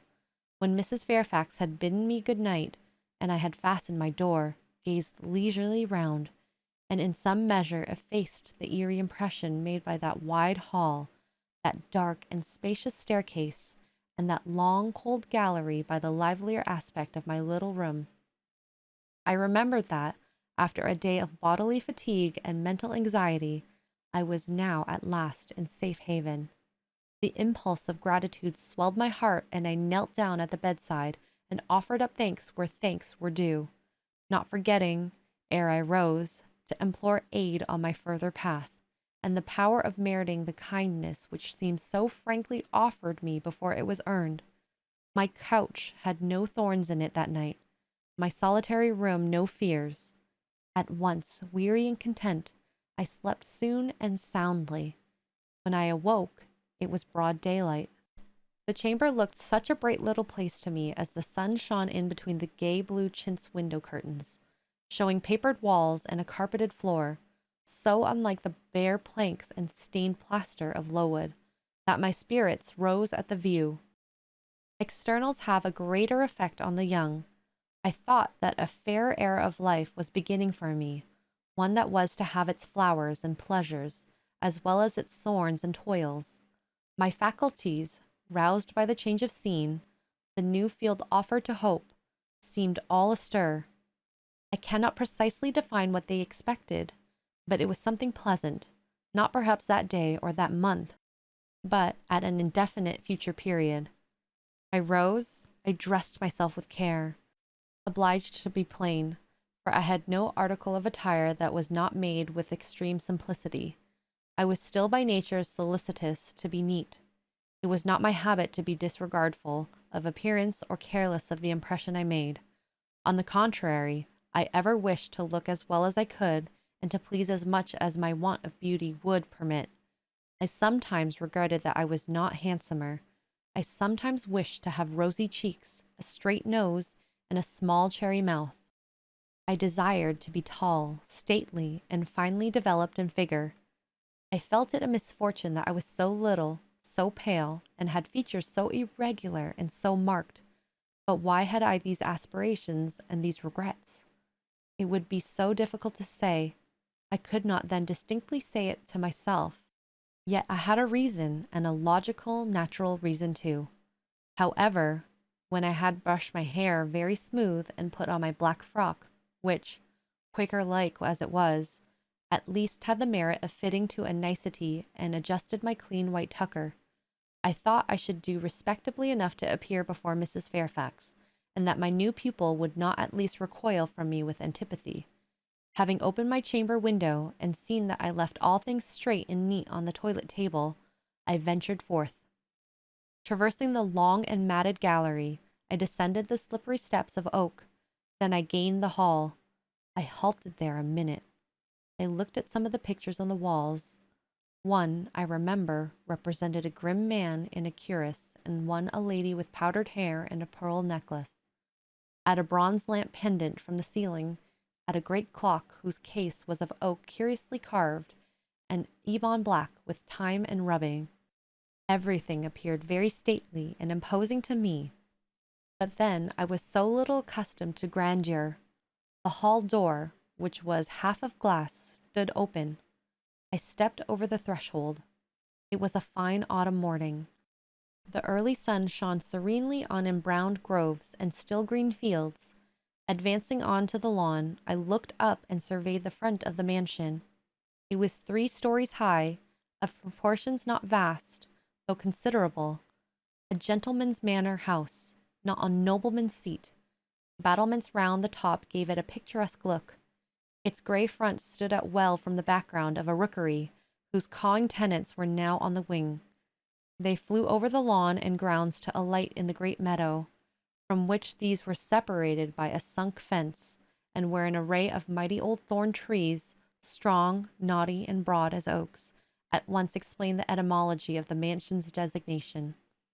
Farther off were hills, not so lofty as those round Lowood, nor so craggy, nor so like barriers of separation from the living world, but yet quiet and lonely hills enough, and seeming to embrace Thornfield with a seclusion I had not expected to find existence so near the stirring locality of Millcote. A little hamlet, whose roofs were blent with trees, straggled up the side of one of these hills. The church of the district stood near Thornfield. Its old tower top looked over a knoll between the house and gates. I was yet enjoying the calm prospect and pleasant fresh air, yet listening with delight to the cawing of the rooks, yet surveying the wide, hoary front of the hall, and thinking what a great place it was for one lonely little dame like Mrs. Fairfax to inhabit, when that lady appeared at the door. "What, out already?" said she. "I see you are an early riser." I went up to her and was received with an affable kiss and shake of the hand. "How do you like Thornfield?" she asked. I told her I liked it very much. "Yes," she said, "it is a pretty place, but I fear it will be getting out of order, unless Mr. Rochester should take it into his head to come and reside here permanently, or at least visit rather oftener. Great houses and fine grounds require the presence of the proprietor." "Mr. Rochester?" I exclaimed. "Who is he?" "The owner of Thornfield," she responded quietly. "Did you not know he was called Rochester?" Of course I did not. I had never heard of him before. But the old lady seemed to regard his existence as a universally understood fact, with which everybody must be acquainted by instinct. "I thought," I continued, "Thornfield belonged to you." "To me? Bless you, child! What an idea! To me! I am the housekeeper, the manager. To be sure, I am distantly related to the Rochesters by the mother's side, or at least my husband was. He was a clergyman, incumbent of Hay. That little village yonder on the hill, and that church near the gates was his. The present Mr. Rochester's mother was a Fairfax, and second cousin to my husband. but I never presume on the connection. In fact, it is nothing to me. I consider myself quite in the light of an ordinary housekeeper. My employer is always civil, and I expect none more. And the little girl, my pupil. She is Mr. Rochester's ward. He commissioned me to find a governess for her. He intended to have her brought up here, I believe. Here she comes, with her bonne, as she calls her nurse. The enigma then was explained. This affable and kind little widow was no great dame, but a dependent like myself. I did not like her the worse for that. On the contrary, I felt better pleased than never. The equality between her and me was real, not the mere result of condescension on her part. So much the better. My position was all the freer.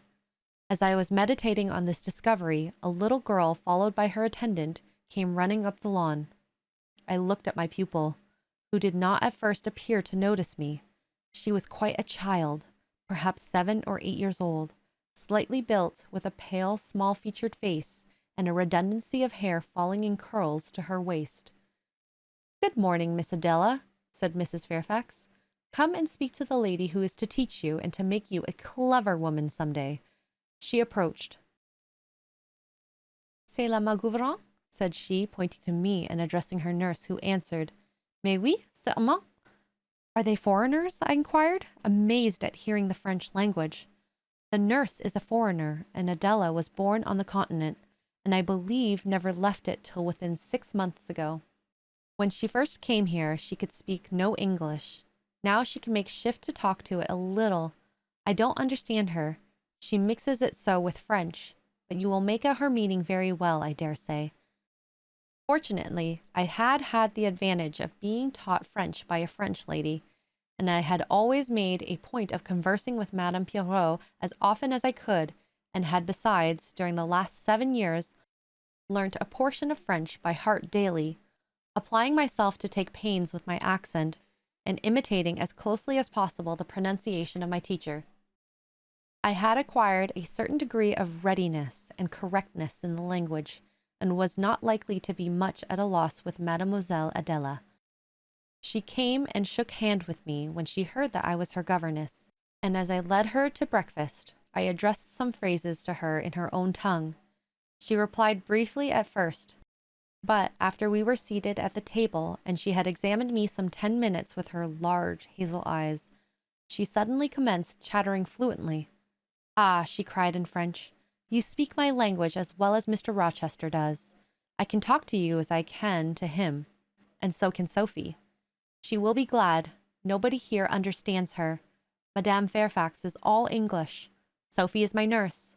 She came with me over the sea in a great ship with a chimney that smoked. How it did smoke, and I was so sick, and so was Sophie, and so was Mr. Rochester. Mr. Rochester lay down on a sofa in a pretty room called the salon, and Sophie and I had little beds in another place. I nearly fell out of mine. It was like a shelf, and Mademoiselle, what is your name?" "Eyre. Jane Eyre." "Eyre? Bah, I cannot say that. Well, our ship stopped in the morning before it was quite daylight, and at a great city, a huge city, with very dark houses and all smoky, not at all like the pretty clean town I came from. And Mr. Rochester carried me in his arms over a plank to the land, and Sophie came after, and we all got into a coach which took us to a beautiful large house, larger than this and finer, called a hotel. We stayed there nearly a week. I and Sophie used to walk every day in a great green place full of trees called the park, and there were many children there besides me, and a pond with beautiful birds in it that I fed with crumbs." "Can you understand her when she runs on so fast?" asked Mrs. Fairfax. I understood her very well, for I had been accustomed to the fluent tongue of Madame Pierrot. "I wish," continued the good lady, "you would ask her a question or two about her parents. I wonder if she remembers them." "Adele," I inquired, "with whom did you live when you were in that pretty clean town you spoke of?" "I lived long ago with Mamma, but she is gone to the Holy Virgin. Mamma used to teach me to dance and sing, and to say verses. A great many gentlemen and ladies came to see Mamma, and I used to dance before them, or to sit on their knees and sing to them. I liked it. Shall I let you hear me sing now? She was finished her breakfast, so I permitted her to give a specimen of her accomplishments. Descending from her chair, she came and placed herself on my knee, then folding her little hands demurely before her, shaking back her curls and lifting her eyes to the ceiling, she commenced singing a song from some opera. It was the strain of a forsaken lady who, after bewailing the perfidy of her lover, calls pride to her aid, desires her attendant to deck her in her brightest jewels and richest robes, resolves to meet the false one that night at a ball, and prove to him by the gaiety of her demeanor how little his desertion has affected her. The subject seems strangely chosen for an infant singer, but I suppose the point of the exhibition lay in the hearing of the notes of love and jealousy warbled with the lisp of a child, and in very bad taste that point was, at least I thought so. Adele sang the canzonet tunefully enough, and with the naivete of her age. This achieved, she jumped from my knee and said, "Now, mademoiselle, I will repeat you some poetry." Assuming an attitude, she began, La Ligue des Rats, Fable de La Fontaine. She then declaimed the little piece with an attention to punctuation and emphasis, a flexibility of voice, and an appropriateness of gesture, very unusual indeed at her age, and which proved she had been carefully trained. Was it your mamma who taught you that piece? I asked. Yes, and she just used to say it was this way. Qu'avez-vous donc? Lui dit un de ses rats. Parlez. She made me lift my hands, so to remind me to raise my voice at the question, Now, shall I dance for you? No, that will do. But after your mamma went to the Holy Virgin, as you say, with whom did you live then? With Madame Frederick and her husband, and she took care of me. But she is nothing related to me.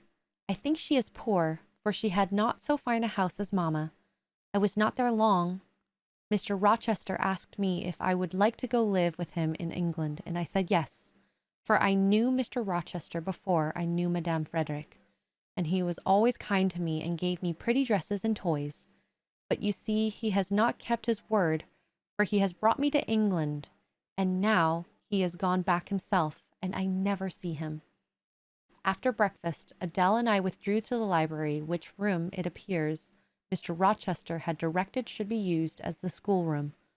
Most of the books were locked up behind glass doors, but there was one bookcase left open containing everything that could be needed in the way of elementary works, and several volumes of light literature, poetry, biography, travels, a few romances. I suppose he had considered that these were all the governess would require for her private perusal, and indeed they contented me amply for the present. Compared with the scanty pickings I had now and then been able to glean at Lowood, they seemed to offer an abundant harvest of entertainment and information. In this room, too, there was a cabinet piano, quite new and a superior tone, also an easel for painting and a pair of globes. I found my pupil sufficiently docile, though disciplined to apply. She had not been used to regular occupation of any kind. I felt it would be injudicious to confine her too much at first, so when I had talked to her a great deal and got her to learn a little, and when the morning had advanced to noon, I allowed her to return to her nurse. I then proposed to occupy myself till dinner time in drawing some little sketches for her use. As I was going upstairs to fetch my portfolio and pencils, Mrs. Fairfax called to me. Your morning school hours are now over, I suppose, said she. She was in a room the folding doors of which stood open. I went in when she addressed me. It was a large, stately apartment with purple chairs and curtains, a Turkey carpet, walnut-paneled walls, one vast window rich in slanted glass, and a lofty ceiling, nobly molded. Mrs. Fairfax was dusting some vases of fine purple spar, which stood on a sideboard.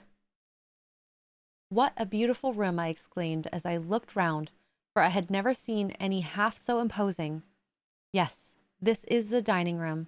I have just opened the window to let in a little air and sunshine, for everything gets so damp in apartments that are seldom inhabited. The drawing room yonder feels like a vault. She pointed to a wide arch corresponding to the window and hung like it a Tyrian-dyed curtain, now looped up. Mounting to it by 2 broad steps and looking through, I thought I caught a glimpse of a fairy place, so bright in my novice eyes appeared the view beyond. Yet it was merely a very pretty drawing room, and within it a boudoir, both spread with white carpets, on which seemed laid brilliant garlands of flowers, both sealed with snowy mouldings of white grapes and vine leaves, beneath which glowed in rich contrast crimson couches and ottomans, while the ornaments of the pale Parian mantelpiece were of sparkling Bohemian glass, ruby red, and between the windows large mirrors repeated the general blending of snow and fire. "In what order you keep these rooms, Mrs. Fairfax," said I. "No dust, no canvas coverings, except that the air feels chilly. One would think they were inhabited daily."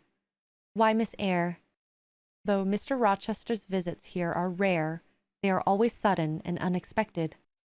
And as I observed that it put him out to find everything swathed up and to have a bustle of arrangement on his arrival, I thought it best to keep the rooms in readiness. "Is Mr. Rochester an exacting, fastidious sort of man?" "Not particularly so, but he has a gentleman's taste and habits, and he expects to have things managed in conformity to him." "Do you like him? Is he generally liked?" "Oh, yes. The family have always been respected here. Almost all the lands in this neighborhood, as far out as you can see, has belonged to the Rochester time out of mind."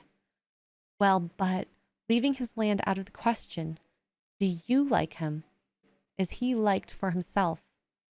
"I have no cause to do otherwise than like him, and I believe he is considered a just and liberal landlord by his tenants, but he has never liked much against them." "But he has no peculiarities? What, in short, is his character?" "Oh, his character is unimpeachable, I suppose. He is rather peculiar, perhaps. He has travelled a great deal and seen a great deal of the world, I should think. I dare say he is clever, but I never had much conversation with him." "In what way is he peculiar?" "I don't know. It is not easy to describe. Nothing striking, but you feel it when he speaks to you. You cannot be always sure whether he is in jest or earnest, whether he is pleased or the contrary. You don't thoroughly understand him, in short, at least, I don't. But it is of no consequence. He is a very good master." This was all the account I got from Mrs. Fairfax on her employer and mine. There are people who seem to have no notion of sketching a character or observing and describing salient points, either in persons or things. The good lady evidently belonged to this class. My queries puzzled, but did not draw her out. Mr. Rochester was Mr. Rochester in her eyes. A gentleman, a landed proprietor, nothing more. She inquired and searched no further, evidently wondered at my wish to gain a more definite notion of his identity. When we left the dining room, she proposed to show me all over the rest of the house, and I followed her upstairs and downstairs, admiring as I went, for all was well arranged and handsome. The large front chambers I thought especially grand, and some of the third-story rooms, though dark and low, were interesting from their air of antiquity. The furniture once appropriated to the lower apartments have from time to time been removed here, as fashions changed, and the imperfect light entered by their narrow casement showed bedsteads of 100 years old, chests in oak and walnut, looking, with their strange carvings of palm branches and cherubs' heads, like the types of the Hebrew ark, rows of venerable chairs, high-backed and narrow, stools still more antiquated on whose cushioned tops were yet apparent traces of half-effaced embroideries, wrought by fingers that for 2 generations had been coffin dust. All these relics gave to the third story of Thornfield Hall the aspect of a home of the past, a shrine of memory. I liked the hush, the gloom, the quaintness of these retreats in the day, but I by no means coveted a night's repose on one of these wide and heavy beds, shut in, some of them, with doors of oak, shaded, others with wrought old English hangings crusted with thick works, portraying effigies of strange flowers and stranger birds, and strangest human beings, all which would have looked strange, indeed, by the pallid gleam of moonlight. "Do the servants sleep in these rooms?" I asked. "No, They occupy a range of smaller apartments in the back. No one ever sleeps here. One would almost say that, if there were a ghost at Thornfield Hall, this would be its haunt. So I think you have no ghost, then? None that I ever heard of, returned Mrs. Fairfax, smiling. Nor any traditions of one. No legends or ghost stories. I believe not. And yet it is said the Rochesters have rather a violent than a quiet race in their time. Perhaps, though, that is the reason they rest tranquilly in their graves now. Yes, after life's fitful fever they sleep well. I muttered, Where are you going now, Mrs. Fairfax? For she was moving away. On to the Leads. Will you come and see the view from thence? I followed still, up a very narrow staircase to the attics, and thence by a ladder, and through a trapdoor to the roof of the hall. I was now on a level with the crow colony, and could see into their nests. Leaning over the battlements and looking far down, I surveyed the grounds laid out like a map. The bright and velvet lawn closely girdling the grey base of the mansion, the field, wide as a park, dotted with its ancient timber, the wood, dun and sere, divided by a path visibly overgrown, greener with moss than the trees were with foliage, the church at the gates, the road, the tranquil hills, all reposing in the autumn day's sun, the horizon bounded by a propitious sky, azure, marbled with pearly white. No feature in the scene was extraordinary, but all was pleasing. When I turned from it and repassed the trap door, I could scarcely see my way down the ladder. The attic seemed black as the vault compared with that arch of blue air to which I had been looking up, and to that sunlit scene of grove, pasture, and green hill, of which the hall was the centre, and over which I had been gazing with delight. Mrs. Fairfax stayed behind a moment to fasten the trap door. I, by drift of groping, found the outlet from the attic, and proceeded to descend the narrow garret staircase. I lingered in the long passage to which this led, separating the front and back rooms of the third story, narrow, low, and dim, with only one little window at the far end, and looking, with its 2 front rows of small black doors all shut, like a corridor in some Bluebeard's castle. While I paced softly on, the last sound I expected to hear in so still a region, a laugh, struck my ear. It was a curious laugh, distinct, formal, mirthless. I stopped. The sound ceased, only for an instant. It began again, louder, for at first, though distinct, it was very low. It passed off in a clamorous peal that seemed to awake an echo in every lonely chamber, though it originated but in one, and I could have pointed out the door whence the accent issued. Mrs. Fairfax, I called out, for I now heard her descending the great stairs. Did you hear that loud laugh? Who is that?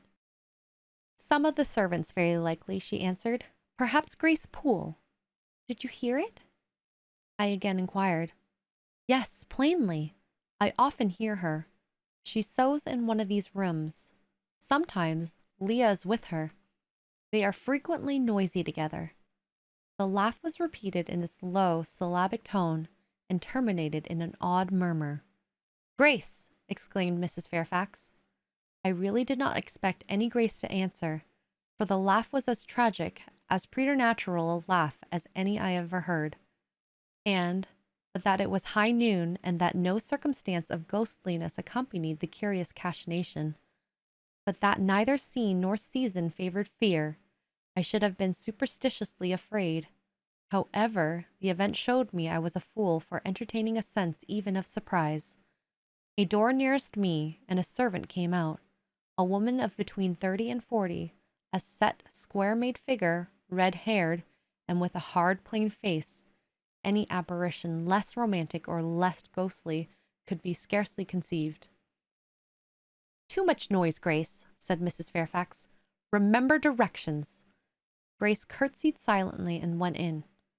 She is a person we have to sew and assist Leah in her housemaid's work, continued the widow, not altogether unobjectionable in some points, but she does well enough. By the by, how have you got on with your new pupil this morning? The conversation thus turned on Adele, continued till we reached the light and cheerful region below. Adele came running to meet us in the hall, exclaiming, "Madame, vous êtes servie?" adding, "J'ai bien faim, moi." We found dinner ready and waiting for us in Mrs. Fairfax's room. Chapter 12. The promise of a smoother career, which my first calm introduction to Thornfield Hall seemed to pledge, was not belied on a longer acquaintance with the place and its inmates. Mrs. Fairfax turned out to be what she appeared, a placid-tempered, kind-natured woman, of competent education and average intelligence. My pupil was a lively child, who had been spoilt and indulged, and therefore was sometimes wayward, but as she was committed entirely to my care, and no injudicious interference from any quarter ever thwarted my plans for her improvement, she soon forgot her little freaks and became obedient and teachable. She had no great talents, no marked traits of character, no peculiar development of feeling or taste which raised her 1 inch above the ordinary level of childhood, but neither had she any deficiency or vice which sunk her below it. She made reasonable progress, entertained for me a vivacious, though perhaps not very profound, affection, and by her simplicity, gay prattle, and efforts to please, inspired me in return with a degree of attachment sufficient to make us both content in each other's society. This will be thought cool language by persons who entertain solemn doctrines about the angelic nature of children, and the duty of those charged with their education to conceive for them an idolatrous devotion. But I am not writing to flatter parental egotism, to echo cant, or prop up humbug. I am merely telling the truth. I felt a conscientious solicitude for Adele's welfare and progress, and a quiet liking for her little self, just as I cherished towards Mrs. Fairfax a thankfulness for her kindness, and a pleasure in her society proportionate to the tranquil regard she had for me, and the moderation of her mind and character. Anybody may blame me who likes, when I add further, that, now and then, when I took a walk by myself in the grounds, when I went down to the gates and looked through them along the road, or when, while Adele played with her nurse, and Mrs. Fairfax made jellies in the storeroom, I climbed the 3 staircases, raised the trap door of the attic, and having reached the leads, looked out afar over a sequestered field and hill, and along dim skyline, that then I longed for a power of vision which might overpass that limit, which might reach the busy world, towns, regions full of life I had heard of but never seen. That then I desired more of practical experience than I possessed, more of intercourse with my kind, of acquaintance with variety of character, than was here within my reach. I valued what was good in Mrs. Fairfax, and what was good in Adele, but I believed in the existence of others and more vivid kinds of goodness, and what I believed in I wished to behold. Who blames me? Many, no doubt. And I shall be called discontent. I could not help it. The restlessness was in my nature. It agitated me to pain sometimes. Then my sole relief was to walk along the corridor of the 3rd story, backwards and forwards, safe in the silence and solitude of the spot, and allow my mind's eye to dwell on whatever bright visions rose before it, and, certainly, there were many and glowing, to let my heart be heaved by the exultant movement, which, while it swelled in its trouble, expanded it with life, and, best of all, to open up my inward ear to a tale that was never ended. A tale my imagination created, and narrated continuously, quickened with all of incident, life, fire, feeling, that I desired and had not in my actual existence. It is in vain to say human beings ought to be satisfied with tranquillity. They must have action, and they will make it if they cannot find it. Millions are condemned to a stiller doom than mine, and millions are in silent revolt against their lot. Nobody knows how many rebellions besides political rebellions ferment in the masses of life which people earth. Women are supposed to be very calm generally, but women feel just as men feel. They need exercises for their faculties, and a field for their efforts, as much as their brothers do. They suffer from too rigid a restraint, too absolute a stagnation. precisely as men would suffer. And it is narrow-minded in their more privileged fellow creatures to say they ought to confine themselves to make puddings and knitting stockings, to playing on the piano and embroidering bags. It is thoughtless to condemn them or laugh at them if they seek to do more or learn more than custom has pronounced necessary for their sex. When thus alone, I not unfrequently heard Grace Poole's laugh, the same peal, the same low, slow ha, ha, which, when first heard, had thrilled me. I heard, too, her eccentric murmurs, stranger than her laugh. There were days when she was silent, but there were others when I could not account for the sounds she made. Sometimes I saw her. She would come out of her room with a basin, or a plate, or a tray in her hand, go down to the kitchen, and shortly return, generally bearing a pot of porter. Her appearance always acted as a damper to the curiosity raised by her oral oddities. Hard-featured and staid, she had no point to which interest could attach. I made some attempts to draw her into conversation, but she seemed a person of few words. A monosyllabic reply usually cut short every effort of that sort. The other members of the household, John and his wife, Leah the housemaid, and Sophie the French nurse, were decent people, but in no respect remarkable. With Sophie I used to talk French, and sometimes I asked her questions about her native country, but she was not of a descriptive or narrative turn, and generally gave vapid and confused answers as were calculated rather to check than encourage inquiry. October, November, December passed away. One afternoon in January, Mrs. Fairfax had begged a holiday for Adele because she had a cold, and, as Adele seconded the request with an ardor that reminded me how precious occasional holidays had been to me in my own childhood, I accorded it, deeming that I did well in showing pliability on the point. It was a fine, calm day, though very cold. I was tired of sitting still in the library through a whole long morning. Mrs. Fairfax had just written a letter which was waiting to be posted, so I put on my bonnet and cloak and volunteered to carry it to Hay. The distance, 2 miles, would be a pleasant winter afternoon walk. Having seen Adele comfortably seated in her little chair by Mrs. Fairfax's parlor fireside, and given her her best wax doll to play with, and a story-book for change of amusement, and having replied to her, "Revenez bientôt, ma bonne amie, ma chère Mademoiselle Genet," with a kiss, I set out. The ground was hard, the air was still. My road was lonely. I walked fast till I got warm, and then I walked slowly to enjoy and analyze the species of pleasure brooding for me in the hour and situation. It was 3 o'clock. The church bell tolled as I passed under the belfry. The charm of the hour lay in its approaching dimness, in the low gliding and pale beaming sun.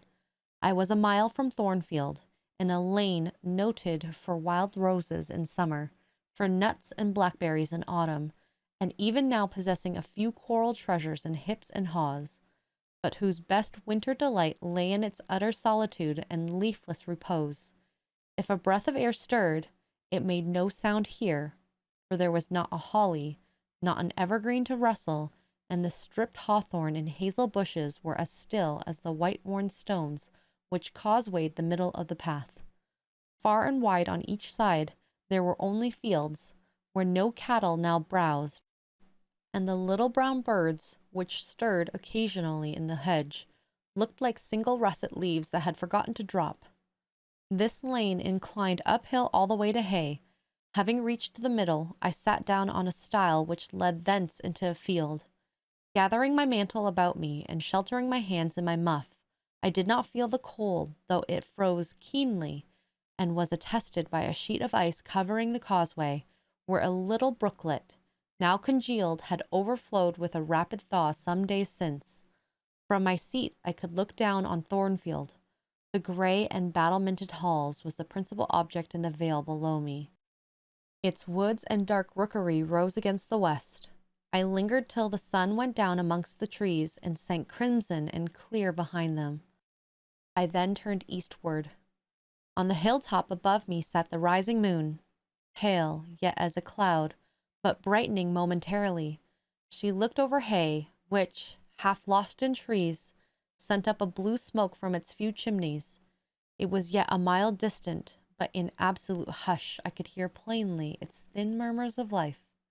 My ear, too, felt the flow of currents in what dales and depths I could not tell, but there were many hills beyond hay, and doubtless many becks threading their passes. That evening calm betrayed alike the tinkle of the nearest streams, the sough of the most remote. A rude noise broke on these fine ripplings and whisperings, at once so far away and so clear, a positive tramp, tramp, a metallic clatter, which effaced the soft wave wanderings, as in a picture the solid mass of a crag, or the rough boles of a great oak, drawn in dark and strong on the foreground, effaced the aerial distance of azure hills, sunny horizon, and blended clouds where tint melts into tint. The din was on the causeway. A horse was coming. The windings of the lane yet hid it, but it approached. I was just leaving the stile, yet, as the path was narrow, I sat still to let it go by. In those days I was young, and all sorts of fancies bright and dark tenanted my mind. The memories of nursery stories were there amongst the rubbish, and when they recurred, maturing youth added to them a vigor and vividness beyond what childhood could give. As this horse approached, and as I watched for it to appear through the dusk, I remembered certain of Bessie's tales, wherein figured a north of England spirit called a gytrash, which, in the form of a horse, mule, or large dog, haunted solitary ways, and sometimes came upon belated travelers, as this horse was now coming upon me. It was very near, but not yet in sight, when, in addition to the tramp, tramp, I heard a rush under the hedge, and close down by the hazel stems glided a great dog, whose black and white color made him a distinct object against the trees. It was exactly one form of Bessie's gytrash, a lion-like creature with long hair and a huge head. It passed me, however, quietly enough, not staying to look up, with strange pretercanine eyes in my face, as I half expected it would. The horse followed, a tall steed, and on its back a rider. The man, the human being, broke the spell at once. Nothing ever rode the gytrash. It was always alone, and goblins, to my notions, though they might tenant the dumb carcasses of beasts, could not scarce covet shelter in the commonplace human form. No gytrash was this, only a traveller taking the short cut to Millcote. He passed, and I went on. A few steps, and I turned. A sliding sound, and an exclamation of, "What the deuce is this now?" and a clattering tumble arrested my attention. Man and horse were down. They had slipped on the sheet of ice which glazed the causeway. The dog came bounding back, and seeing his master in a predicament, and hearing the horse groan, barked till the evening hills echoed the sound, which was deep in proportion to his magnitude. He snuffed round the prostrate group, and then he ran up to me. It was all he could do. There was no other help at hand to summon. I obeyed him, and walked down to the traveller, by this time struggling himself free of his steed. His efforts were so vigorous, I thought he could not be much hurt, but I asked him the question, "Are you injured, sir?" I think he was swearing, but am not certain. However, he was pronouncing some formula which prevented him from replying to me directly. "Can I do anything?" I asked him. "You must just stand on one side," he answered as he rose, first to his knees, then to his feet. I did, whereupon began a heaving, stamping, clattering process, accompanied by barking and baying, which removed me effectually some yards distant. But I would not be driven quite away till I saw the event. This was finally fortunate. The horse was re-established, and the dog was silenced with a down pilot. The traveller now, stooping, felt his foot and leg, as if trying whether they were sound. Apparently something ailed them, for he halted to the stile whence I had just risen, and sat down. I was in the mood for being useful, or at least officious, I think, for I now drew near him again. If you are hurt or want help, sir, I can fetch someone either from Thornfield Hall or from Hay. Thank you, I shall do. I have no broken bones, only a sprain. And again he stood up and tried his foot, but the result extorted an involuntarily ugh. Something of daylight still lingered, and the moon was waxing bright. I could see him plainly. His figure was enveloped in a riding cloak, fur-collared and steel-clasped. Its details were not apparent, but I traced the general points of middle height and considerable breadth of chest. He had a dark face, with stern features and a heavy brow. His eyes and gathered eyebrows looked ireful and thwarted just now. He was past youth, but had not reached middle age. Perhaps he might be 35. I felt no fear of him, and but little shyness. Had he been a handsome, heroic-looking young gentleman, I should not have dared to stand thus questioning him against his will, and offering my services unasked. I had hardly ever seen a handsome youth, never in my life spoken to one. I had a theoretical reverence and homage for beauty, elegance, gallantry, fascination, but had I met those qualities incarnate in masculine shape, I should have known instinctively that they neither had nor could have sympathy with anything in me, or should have shunned them as one would fire, lightning, or anything else that is bright but antipathetic. If even the stranger had smiled and been good-humored to me when I addressed him, if he had put off my offer of assistance gaily and with thanks, I should have gone on my way and not felt any vocation to renew inquiries, but the frown, the roughness of the traveler set me at my ease. I retained my station when he waved me to go and announced, "I cannot think of leaving you, sir, at so late an hour, in this solitary lane, till I see you are fit to mount your horse." He looked at me when I said this. He had hardly turned his eye in my direction before. "I should think you ought to be home yourself," said he, "if you have a home in this neighborhood. Where do you come from?" "From just below, and I am not at all afraid of being out late when it is moonlight. I will run over to Hay for you with pleasure if you wish it. Indeed, I am going there to post a letter." "You live just below? Do you mean at that house with the battlements?" Pointing to Thornfield Hall, on which the moon cast a hoary gleam, bringing it out distinct and pale from the woods that, by contrast with the western sky, now seemed one mass of shadow. "Yes, sir." "Whose house is it?" "Mr. Rochester's." "Do you know Mr. Rochester?" "No, I have never seen him." "He is not resident, then?" "No." "Can you tell me where he is?" "I cannot." "You are not a servant at the hall, of course. You are—" He stopped, ran his eye over my dress, which, as usual, was quite simple. A black merino cloak, a black beaver bonnet, neither of them half fine enough for a lady's maid. He seemed puzzled to decide what I was. I helped him. "I am the governess." "Ah, the governess!" he repeated. "Deuce take me, if I have not forgotten, the governess!" And again my raiment underwent scrutiny. In 2 minutes he rose from the stile. His face expressed pain when he tried to move. "I cannot commission you to fetch help," he said, "but you may help me a little yourself, if you will be so kind." "Yes, sir." "You have not an umbrella that I can use as a stick?" "No." "Try to get hold of my horse's bridle and lead him to me. You are not afraid?" I should have been afraid to touch a horse when alone, but when told to do it, I was disposed to obey. I put down my muff on the stile and went up to the tall steed. I endeavored to catch the bridle, but it was a spirited thing, and would not let me come near its head. I made effort on effort, though in vain. Meantime, I was mortally afraid of its trampling forefeet. The traveler waited and watched for some time, and at last he laughed. "I see," he said. "The mountain will never be bought to Mahomet, so all you can do is to aid Mahomet to go to the mountain. I must beg of you to come here." I came. "Excuse me," he continued. Necessity compels me to make you useful." He laid a heavy hand on my shoulder, and leaning on me with some stress, limped to his horse.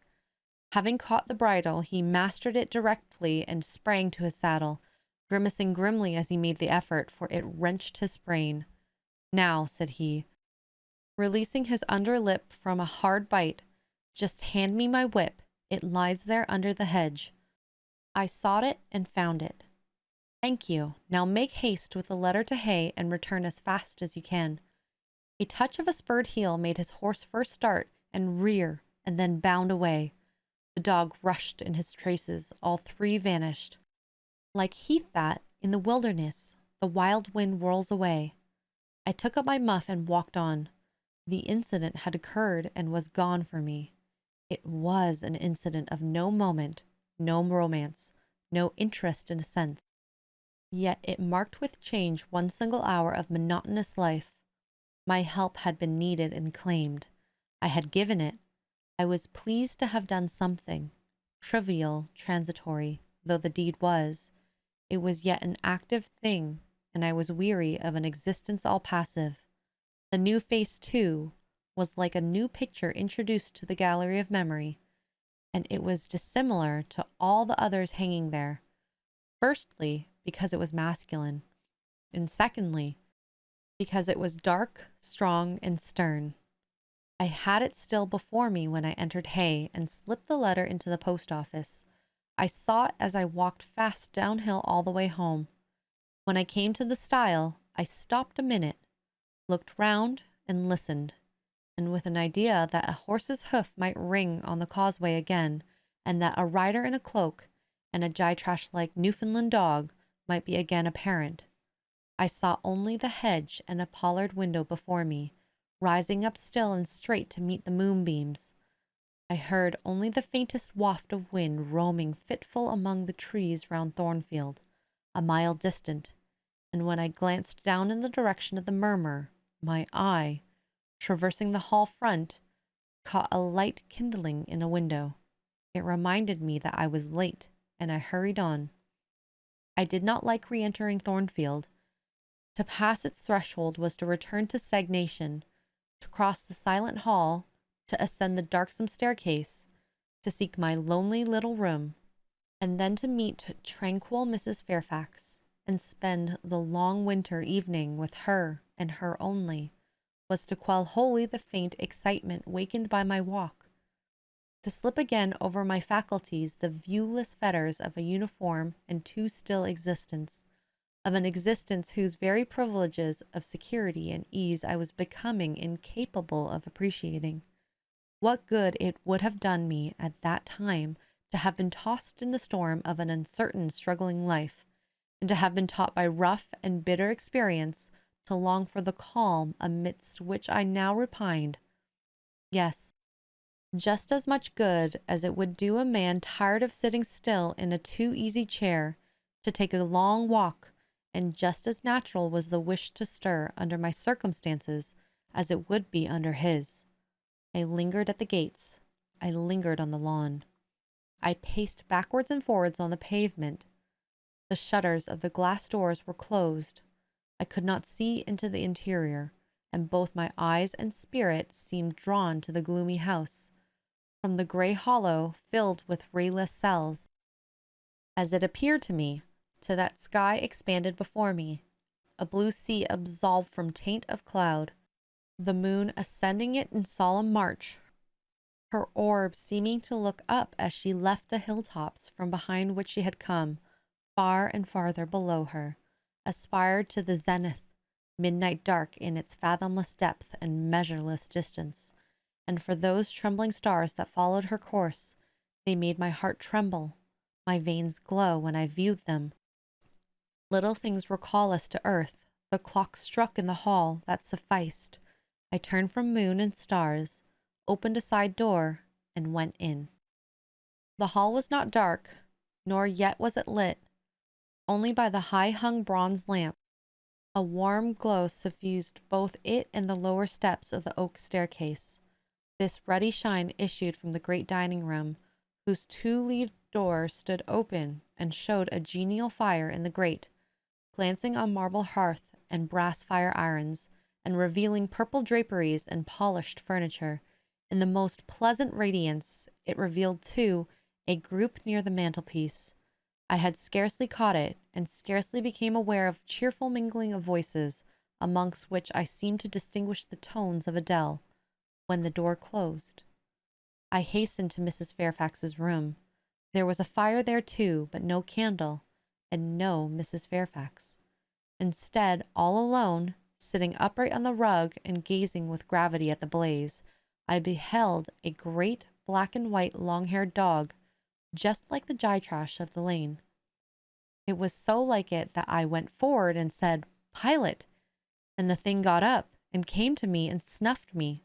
I caressed him, and he wagged his great tail, but he looked an eerie creature to be alone with, and I could not tell whence he had come.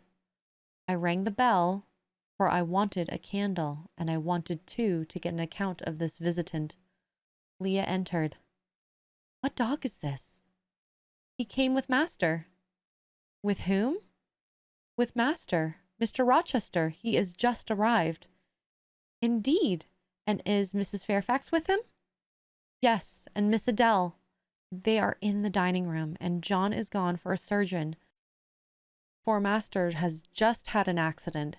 His horse fell, and his ankle is sprained." "Did the horse fall in Hay Lane?" "Yes, coming downhill. It slipped on some ice." "Ah, bring me a candle, will you, Leah?" Leah brought it. She entered, followed by Mrs. Fairfax, who repeated the news, adding that Mr. Carter, the surgeon, was come, and was now with Mr. Rochester. Then she hurried out to give orders about tea, and I went upstairs to take off my things. Chapter 13. Mr. Rochester, it seems, by the surgeon's orders, went to bed early that night, nor did he rise soon next morning. When he did come down, it was to attend to business. His agent and some of his tenants were arrived, and waiting to speak with him. Adele and I had now to vacate the library. It would be in daily requisition as a reception room for callers. A fire was lit in an apartment upstairs, and there I carried our books and arranged it for the future schoolroom. I discerned in the course of the morning that Thornfield Hall was a changed place, no longer silent as a church. It echoed every hour or two to a knock at the door, or a clang of the bell. Steps, too, often traversed the hall, and new voices spoke in different keys below. A rill from the outer world was flowing through it. It had a master. For my part, I liked it better. Adele was not easy to teach that day. She could not apply. She kept running to the door and looking over the banisters to see if she could get a glimpse of Mr. Rochester. Then she coined pretexts to go downstairs in order, as I shrewdly suspected, to visit the library, where I knew she was not wanted. Then, when I got a little angry and made her sit still, she continued to talk incessantly of her ami, Monsieur Edouard Fairfax de Rochester, as she dubbed him, and to conjecture what presents he had brought for her, for it appears he had intimated that night before that when his luggage came from Millcote, there would be found amongst it a little box in whose contents she had an interest. Et cela doit signifier qu'il y aura là-dedans un cadeau pour moi, et peut-être pour vous aussi. Mademoiselle, monsieur a parlé de vous. Il m'a demandé le nom de ma gouvernante, et si elle n'était pas une petite personne, assez mince et un peu pâle. J'ai dit oui, car c'est vrai, n'est-ce pas, mademoiselle? I and my pupil dined as usual in Mrs. Fairfax's parlour. The afternoon was wild and snowy, and we passed it in the schoolroom. At dark I allowed Adele to put away books and work, and to run downstairs, for from the comparative silence below, and from the cessation of appeals to the doorbell, I conjectured that Mr. Rochester was now at liberty.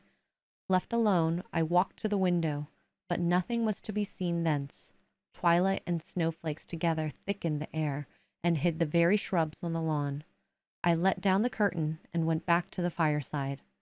In the clear embers I was tracing a view, not unlike a picture I remembered to have seen in the castle of Heidelberg on the Rhine, and Mrs. Fairfax came in. breaking up by her entrance the fiery mosaic I had been piercing together, and scattering too some heavy, unwelcome thoughts that were beginning to throng on my solitude. Mr. Rochester would be glad if you and your pupil would take tea with him in the drawing-room this evening, said she. He has been so much engaged all day that he could not ask to see you before. When is his tea time? I inquired. Oh, at 6 o'clock. He keeps early hours in the country. You had better change your frock now. I will go with you and fasten it. Here is a candle. Is it necessary to change my frock? Yes, you had better. I always dress for the evening when Mr. Rochester is here. This additional ceremony seems somewhat stately. However, I repaired to my room and, with Mrs. Fairfax's aid, replaced my black stuff dress by one of black silk, the best and the only additional one I had, except one of light gray, which, in my lowered notions of the toilette, I thought too fine to be worn except on first-rate occasions. You want a brooch, said Mrs. Fairfax. I had a single little pearl ornament which Miss Temple gave me as a parting keepsake. I keep it on, and then we went downstairs. Unused as I was to strangers, it was rather a trial to appear thus formally summoned in Mr. Rochester's presence.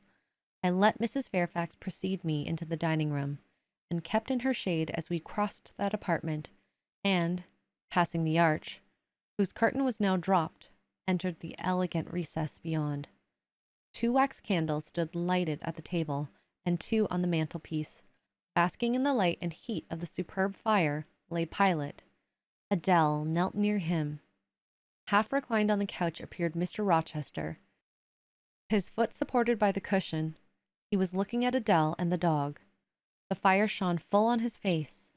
I knew my traveler with his broad and jetty eyebrows, his square forehead made squarer by the horizontal sweep of his black hair. I recognized his decisive nose, more remarkable for character than beauty, his full nostrils, denoting, I thought, choler, his grim mouth, chin, and jaw. Yes, all 3 were very grim, and no mistake. His shape, now divested of cloak, I perceived harmonized in squareness with his physiognomy. I suppose it was a good figure in the athletic sense of the term, broad-chested and thin-flanked, though neither tall nor graceful. Mr. Rochester must have been aware of the entrance of Mrs. Fairfax and myself, but it appeared he was not in the mood to notice us, for he never lifted his head as we approached. Here is Miss Eyre, sir, said Mrs. Fairfax in her quiet way. He bowed, still not taking his eye from the group of the dog and child. Let Miss Eyre be seated, said he, and there was something in the forced stiff bow, in the impatient yet formal tone, which seemed further to express, what the deuce is it to me whether Miss Eyre be there or not? At this moment I am not disposed to accost her. I sat down quite disembarrassed. A reception of finished politeness would probably have confused me. I could not have returned or repaid it by answering grace and elegance on my part. But harsh caprice laid me under no obligation. On the contrary, a decent quiescence under the freak of manner gave me the advantage. Besides, the eccentricity of the proceeding was piquant. I felt interested to see how he would go on. He went on as a statue would, that is, he never spoke nor moved. Mrs. Fairfax seemed to think it necessary that someone should be amiable, and she began to talk, kindly as usual, and as usual rather trite. She condoled with him on the pressure of business he had had all day, on the annoyance it must have been to be him with that painful sprain. Then she commended his patience and perseverance in going through with it. Madam, I should like some tea, was the sole rejoinder she got. She hastened to ring the bell, and when the tray came, she proceeded to arrange the cups and spoons with assiduous celerity. I and Adele went to the table, but the master did not leave his couch. Will you hand Mr. Rochester's cup? Said Mrs. Fairfax to me. Adele might perhaps spill it. I did as requested. As he took the cup from my hand, Adele, thinking the moment propitious for making a request in my favor, cried out, Ne sais pas, monsieur, qu'il y a un cadeau pour mademoiselle Eyre dans votre petit coffre? Who talks of cadeaux? Said he gruffly. Did you expect a present, Miss Eyre? Are you fond of presents? And he searched my face with eyes that I saw were dark, irate, and piercing. I hardly know, sir. I have little experience of them. They are generally thought pleasant things. Generally thought? But what do you think? I should be obliged to take time, sir, before I could give you an answer worthy of your acceptance. A present has many faces to it, has it not? And one should consider all before pronouncing an opinion as to its nature. Miss Eyre, you are not so unsophisticated as Adele. She demands a cadeau clamorously the moment she sees you. You beat around the bush. Because I have less confidence in my deserts than Adele has. She can prefer the claim of old acquaintance and the right, too, of custom, for she says you have always been in the habit of giving her playthings. But if I had to make out a case, I should be puzzled, since I am a stranger, to have done nothing to entitle me to an acknowledgment. Oh, don't fall back on over-modesty. I have examined Adele, and find you to have taken great pains with her. She is not bright. She has no talents. Yet, in a short time, she has made much improvement. Sir, you have now given me my cadeau. I am obliged to you. It is the meed teachers most covet, praise of their pupils' progress. Humph, said Mr. Rochester, and he took his tea in silence. Come to the fire, said the master. When the tray was taken away, and Mrs. Fairfax had settled into a corner with her knitting, while Adele was leading me by the hand round the room, showing me the beautiful books and ornaments on the consoles and chiffoniers, we obeyed as in duty bound. Adele wanted to take a seat on my knee, but she was ordered to amuse herself with Pilot. You have been resident in my house for 3 months. Yes, sir. And you came from Lowood School. Ah, a charitable concern. How long were you there? 8 years. 8 years! You must be tenacious of life. I thought half the time in such a place would have done up any constitution.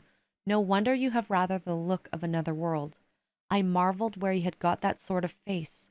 When you came on me in Hay Lane last night, I thought unaccountably of fairy tales, and had half a mind to demand whether you had bewitched my horse. I am not sure yet. Who are your parents? I have none, nor ever had, I suppose. Do you remember them? No, I thought not. And so you were waiting for your people when you sat on that stile? For whom, sir? For the men in green. It was proper moonlight evening for them. Did I break through one of your rings, that you spread that damned ice on the causeway? I shook my head. The men in green all forsook England 100 years ago, said I, speaking as seriously as he had done, and not even in Hay Lane, or the fields about it, could you find a trace of them. I don't think either summer or harvest or winter moon will ever shine on their revels more. Mrs. Fairfax had dropped her knitting needles, and with raised eyebrows seemed wondering what sorts of talk this was. Well, resumed Mr. Rochester, if you disown parents, you must have some sort of kinsfolk. Uncles and aunts? No, none that I ever saw. In your home? I have none.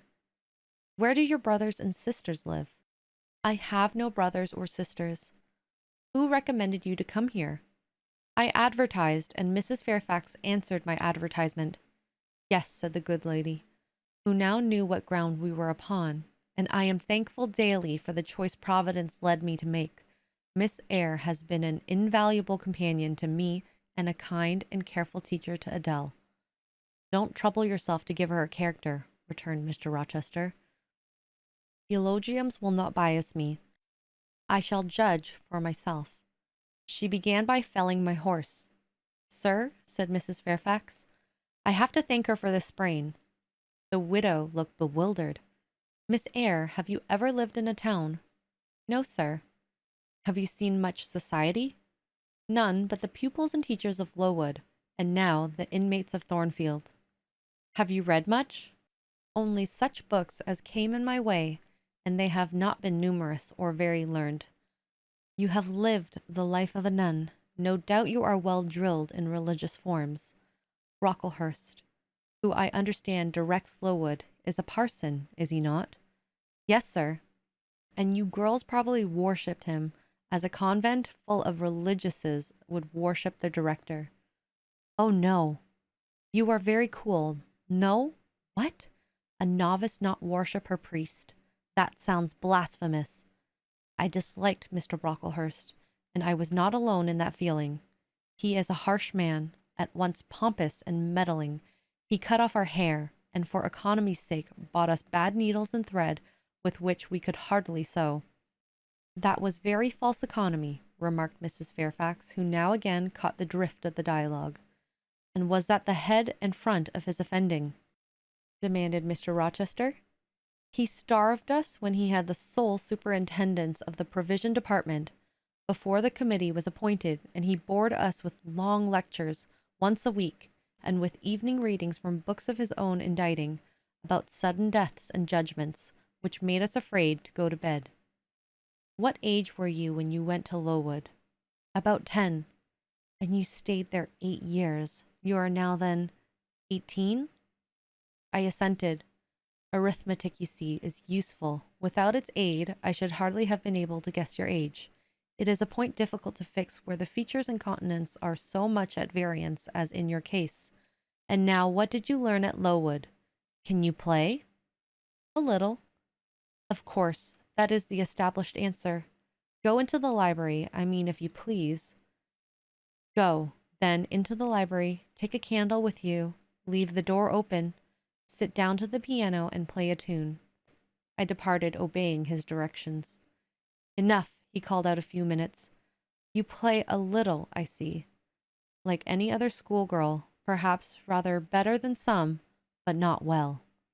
I closed the piano and returned. Mr. Rochester continued, Adele, show me some sketches this morning, which she said were yours. I don't know whether they were entirely of your doing.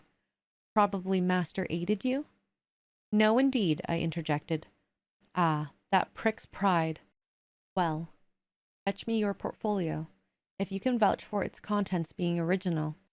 But don't pass your word unless you are certain I can recognize patchwork. Then I will say nothing, and you shall judge for yourself, sir. I brought the portfolio from the library. Approach the table, said he, and I wheeled it to his couch. Adele and Mrs. Fairfax drew near to see the pictures. No crowding, said Mr. Rochester. Take the drawings from my hand as I finish with them, and don't push your faces up to mine. He deliberately scrutinized each sketch and painting. 3 he laid aside, and others, when he had examined them, he swept from them. Take them off to the other table, Mrs. Fairfax, said he, and look at them with Adele. You, resume your seat and answer my questions. I perceive those pictures were done by one hand. Was that hand yours? Yes. And when did you find time to do them? They have taken much time and some thought.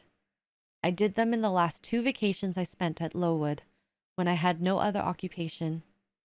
Where did you get your copies? Out of my head. That head I see now on your shoulders? Yes, sir.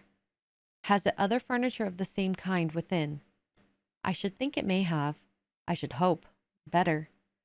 He spread the pictures before him and again surveyed them alternately.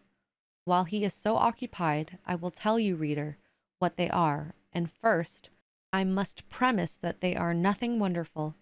The subjects had, indeed, risen vividly on my mind. As I saw them with the spiritual eye before I attempted to embody them, they were striking, but my hand would not second my fancy, and in each case it had wrought out but a pale portrait of the thing I had conceived. These pictures were in watercolors. The first represented clouds low and livid, rolling over a swollen sea. All the distance was in eclipse, so, too, was the foreground, or rather, the nearest billows, for there was no land. One gleam of light lifted into a relief of half-submerged mass, on which sat a cormorant, dark and large, with wings flecked with foam. Its beak held a gold bracelet set in gems, that had touched with as brilliant tints as my palette could yield, and as glittering distinctness of my pencil could impart.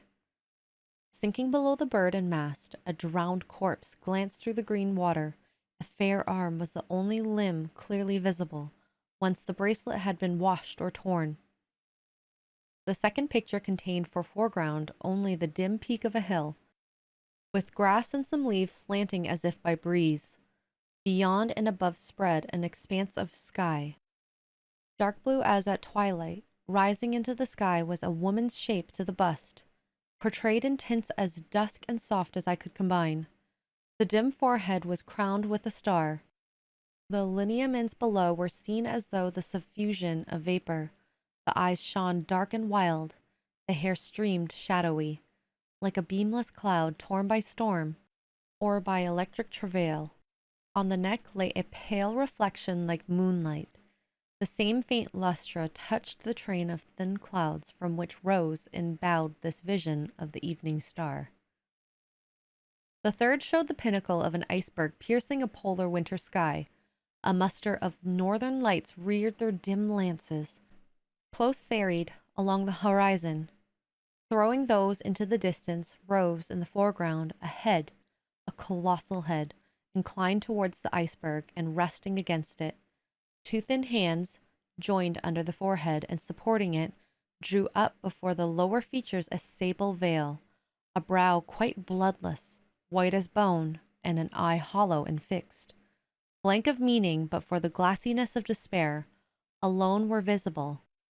Above the temples, amidst wreathed turban, folds of black drapery, vague in its character and consistency as cloud, gleamed a ring of white flame, gemmed with sparkles of a more lurid tinge. This pale crescent was the likeness of a kingly crown. What it diademed was the shape which shape had none. "Were you happy when you painted these pictures?" asked Mr. Rochester presently. "I was absorbed, yes, and I was happy. To paint them, in short, was to enjoy one of the keenest pleasures I have ever known. That is not saying much. Your pleasures, by your own account, have been few, but I dare say you did exist in a kind of artist's dreamland when you blent and arranged these strange tints. Did you sit at them long each day?" "I had nothing else to do because it was the vacation, and I sat at them from morning till noon, and from noon till night. The length of midsummer's days favored my inclination to apply." "And you felt satisfied with the result of your ardent labors?" "Far from it. I was tormented by the contrast between my idea and my handiwork. In each case I had imagined something which I was quite powerless to realize." "Not quite. You have secured the shadow of your thought, but no more, probably. You had not enough of the skill and science to give it full being. Yet the drawings are, for a schoolgirl, peculiar. As to the thoughts, they are elfish. These eyes in the evening star you must have seen in a dream. How could you make them so clear, and yet not at all brilliant? For the planet above quells their rays, and what meaning is that in their solemn depth? And who taught you to paint wind? There is a high gale in that sky, and on this hilltop. Where did you see Latmos? For that is Latmos. There! Put the drawings away." I had scarce tied the strings of the portfolio when, looking at his watch, he said abruptly, "It is 9 o'clock. What are you about, Miss Eyre, to let Adele sit up so long? Take her to bed." Adele went to kiss him before quitting the room. He endured the caress, but scarcely seemed to relish it more than Pilate would have done, nor so much. "I wish you all good night now," said he, making a movement of his hand towards the door, in token that he was tired of our company and wished to dismiss us. Mrs. Fairfax folded up her knitting. I took my portfolio. We curtsied to him, received a frigid bow in return, and so withdrew. "You said Mr. Rochester was not strikingly peculiar, Mrs. Fairfax," I observed, when I rejoined her in the room, after putting Adele to bed. "Well, is he?" "I think so. He is very changeful and abrupt." "True. No doubt he may appear so to a stranger, but I am so accustomed to his manner, I never think of it. And then, If he has peculiarities of temper, allowance should be made. Why? Partly because it is his nature, and we can none of us help our nature, and partly because he has painful thoughts, no doubt, to harass him and make his spirits unequal. What about? Family troubles for one thing. But he has no family. Not now, but he has had, or at least relatives. He lost his elder brother a few years since. His elder brother? Yes. The present Mr. Rochester has not been very long in possession of the property. Only about 9 years. 9 years is a tolerable time. Was he so very fond of his brother as to be still inconsolable for his loss? Why, no, perhaps not. I believe there were some misunderstandings between them. Mr. Rowland Rochester was not quite just to Mr. Edward, and perhaps he prejudiced his father against him. The old gentleman was fond of money and anxious to keep the family estate together. He did not like to diminish the property by division, and yet he was anxious that Mr. Edward should have wealth too, to keep up the consequence of the name, and soon after he was of age, some steps were taken that were not quite fair, and made a great deal of mischief. Old Mr. Rochester and Mr. Rowland combined to bring Mr. Edward into what he considered a painful position. For the sake of making his fortune, what the precise nature of that position was, I never clearly knew, but his spirit could not brook what he had to suffer in it. He is not very forgiving. He broke with his family, and now for many years he has led an unsettled life. I don't think he has ever been resident at Thornfield for a fortnight together. Since the death of his brother, without a will left him master of the estate, and indeed no wonder, he shuns the old place. Why should he shun it? Perhaps he thought it was gloomy? The answer was evasive. I should have liked something clearer. But Mrs. Fairfax either could not or would not give me more explicit information of the origin and nature of Mr. Rochester's trials. She averred they were a mystery to herself, and that what she knew was chiefly from conjecture. It was evident, indeed, that she wished me to drop the subject, which I did accordingly. Chapter 14. For several subsequent days I saw little of Mr. Rochester. In the mornings he seemed much engaged with business, and in the afternoon gentlemen from Millcote or the neighbourhood called, and sometimes stayed to dine with him. With his brain as well enough to admit of horse exercise, he rode out a good deal, probably to return these visits, as he generally did not come back till late at night. During this interval, even Adele was seldom sent for to his presence, and all my acquaintance with him was confined to an occasional rencontre in the hall, on the stairs, or in the gallery, when he would sometimes pass me haughtily and coldly, just acknowledging my presence by a distant nod or cool glance, and sometimes bow and smile with gentlemanlike affability. His changes of mood did not offend me, because I saw that I had nothing to do with their alternation. The ebb and flow depended on causes quite disconnected with me. One day he had had company to dinner, and had sent for my portfolio, in order, doubtless, to exhibit its contents. The gentleman went away early, to attend a public meeting at Millcote, as Mrs. Fairfax informed me, but the night being wet and inclement, Mr. Rochester did not accompany them.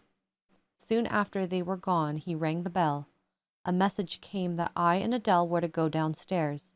I brushed Adele's hair and made her neat, and having ascertained that I was myself in my usual Quaker trim, where there was nothing to retouch, all being too close and plain, braided locks included, to admit disarrangement, we descended, Adele wondering whether the petit coffre was at length come, or, owing to some mistake, its arrival had hitherto been delayed.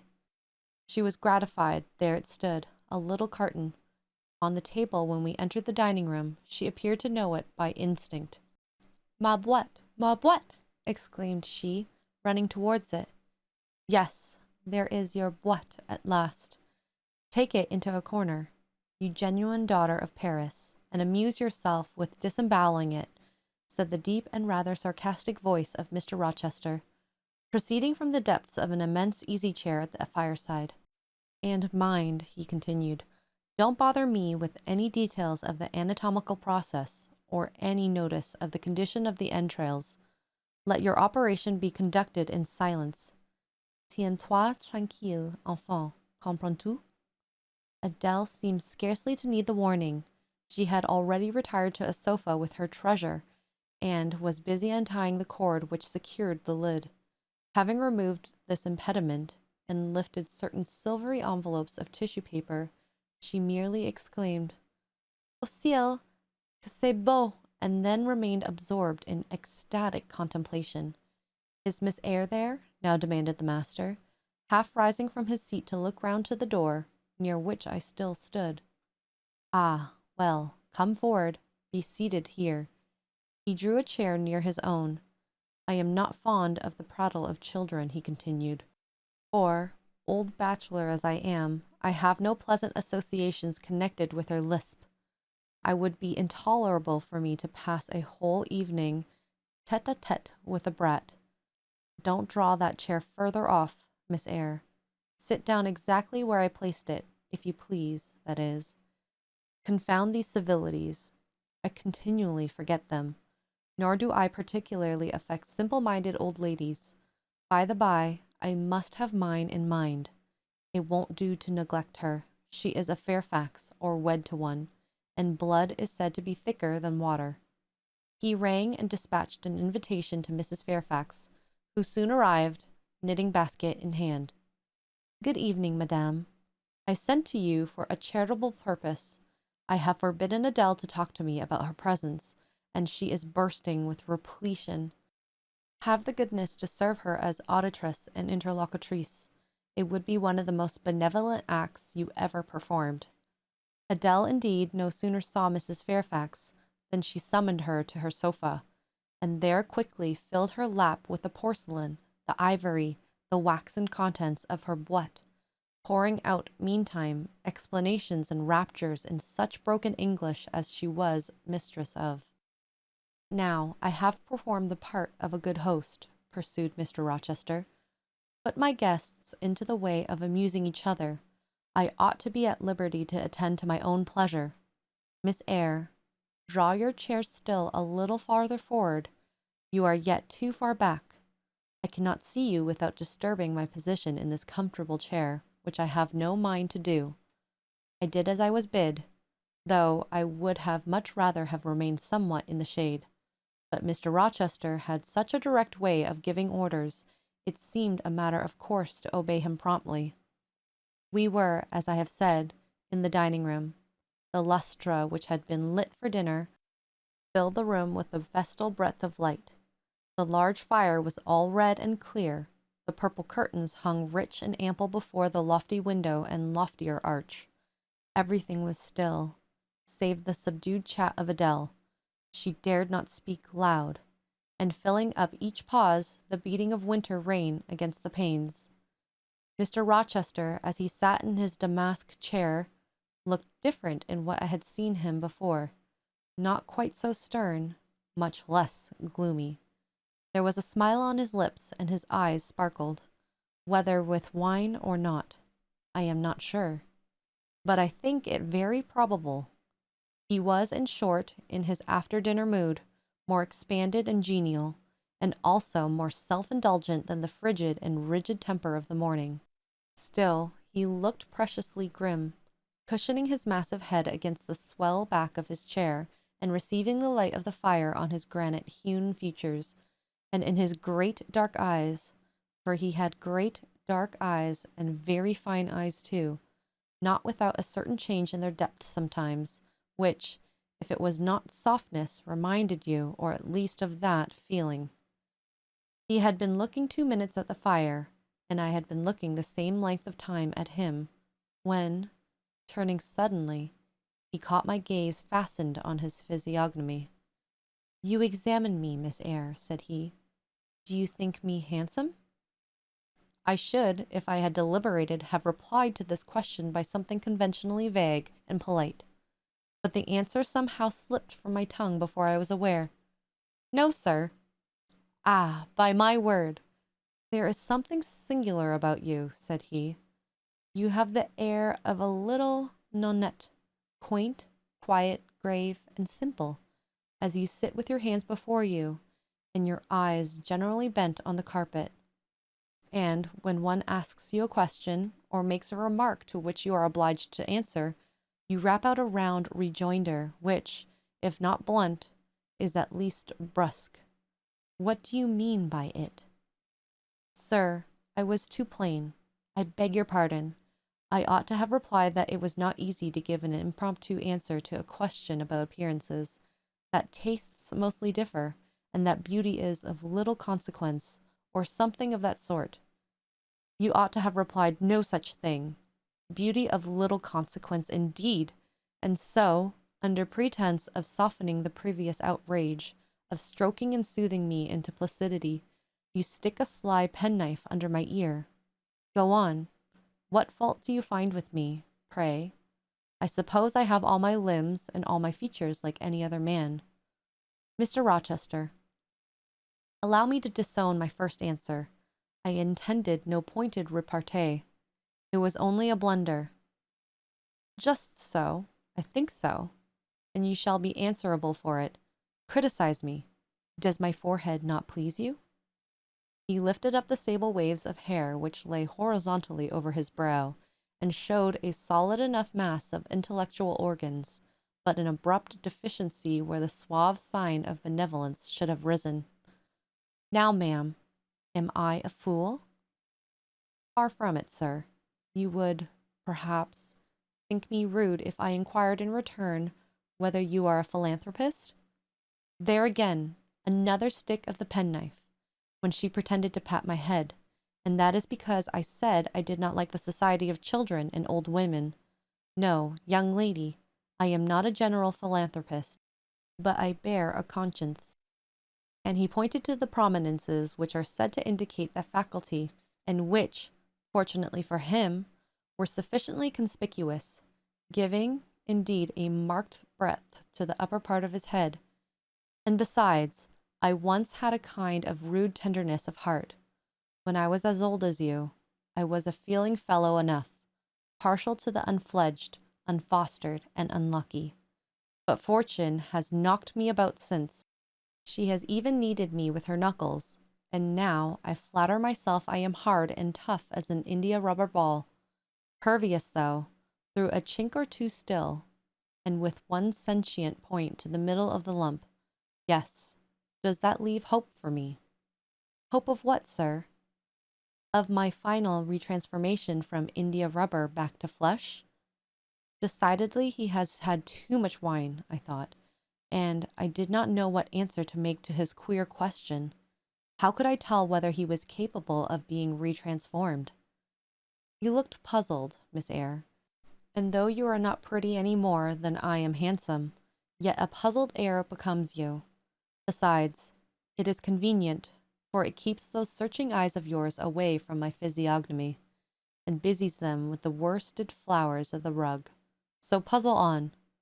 Young lady, I am disposed to be gregarious and communicative tonight. With this announcement, he rose from his chair and stood, leaning his arm on the marble mantelpiece. In that attitude his shape was seen plainly as well as his face. His unusual breadth of chest, disproportionate almost to his length of limb. I am sure most people would have thought him an ugly man. Yet there was so much unconscious pride of his port, so much ease in his demeanor, such a look of complete indifference to his own external appearance, so haughty a reliance on the power of other qualities, intrinsic or adventitious, to atone for the lack of mere personal attractiveness, that, in looking at him, one inevitably shared the indifference, and, even in a blind, imperfect sense, put faith in the confidence. I am disposed to be gregarious and communicative tonight, he repeated, and that is why I sent for you. The fire and the chandelier were not sufficient company for me, nor would Pilate have been, for none of these can talk. Adele is a degree better, but still far below the mark. Mrs. Fairfax ditto. You, I am persuaded, can suit me if you will. You puzzled me the first evening I invited you down here. I have almost forgotten you since. Other ideas have driven yours from my head, but tonight I am resolved to be at ease, to dismiss what importunes and recall what pleases. It would please me now to draw you out, to learn more of you. Therefore, speak. Instead of speaking, I smiled, and not a very complacent or submissive smile either. Speak, he urged. What about, sir? Whatever you like. I leave both the choice of subject and the manner of treating it entirely to you. Accordingly, I sat and said nothing. If he expects me to talk for the mere sake of talking and showing off, he will find he has addressed himself to the wrong person, I thought. You are dumb, Miss Eyre. I was dumb still. He bent his head a little towards me, and with a single hasty glance seemed to dive into my eyes. Stubborn, he said, and annoyed. Ah, it is consistent. I put my request in an absurd, almost insolent form. Miss Eyre, I beg your pardon. The fact is, once for all, I don't wish to treat you like an inferior, that is. I claim only such superiority as must result from 20 years, different in age, and centuries advance in experience. This is legitimate. Et j'y tiens, as Adele would say.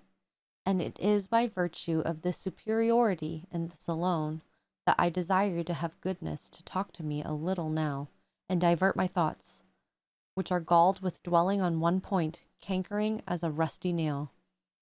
He has deigned an explanation, almost an apology, and I did not feel insensible to his condescension, and would not seem so. I am willing to amuse you, if you can, sir, quite willing, but I cannot introduce a topic, because how do I know what will interest you? Ask me questions, and I will do my best to answer them. Then, in the first place, do you agree with me that I have a right to be a little masterful, abrupt, perhaps exacting, sometimes on the grounds I stated, namely that I am old enough to be your father, and that I have battled through a varied experience with many men of many nations, and roamed over half the globe, while you have lived quietly with one set of people in one house? Do as you please, sir. That is no answer, or rather it is a very irritating, because a very evasive one. Reply clearly. I don't think, sir, you have a right to command me merely because you are older than I, or because you have seen more of the world than I have. Your claim to superiority depends on the use you have made of your time and experience. Humph. Promptly spoken, but I won't allow that, seeing that it would never suit my case, as I have made an indifferent, not to say a bad, use of both advantages. Leaving superiority out of the question, then, you must still agree to receive my orders now and then, without being piqued or hurt by the tone of my command. Will you? I smiled. I thought to myself, Mr. Rochester is peculiar.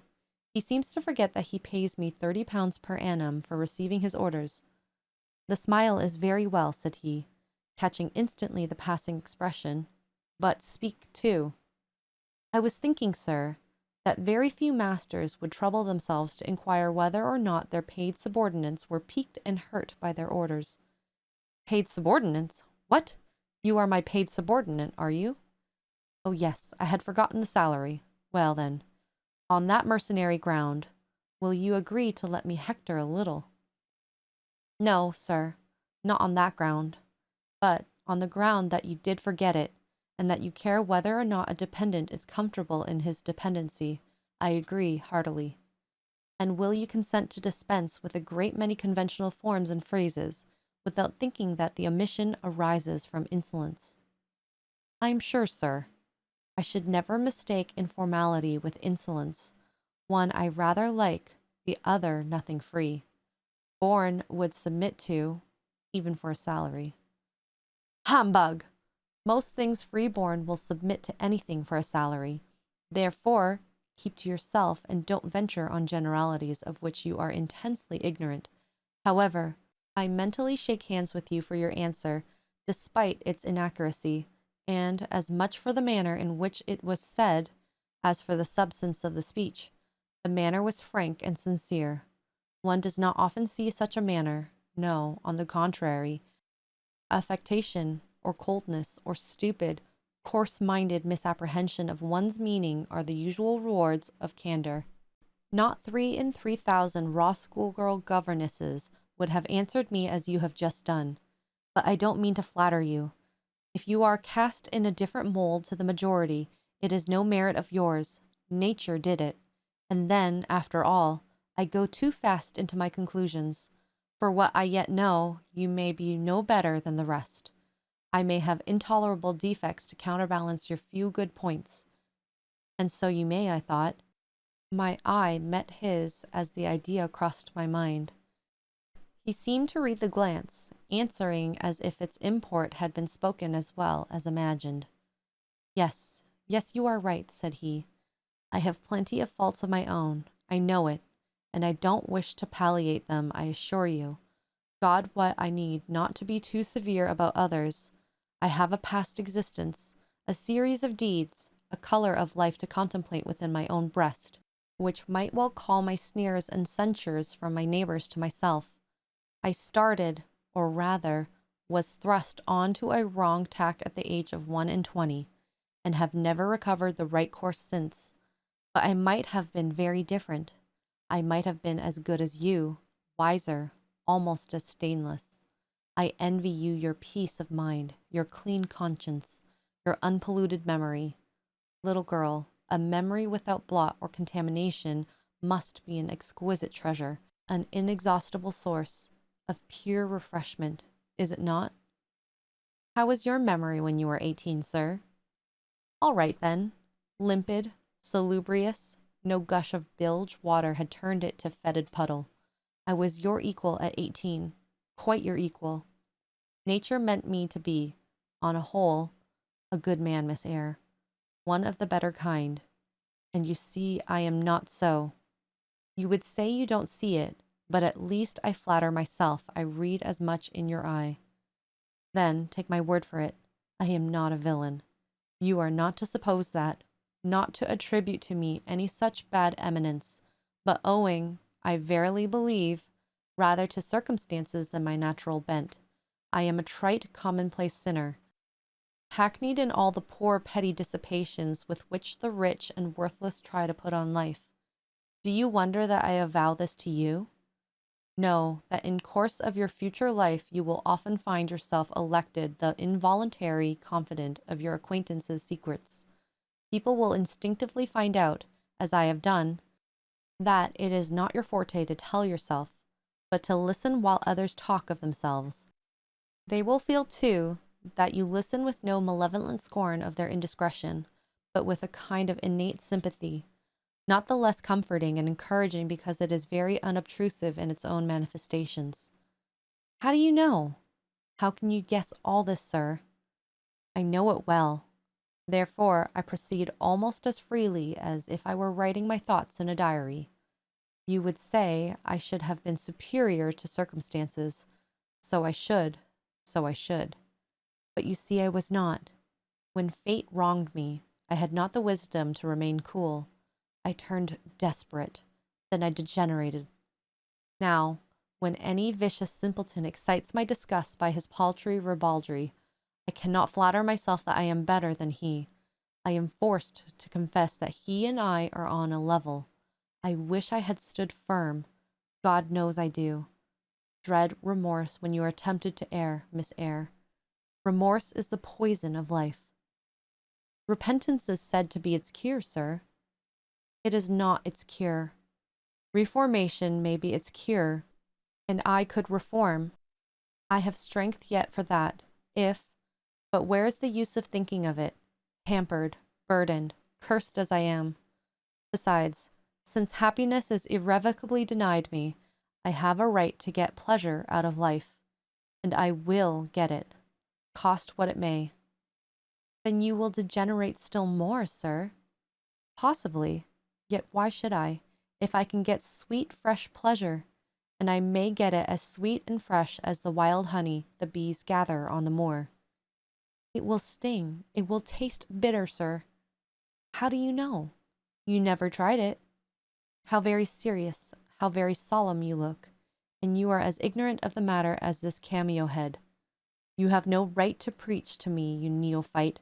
You have not passed the porch of life, and are absolutely unacquainted with its mysteries. I only remind you of your own words, sir. You said error brought remorse, and you pronounced remorse the poison of existence. And who talks of error now? I scarcely think the notion that flittered across my brain was an error. I believe it was an inspiration rather than a temptation, if it was very genial, very soothing. I know that. Here it comes again. It is no devil, I assure you, and if it be, it has to put on the robes of an angel of light. I think I must admit so fair a guest when it asks entrance into my heart. Distrust it, sir. It is not an angel. Once more, how do you know? By what distinction do you pretend to distinguish between a fallen seraph of the abyss and a messenger from the eternal throne, between a guide and a seducer?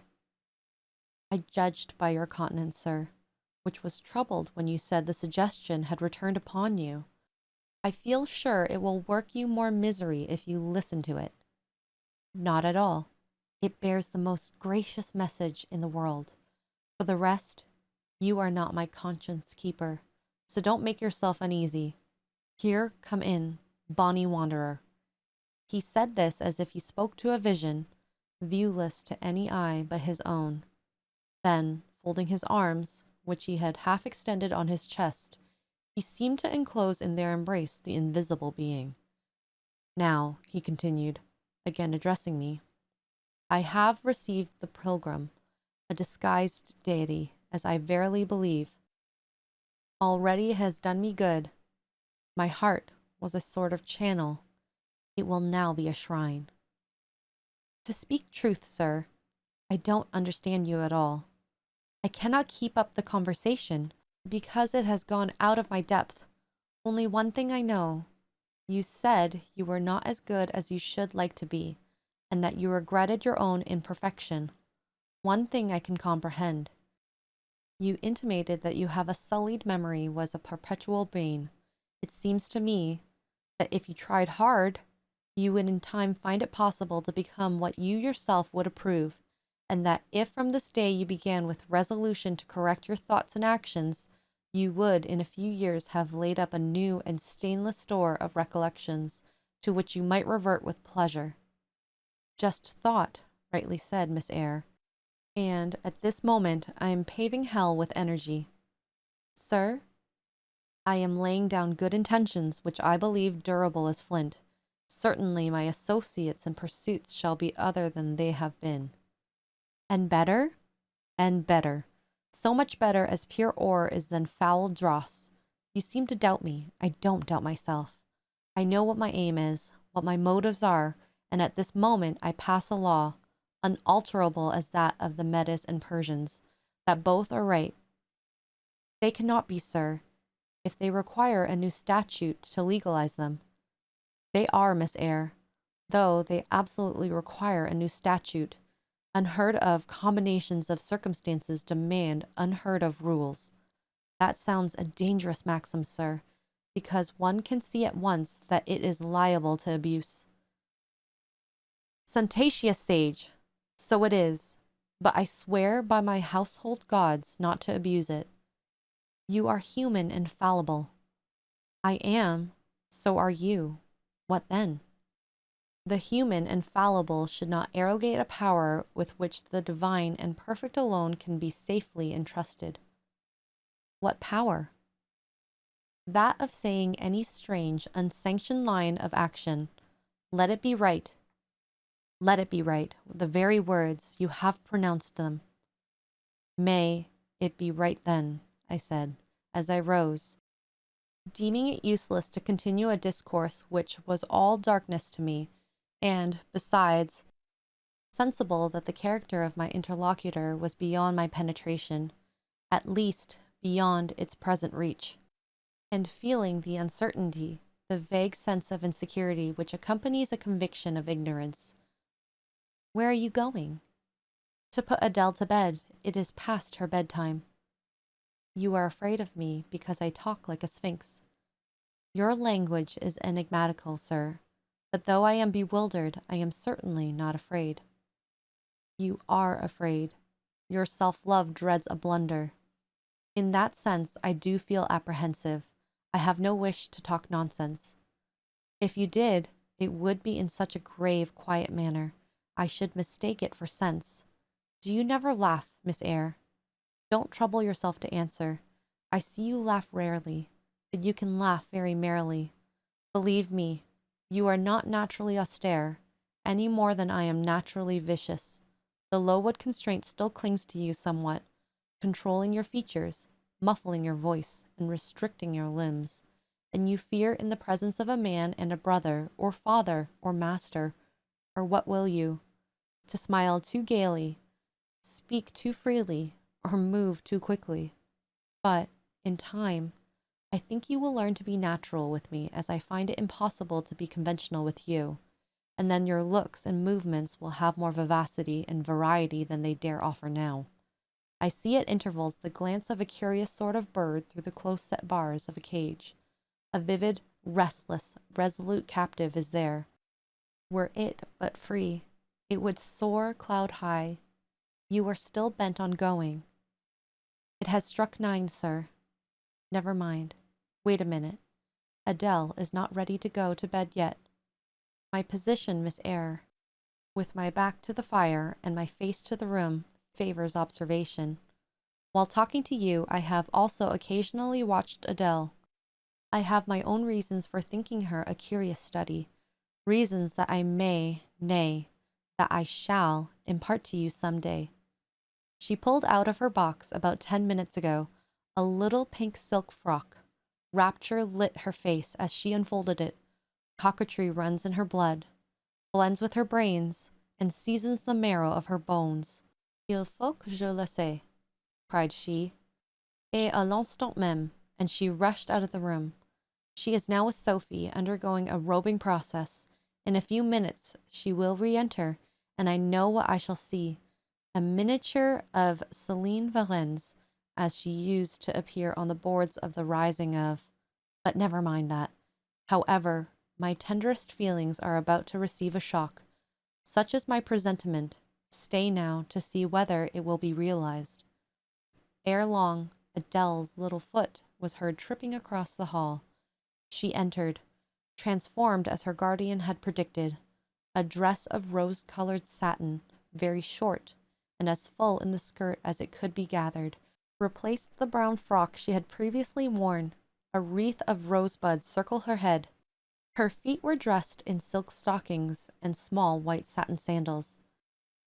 "Est-ce que ma robe va bien?" cried she, bounding forwards. "Et mes souliers? Et mes bas? Tenez, je crois que je vais danser." And spreading out her dress, she chassed across the room till, having reached Mr. Rochester, she wheeled lightly round before him on tiptoe, then dropped on one knee at his feet, exclaiming, "Monsieur, je vous remercie 1000 fois de votre bon." Then, rising, she added, "C'est comme cela que maman faisait, n'est-ce pas, monsieur?" "Precisely," was the answer, "and comme cela." She charmed my English gold out of my British breeches pocket. I have been green too, Miss Eyre, grass green. Not a more vernal tint freshens, you know, than once freshened me. My spring is gone, however, but it has left me that French floweret on my hands, which, in some moods, I would fain be rid of, not valuing now the root whence it sprang, having found that it was a sort of nothing but gold dust can manure. I have but half a liking to the blossom, especially when it looks so artificial as just now. I keep it and rear it rather on the Roman Catholic principle of expiating numerous sins, great or small, by one good work. I'll explain all of this some day. Good night. Chapter 15. Mr. Rochester did, on a future occasion, explain it. It was one afternoon when he chanced to meet me and Adele in the grounds, and while she played with Pilot in her shuttlecock, he asked me to walk up and down a long beech avenue within sight of her. He then said that she was the daughter of a French opera dancer, Céline Valens. towards whom he had once cherished what he called a grand passion. This passion Celine had professed to return with even superior ardor. He thought himself her idol, ugly as he was. He believed, as he said, that she preferred his tile d'éclaté to the elegance of the Apollo Belvedere. And Miss Eyre, so much was I flattered by this preference of the Gallic sylph for her British gnome, that I installed her in an hotel, gave her a complete establishment of servants, a carriage, cashmeres, diamonds, dentelles. In short, I began the process of ruining myself in the received style. Like any other spoony, I had not, it seems, the originality to chalk out a new road to shame and destruction, but trode the old track with stupid exactness, not to deviate an inch from the beaten centre. I had, as I deserved to have, the fate of all other spoonies. Happening to call one evening when Celine did not expect me, I found her out, but it was a warm night, and I was tired with strolling through Paris, so I sat down in her boudoir, happy to breathe the air consecrated so lately by her presence. No, I exaggerate. I never thought there was any consecrating virtue about her. It was rather a sort of pastille perfume she had left, a scent of musk and amber, than an odor of sanctity. I was just beginning to stifle with the fumes of conservatory flowers and sprinkled essences, when I bethought myself to open the window and step out on the balcony. It was moonlight and gaslight besides, and very still and serene. The balcony was furnished with a chair or two. I sat down, took out a cigar. I will take one now, if you will excuse me. Here ensued a pause, filled up by the producing and lighting of a cigar. Having placed it to his lips and breathed a tail of Havana incense on the freezing and sunless air, he went on. I liked bonbons, too, in those days, Miss Eyre, and I was chocolate comfits and smoking alternately, watching meantime the equipages that rolled along the fashionable streets towards the neighboring opera house, when in an elegant close carriage drawn by a beautiful pair of English horses, and distinctly seen in the brilliant city night, I recognized the voiture I had given Celine. She was returning. Of course my heart thumped with impatience against the iron rails I leant upon. The carriage stopped, as I had expected, at the hotel door. My flame alighted. Though muffed in a cloak, an unnecessary encumbrance, by the by, on so warm a June evening, I knew her instantly by her little foot, seen peeping from the skirt of her dress, as she skipped from the carriage step. Bending over the balcony, I was about to murmur, Mon ange, in a tone of course, which should be audible to the ear of love alone, when a figure jumped from the carriage after her, cloaked also, and that was a spurred heel which had rung on the pavement, and that was a hatted head which now passed under the arch of the hotel. You never felt jealousy, did you, Miss Eyre? Of course not. I need not ask you, because you never felt love. You have both sentiments yet to experience. Your soul sleeps. The shock is yet to be given which shall waken it. You think all existence lapses in a quiet flow as that in which your mouth has hitherto slid away. Floating on with closed eyes and muffled ears, you neither see the rocks bristling not far off in the bed of the flood, nor hear the breakers boil at their base. But I tell you, and you may mark my words, you will come some day to a craggy pass in the channel, where the whole of life's stream will be broken up into whirl and tumult, foam and noise. Either you will be dashed to atoms on crag points, or lifted up and borne on by some master wave into a calmer current, as I am now. I like this day. I like that sky of steel. I like the sternness and stillness of the world under this frost. I like Thornfield, its antiquity, its retirement, its old crow trees and thorn trees, its gray facades and lines of dark windows reflecting that metal welkin. And yet how long have I abhorred the very thought of it, shunned it like a great plague house. How do I still abhor? He ground his teeth and was silent. He arrested his step and stuck his boot against the hard ground. Some hated thought seemed to have him in a grip, and to hold him so tightly that he could not advance. We were ascending the avenue when he thus paused. The hall was before us. Lifting his eye to its battlements, he cast over them a glare such as I never saw before or since. Pain, shame, ire, impatience, disgust, detestation seemed momentarily to hold a quivering conflict in the large pupil dilating under his ebon eyebrow. Wild was the wrestle which should be paramount, but another feeling rose and triumphed, something hard and cynical, self-willed and resolute. It settled his passion and petrified his countenance. He went on. During the moment I was silent, Miss Eyre, I was arranging a point with my destiny. She stood there, by that beech trunk, a hag like one of those who appeared to Macbeth on the heath of Forres. You like Thornfield? She said, lifting her finger, and then she wrote in the air a memento, which ran in lurid hieroglyphics all along the house front, between the upper and lower row of windows. Like it if you can. Like it if you dare. I will like it, said I. I dare like it, and I will keep my word.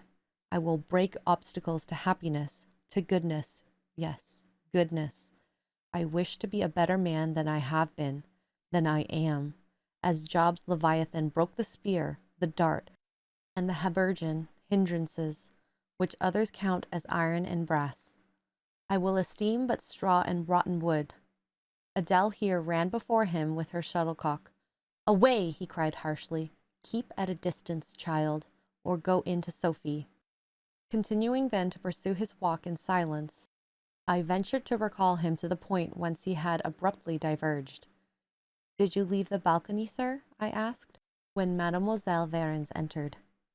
I almost expected a rebuff for this hardly well-timed question, but on the contrary, waking up out of his scowling abstraction, he turned his eye toward me, and the shade seemed to clear off his brow. Oh, I had forgotten Celine. Well, to resume, when I saw my charmer thus come in accompanied by a cavalier, I seemed to hear a hiss, and the green snake of jealousy, rising on undulating coils from the moonlit balcony, glided within my waistcoat and ate its way in 2 minutes to my heart's core. Strange, he exclaimed, suddenly starting again from the point. Strange that I should choose you for the confidant of all this, young lady. Passing strange that you should listen to me quietly, as if it were the most usual thing in the world for a man like me to tell stories of his opera mistresses to a quaint, inexperienced girl like you. But the last singularity explains the first, as I intimated once before. You, with your gravity, considerateness, and caution were made to be the recipient of secrets. Besides, I know what sort of mind I have placed in communication with my own. I know it is one not liable to take infection. It is a peculiar mind. It is a unique one. Happily, I do not mean to harm it, but, if I did, it would not take harm from me. The more you and I converse, the better, for while I cannot blight you, you may refresh me. After this digression, he proceeded. I remained in the balcony. They will come to her boudoir, no doubt, thought I. Let me prepare an ambush.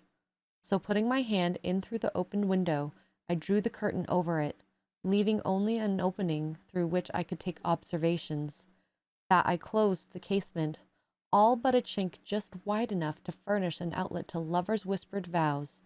Then I stole back to my chair, and as I resumed it, the pair came in.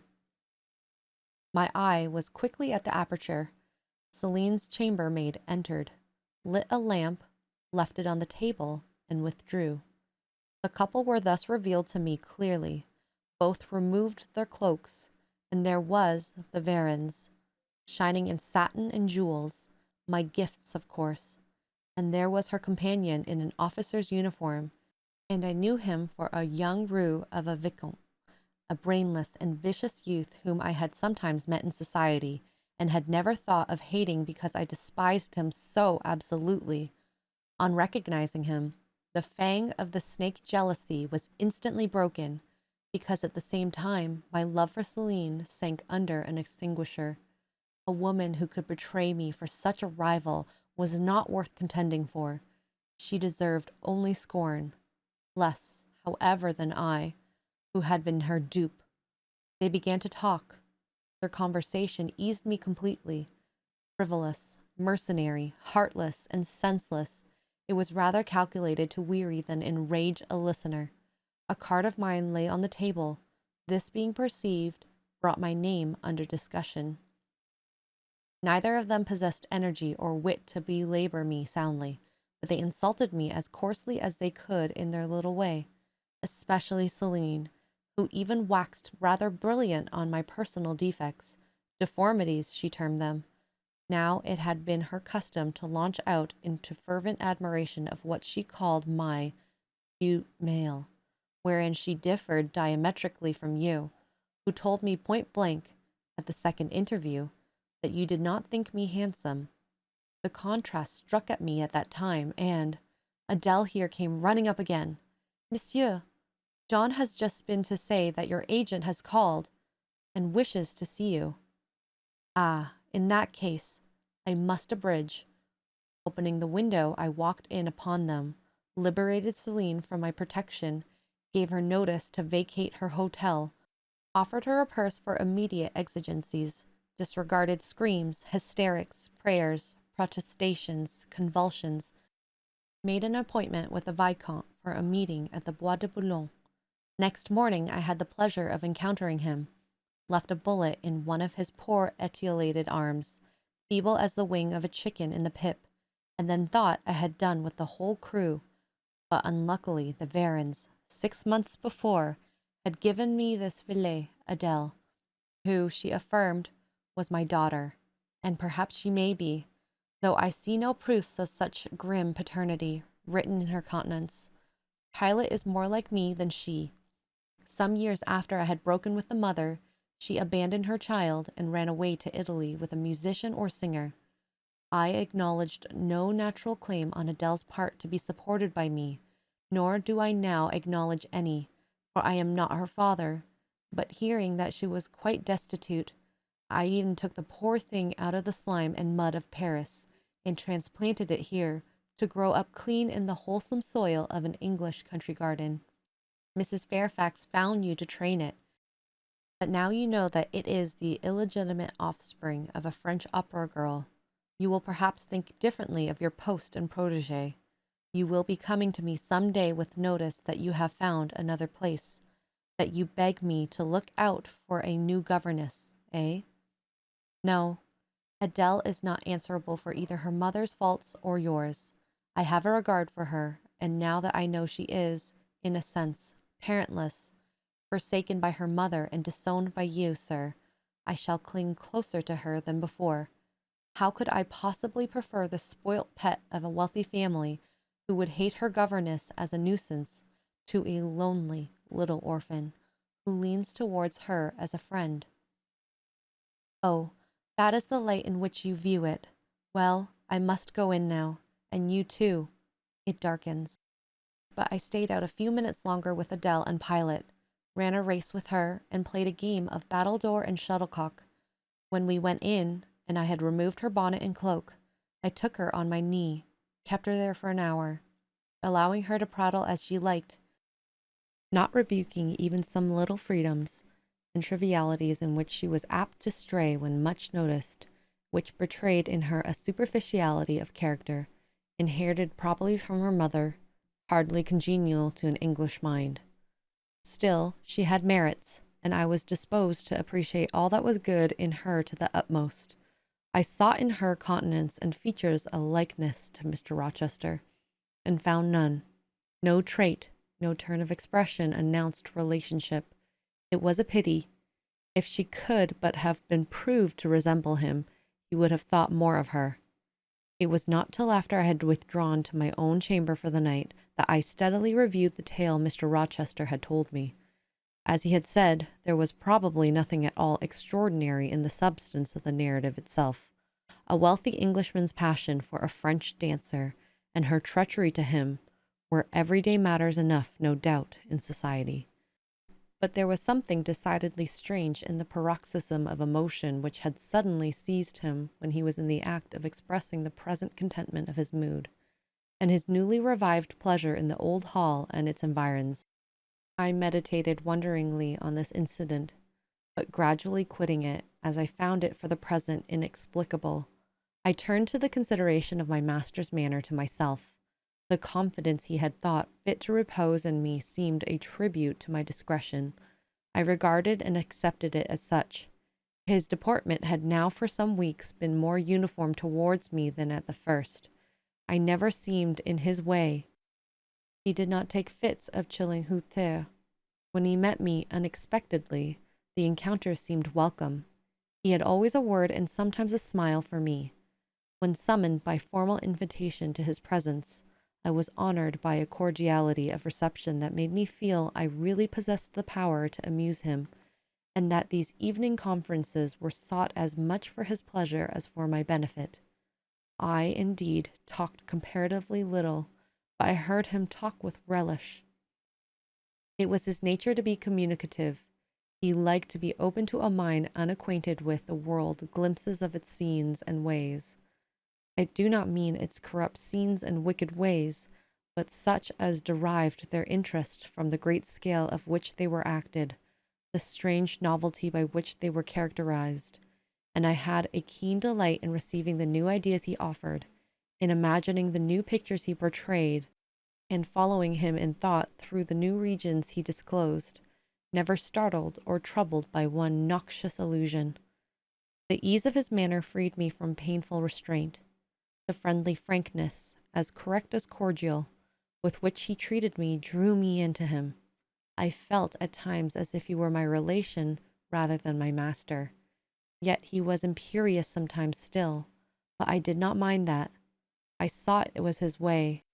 So happy, so gratified did I become with this new interest added to life, that I ceased to pine after kindred. My thin crescent destiny seemed to enlarge. The blanks of existence were filled up. My bodily health improved. I gathered flesh and strength. And was Mr. Rochester now ugly in my eyes? No, reader.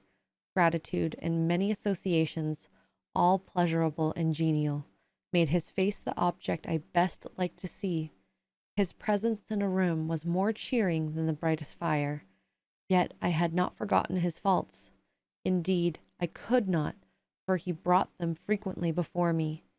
He was proud, sardonic, harsh to inferiority of every description. In my secret soul, I knew that his great kindness to me was balanced by unjust severity to many others. He was moody, too, unaccountably so.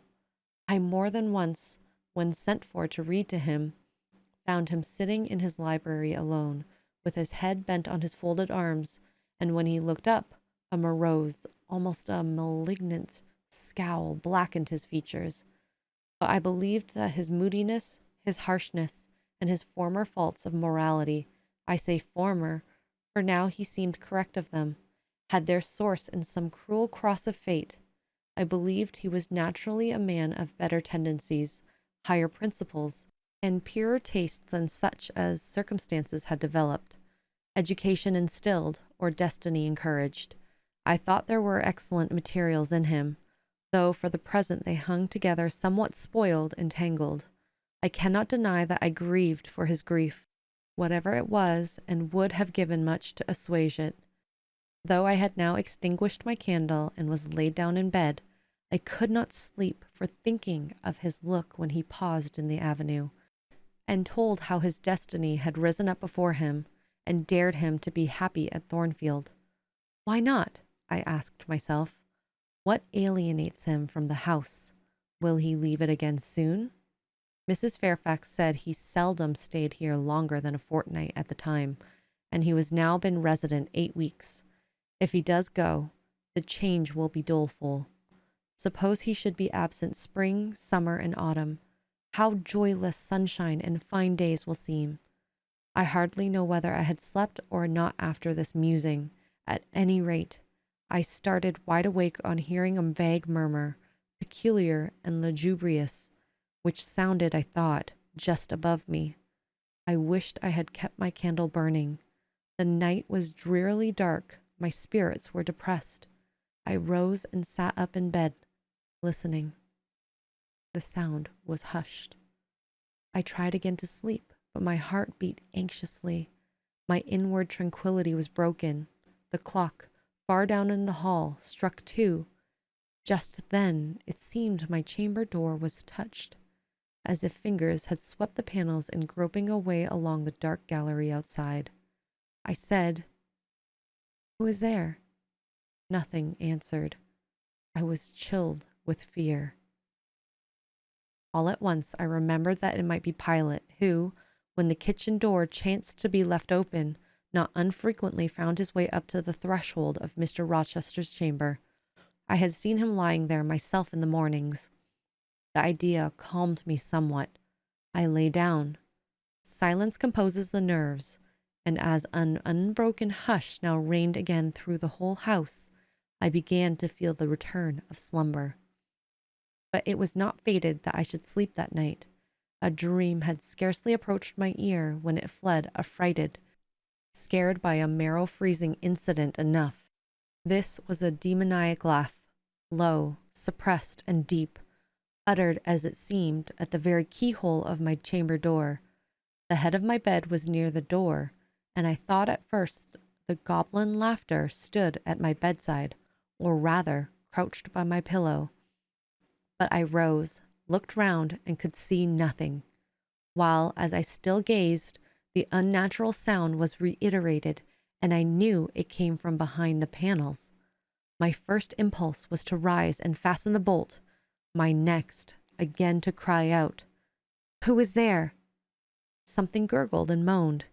Ere long, steps retreated up the gallery towards the third-story staircase. A door had lately been made to shut in that staircase. I heard it open and close, and all was still. Was that Grace Poole? And is she possessed with the devil? Thought I. Impossible now to remain longer by myself. I must go to Mrs. Fairfax. I hurried on my frock and a shawl. I withdrew the bolt and opened the door with a trembling hand. There was a candle burning just outside and on the matting in the gallery. I was surprised at this circumstance, but still more was I amazed to perceive the air quite dim, as if filled with smoke, and while looking to the right hand and left to find whence these blue wreaths issued, I became further aware of the strong smell of burning. Something creaked. It was a door ajar, and that door was Mr. Rochester's, and the smoke rushed in a cloud from thence. I thought no more of Mrs. Fairfax. I thought no more of Grace Poole, or the laugh. In an instant I was within the chamber. Tongues of flames darted round the bed, and the curtains were on fire. In the midst of blaze and vapor, Mr. Rochester lay stretched motionless, in deep sleep. "Wake, wake!" I cried. I shook him, but he only murmured and turned. The smoke had stupefied him. Not a moment could be lost. The very sheets were kindling. I rushed to his basin and ewer. Fortunately, one was wide and the other deep, and both were filled with water. I heaved them up, deluged the bed and its occupant, flew back to my own room, brought my own water jug, baptized the couch afresh, and, by God's aid, succeeded in extinguishing the flame which were devouring it. The hiss of the quenched element, the breakage of a pitcher which I flung from my hand when I had emptied it, and above all, the splash of the shower bath I had literally bestowed, roused Mr. Rochester at last. Though it was now dark, I knew he was awake, because I heard him fulminating strange anathemas at finding himself lying in a pool of water. "Is there a flood?" he cried. "No, sir," I answered, "but there has been a fire. Get up, do. You are quenched now. I will fetch you a candle." "In the name of all elves in Christendom, is that Jane Eyre?" he demanded. "What have you done with me? Witch, sorceress, who is in the room besides you? Have you plotted to drown me?" "I will fetch you a candle, sir, and in heaven's name, get up. Somebody has plotted something. You cannot too soon find out who and what it is. There, I am up now, but at your peril you fetch a candle yet. Wait 2 minutes till I get into some dry garments, if any dry there be. Yes, here is my dressing gown. Now run." I did run. I brought the candle which still remained in the gallery. He took it from my hand, held it up, and surveyed the bed, all blackened and scorched, the sheets drenched, the the carpet round swimming in water. "What is this, and who did it?" he asked. I briefly related to him what had transpired, the strange laugh I had heard in the gallery, the step ascending to the third story, the smoke, the smell of fire which had conducted me to his room, in what state I had found matters there, and how I deluged him with all the water I could lay hands on. He listened very gravely. His face, as I went on, expressed more concern than astonishment. He did not immediately speak when I had concluded. "Shall I call Mrs. Fairfax?" I asked. "Mrs. Fairfax? No. What the deuce would you call her for? What can she do? Let her sleep unmolested." "Then I will fetch Leah and wake John and his wife." "Not at all. Just be still. You have a shawl on. If you are not warm enough, you may take my cloak yonder, wrap it around you, and sit down in the armchair. There, I will put it on. Now place your feet on the stool to keep them out of the wet. I am going to leave you a few minutes. I shall take the candle. Remain where you are till I return. Be as still as a mouse. I must pay a visit to the second story. Don't move, remember, or call anyone." He went. I watched the light withdraw. He passed up the gallery very softly, unclosed the staircase door with as little noise as possible, shut it after him, and the last ray vanished. I was in total darkness. I listened for some noise, but heard nothing. A very long time elapsed. I grew weary. It was cold, in spite of the cloak, and then I did not see the use of staying, as I was not to rouse the house. I was on the point of risking Mr. Rochester's displeasure by disobeying his order, when the light once more gleamed dimly on the gallery wall, and I heard his unshod feet tread the matting. I hope it is he, thought I, and not something worse. He re-entered, pale and very gloomy. "I have found it all out," said he, setting his candle down on the washstand. "It is as I thought." "How, sir?" He made no reply and stood with his arms folded, looking on the ground. At the end of a few minutes he inquired in a rather peculiar tone, "I forget whether you said you saw anything when you opened your chamber door." "No, sir, only the candlestick on the ground." "But you heard an odd laugh." "You have heard that laugh before, I should think, or something like it." "Yes, sir. There is a woman who sews here called Grace Poole. She laughs in that way. She is a singular person." "Just so, Grace Poole, you have guessed it. She is, as you say, singular, very. Well, I shall reflect on the subject. Meantime, I am glad that you are the only person besides myself acquainted with the precise details of tonight's incident. You are no talking fool. Say nothing about it. I will account for this state of affairs, and now return to your own room. I shall do very well on the sofa in the library for the rest of the night. It is near 4. In 2 hours the servants will be up." "Good night then, sir," said I, departing. He seemed surprised, very inconsistently so, as he had just told me to go. "What!" he exclaimed. "Are you quitting me already, and in that way?" "You said I might go, sir." "But not without taking leave, not without a word or two of acknowledgment and goodwill, not, in short, in that brief, dry fashion.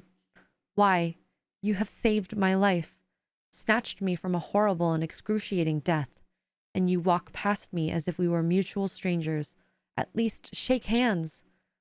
He held out his hand. I gave him mine. He took it first in one, then in both of his. "You have saved my life. I have a pleasure in owing you so immense a debt. I cannot say more. Nothing else that has being would have been tolerable to me in the character of creditor for such an obligation. But you, it is different. I feel your benefits no burden, Jane." He paused, gazed at me. Words almost visible trembled on his lips, but his voice was checked. "Good night again, sir. There is no debt, benefit, burden, obligation in the case. I knew," he continued, "you would do me good in some way at some time." I saw it in your eyes when I first beheld you. Their expression and smile did not. Again he stopped. Did not. He proceeded hastily. Strike delight to my very inmost heart so for nothing. People talk of natural sympathies. I have heard of good genii. There are grains of truth in the wildest fable. My cherished preserver, good night. Strange energy was in his voice, strange fires in his look. I am glad I happened to be awake, I said. And then I was going. What?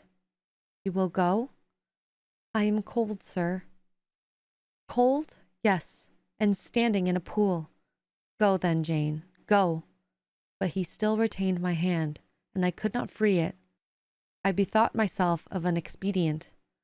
I think I hear Mrs. Fairfax move, sir, said I. Well, leave me. He relaxed his fingers, and I was gone. I regained my couch, but never thought of sleep.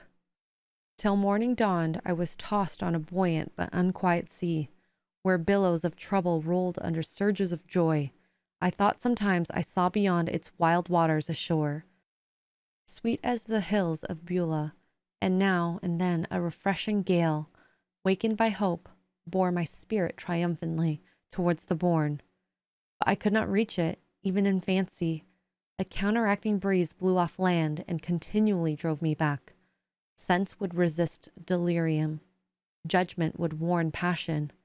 Too feverish to rest, I rose as soon as day dawned. Chapter 16. I both wished and feared to see Mr. Rochester on the day which followed the sleepless night. I wanted to hear his voice again, yet feared to meet his eye. During the early part of the morning, I momentarily expected his coming. He was not in the frequent habit of entering the schoolroom, but he did step in for a few minutes sometimes, and I had the impression that he was sure to visit it that day. But the morning passed just as usual. Nothing happened to interrupt the quiet course of Adele's studies. Only soon after breakfast, I heard some bustle in the neighborhood of Mr. Rochester's chamber. Mrs. Fairfax's voice, and Leah's, and the cook's, that is, John's wife, and even John's own gruff tones.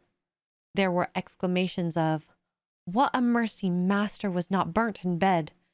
It is always dangerous to keep candle lit at night. How providential that he had presence of mind to think of the water jug! I wonder he waked nobody.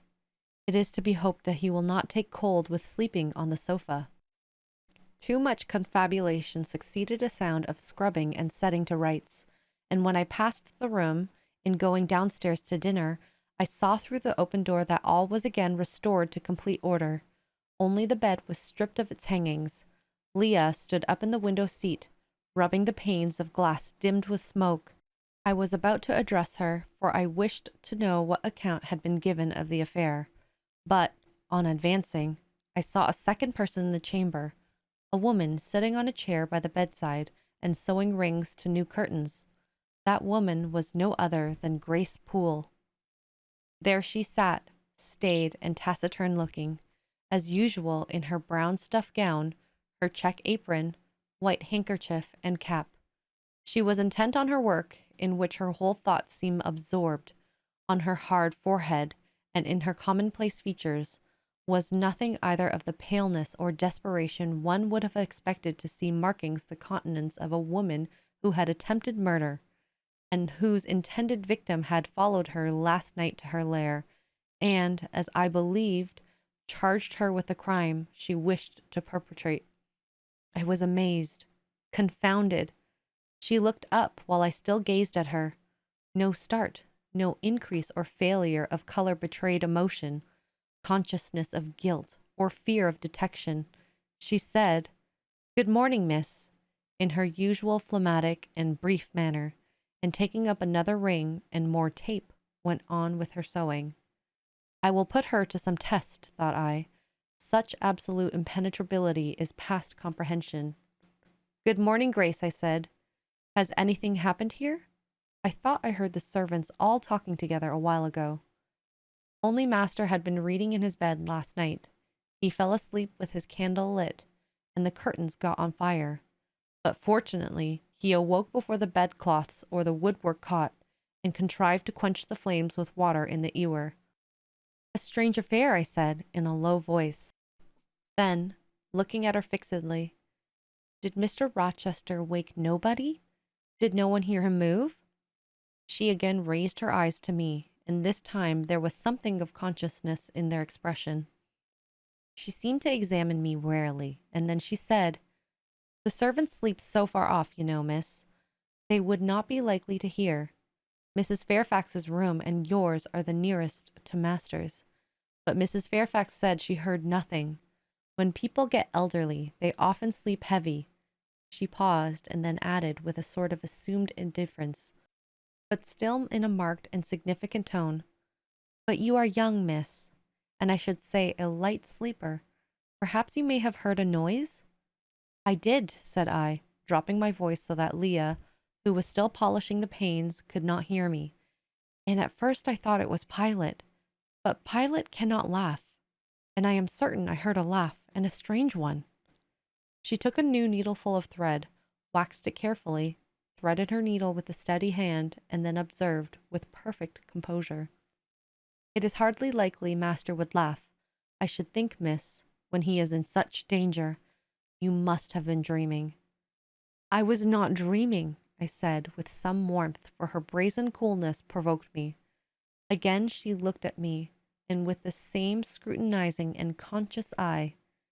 "Have you told master that you heard a laugh?" she inquired. "I have not had the opportunity of speaking to him this morning." "You did not think of opening your door and looking out into the gallery?" she further asked. She appeared to be cross-questioning me, attempting to draw from me information unawares. The idea struck me that if she discovered I knew or suspected her guilt, she would be playing of some of her malignant pranks on me. I thought it advisable to be on my guard. "On the contrary," said I bolted my door. "Then you are not in the habit of bolting your door every night before you get into bed?" "Fiend! She wants to know my habits, that she may lay her plans accordingly." Indignation again prevailed over prudence. I replied sharply, "Hitherto I have often omitted to fasten the bolt. I did not think it necessary. I was not aware any danger or annoyance was to be dreaded at Thornfield Hall. But in future," and I laid marked stress on the words, "I shall take good care to make all secure before I venture to lie down." "It will be wise so to do," was her answer. "This neighborhood is as quiet as any I know, and I never heard of the hall being attempted by robbers since it was a house, though there are hundreds of pounds worth of plates in the plate closet, as is well known. And you see, for such a large house, there are very few servants, because master has never lived here much, and when he does come, being a bachelor, he needs little waiting on. But I always think it best to err on the safe side. A door is soon fastened, and it is as well to have a drawn bolt between one and any mischief that may be about. A deal of people, miss, are for trusting all to Providence, but I say Providence will not dispense with the means, though he often blesses them when they are used discreetly." And here she closed her harangue, a long one for her, and uttered with the demureness of a Quakeress. I still stood absolutely dumbfounded at what appeared to me her miraculous self-possession and most inscrutable hypocrisy, when the cook entered. "Mrs. Poole," said she, addressing Grace, "the servants' dinner will soon be ready. Will you come down?" "No, just put my pint of porter and a bit of pudding on a tray, and I'll carry it upstairs." "You'll have some meat?" "Just a morsel and a taste of cheese, that's all." "And the sago?" "Never mind it at present. I shall be coming down before tea time. I'll make it myself." The cook here turned to me, saying that Mrs. Fairfax was waiting for me, so I departed. I hardly heard Mrs. Fairfax's account of the curtain conflagration during dinner. So much was I occupied in puzzling my brains over the enigmatical character of Grace Poole, and still more in pondering the problem of her position at Thornfield, and questioning why she had not been given into custody that morning, or, at the very least, dismissed from her master's service. He had almost as much declared his conviction of her criminality last night. What mysterious cause withheld him from accusing her? Why had he enjoined her, too, to secrecy? It was strange. A bold, vindictive, and haughty gentleman seemed somehow in the power of one of the meanest of his dependents, so much in her power that even when she lifted her hand against his life, he dared not openly charge her with the attempt, much less punish her for it. Had Grace been young and handsome, I should have been tempted to think that tenderer feelings than prudence or fear influenced Mr. Rochester in her behalf. But, hard-favored and matronly as she was, the idea could not be admitted. Yet, I reflected, she has been young once.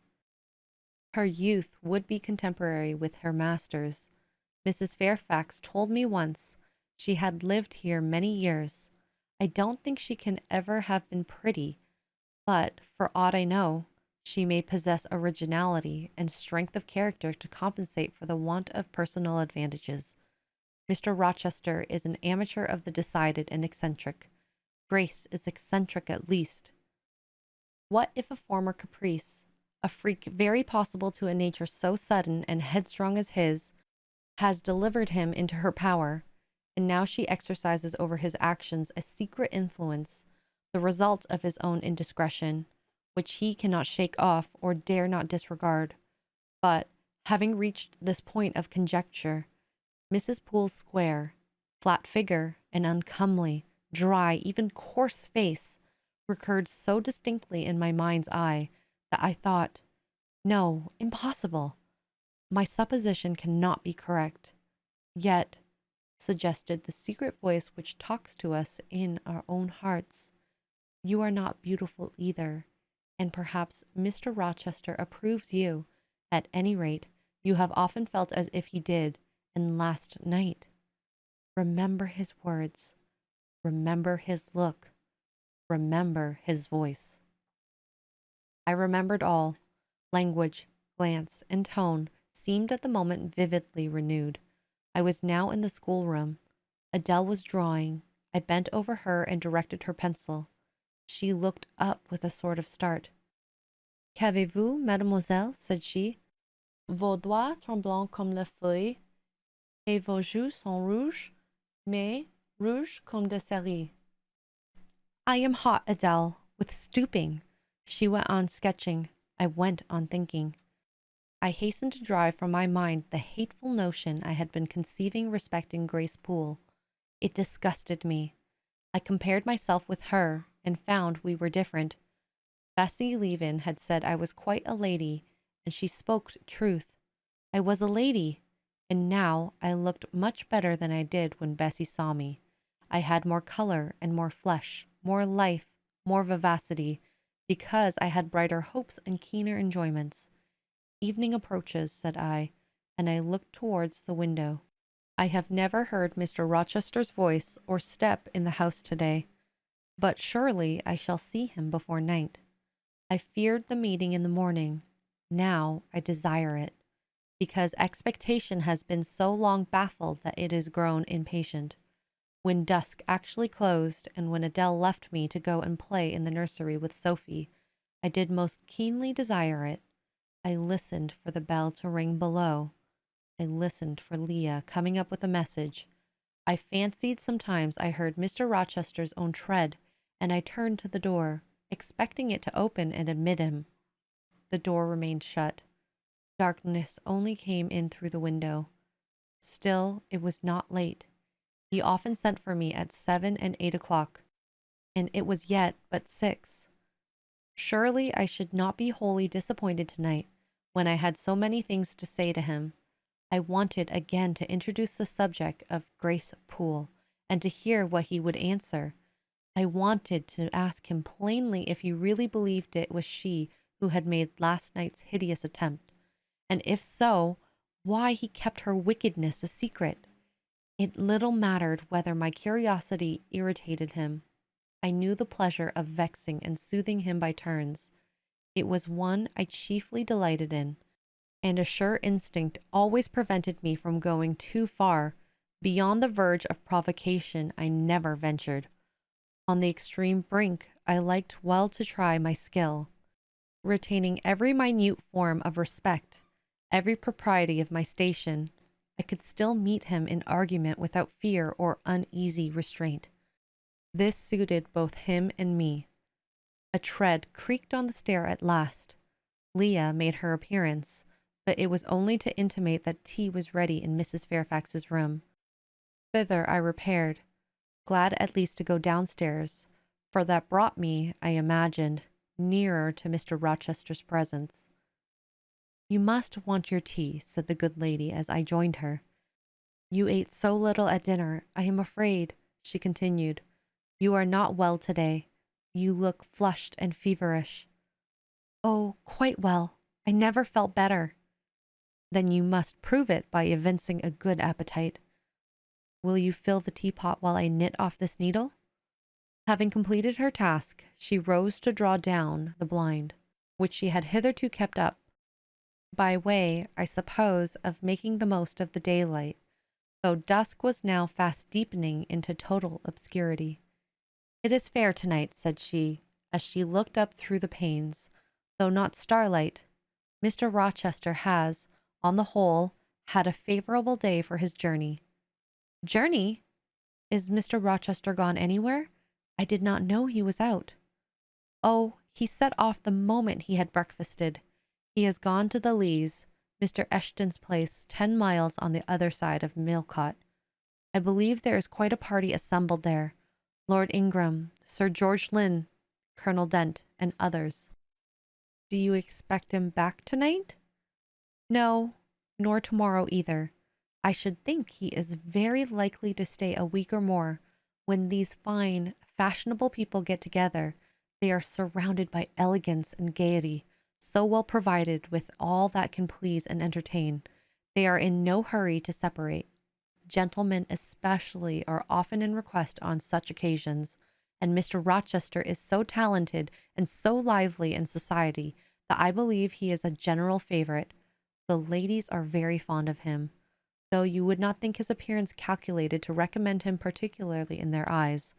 But I suppose his acquirements and abilities, perhaps his wealth and good blood, make amends for any little fault of look." "Are there ladies at the Leas?"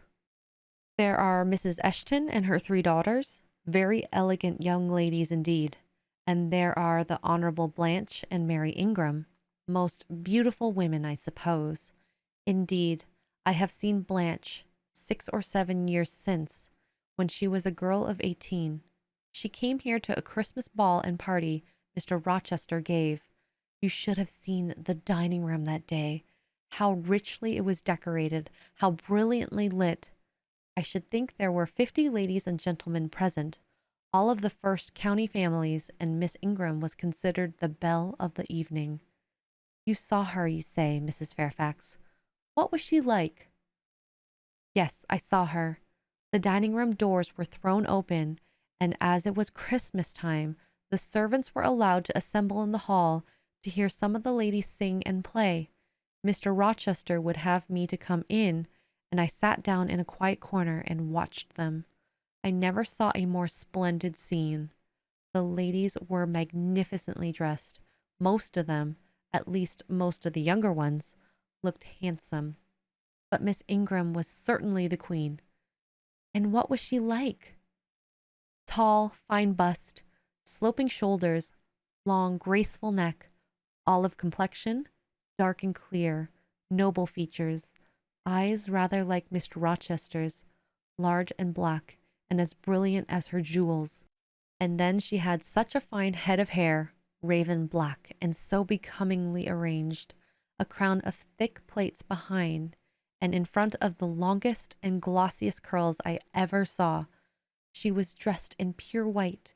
An amber-colored scarf was passed over her shoulder and across her breast, tied at the side and descending in long, fringed ends below her knee. She wore an amber-colored flower, too, in her hair. It contrasted well with the jetty mass of her curls." "She was greatly admired, of course?" "Yes, indeed. and not only for her beauty, but for her accomplishments. She was one of the ladies who sang. A gentleman accompanied her on the piano. She and Mr. Rochester sang a duet. Mr. Rochester? I was not aware he could sing.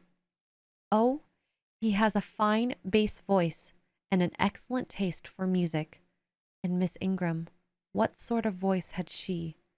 A very rich and powerful one. She sang delightfully. It was a treat to listen to her, and she played afterwards. I am no judge of music, but Mr. Rochester is, and I heard him say her execution was remarkably good.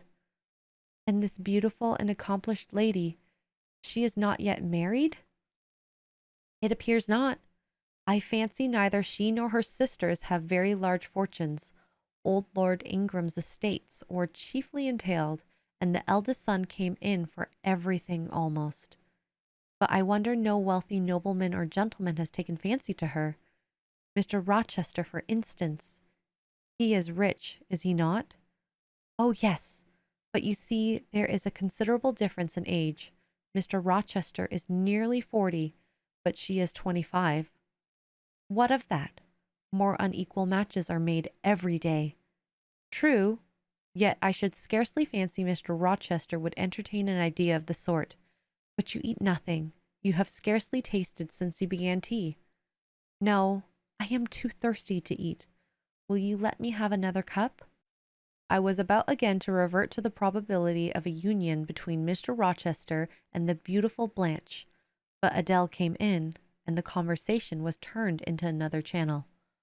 When once more alone, I reviewed the information I had got, looked into my heart, examined its thoughts and feelings, and endeavored to bring back with a strict hand such as had been straying through imagination's boundless and trackless waste into the safe fold of a commonplace. Arraigned at my own bar, memory having given her evidence of hopes, wishes, sentiments I had been cherishing since last night, of the general state of mind in which I had indulged for nearly a fortnight past, reason having come forward and told in her own quiet way a plain, unvarnished tale, showing how I had rejected the real and rapidly devoured the ideal, I pronounced judgment to this effect: that a greater fool than Jane Eyre had never breathed the breath of life, that a more fantastic idiot had never surfeited herself on a sweet lie and swallowed poison as if it were nectar. You, I said, a favorite with Mr. Rochester? You, gifted with the power of pleasing him?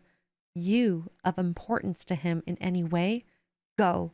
Your folly sickens me, and you have derived pleasure from occasional tokens of preference, equivocal tokens shown by a gentleman of family and a man of the world to a dependent and a novice. How dared you? Poor stupid dupe! Could not even self-interest make you wiser? You repeated to yourself this morning the brief scene of last night. Cover your face and be ashamed. He said something in praise of your eyes, did he? Blind puppy. Open their bleared lids and look on your own accursed senselessness. It does no good to no woman to be flattered by her superior, who cannot possibly intend to marry her, and it is madness in all women to let a secret love kindle within them, which, if unreturned and unknown, must devour the life that feeds it, and if discovered and responded to, must lead, ignis fatuus like, into the miry wilds whence there is no extrication. Listen then, Jane Eyre, to your sentence. Tomorrow, place the glass before you, and draw in chalk your own picture faithfully, without softening one defect. Omit no harsh line, smooth away no displeasing irregularity. Write under it, portrait of a governess, disconnected, poor, and plain. Afterwards, take a piece of smooth ivory. You have one prepared in your drawing box. Take your palette, mix your freshest, finest, clearest tints, choose your most delicate camel-like pencils, delineate carefully the loveliest face you can imagine, paint it in your softest shades and sweetest lines, According to the description given by Mrs. Fairfax of Blanche Ingram, remember the raven ringlets, the oriental eye. What? You revert to Mr. Rochester as a model. Order, no snivel, no sentiment, no regret. I will endure only sense and resolution. Recall the august yet harmonious lineaments, the Grecian neck and bust. Let the round and dazzling arm be visible, and the delicate hand. Omit neither diamond ring nor gold bracelet. Portray faithfully the attire, aerial lace and glistening satin, graceful scarf and golden rose.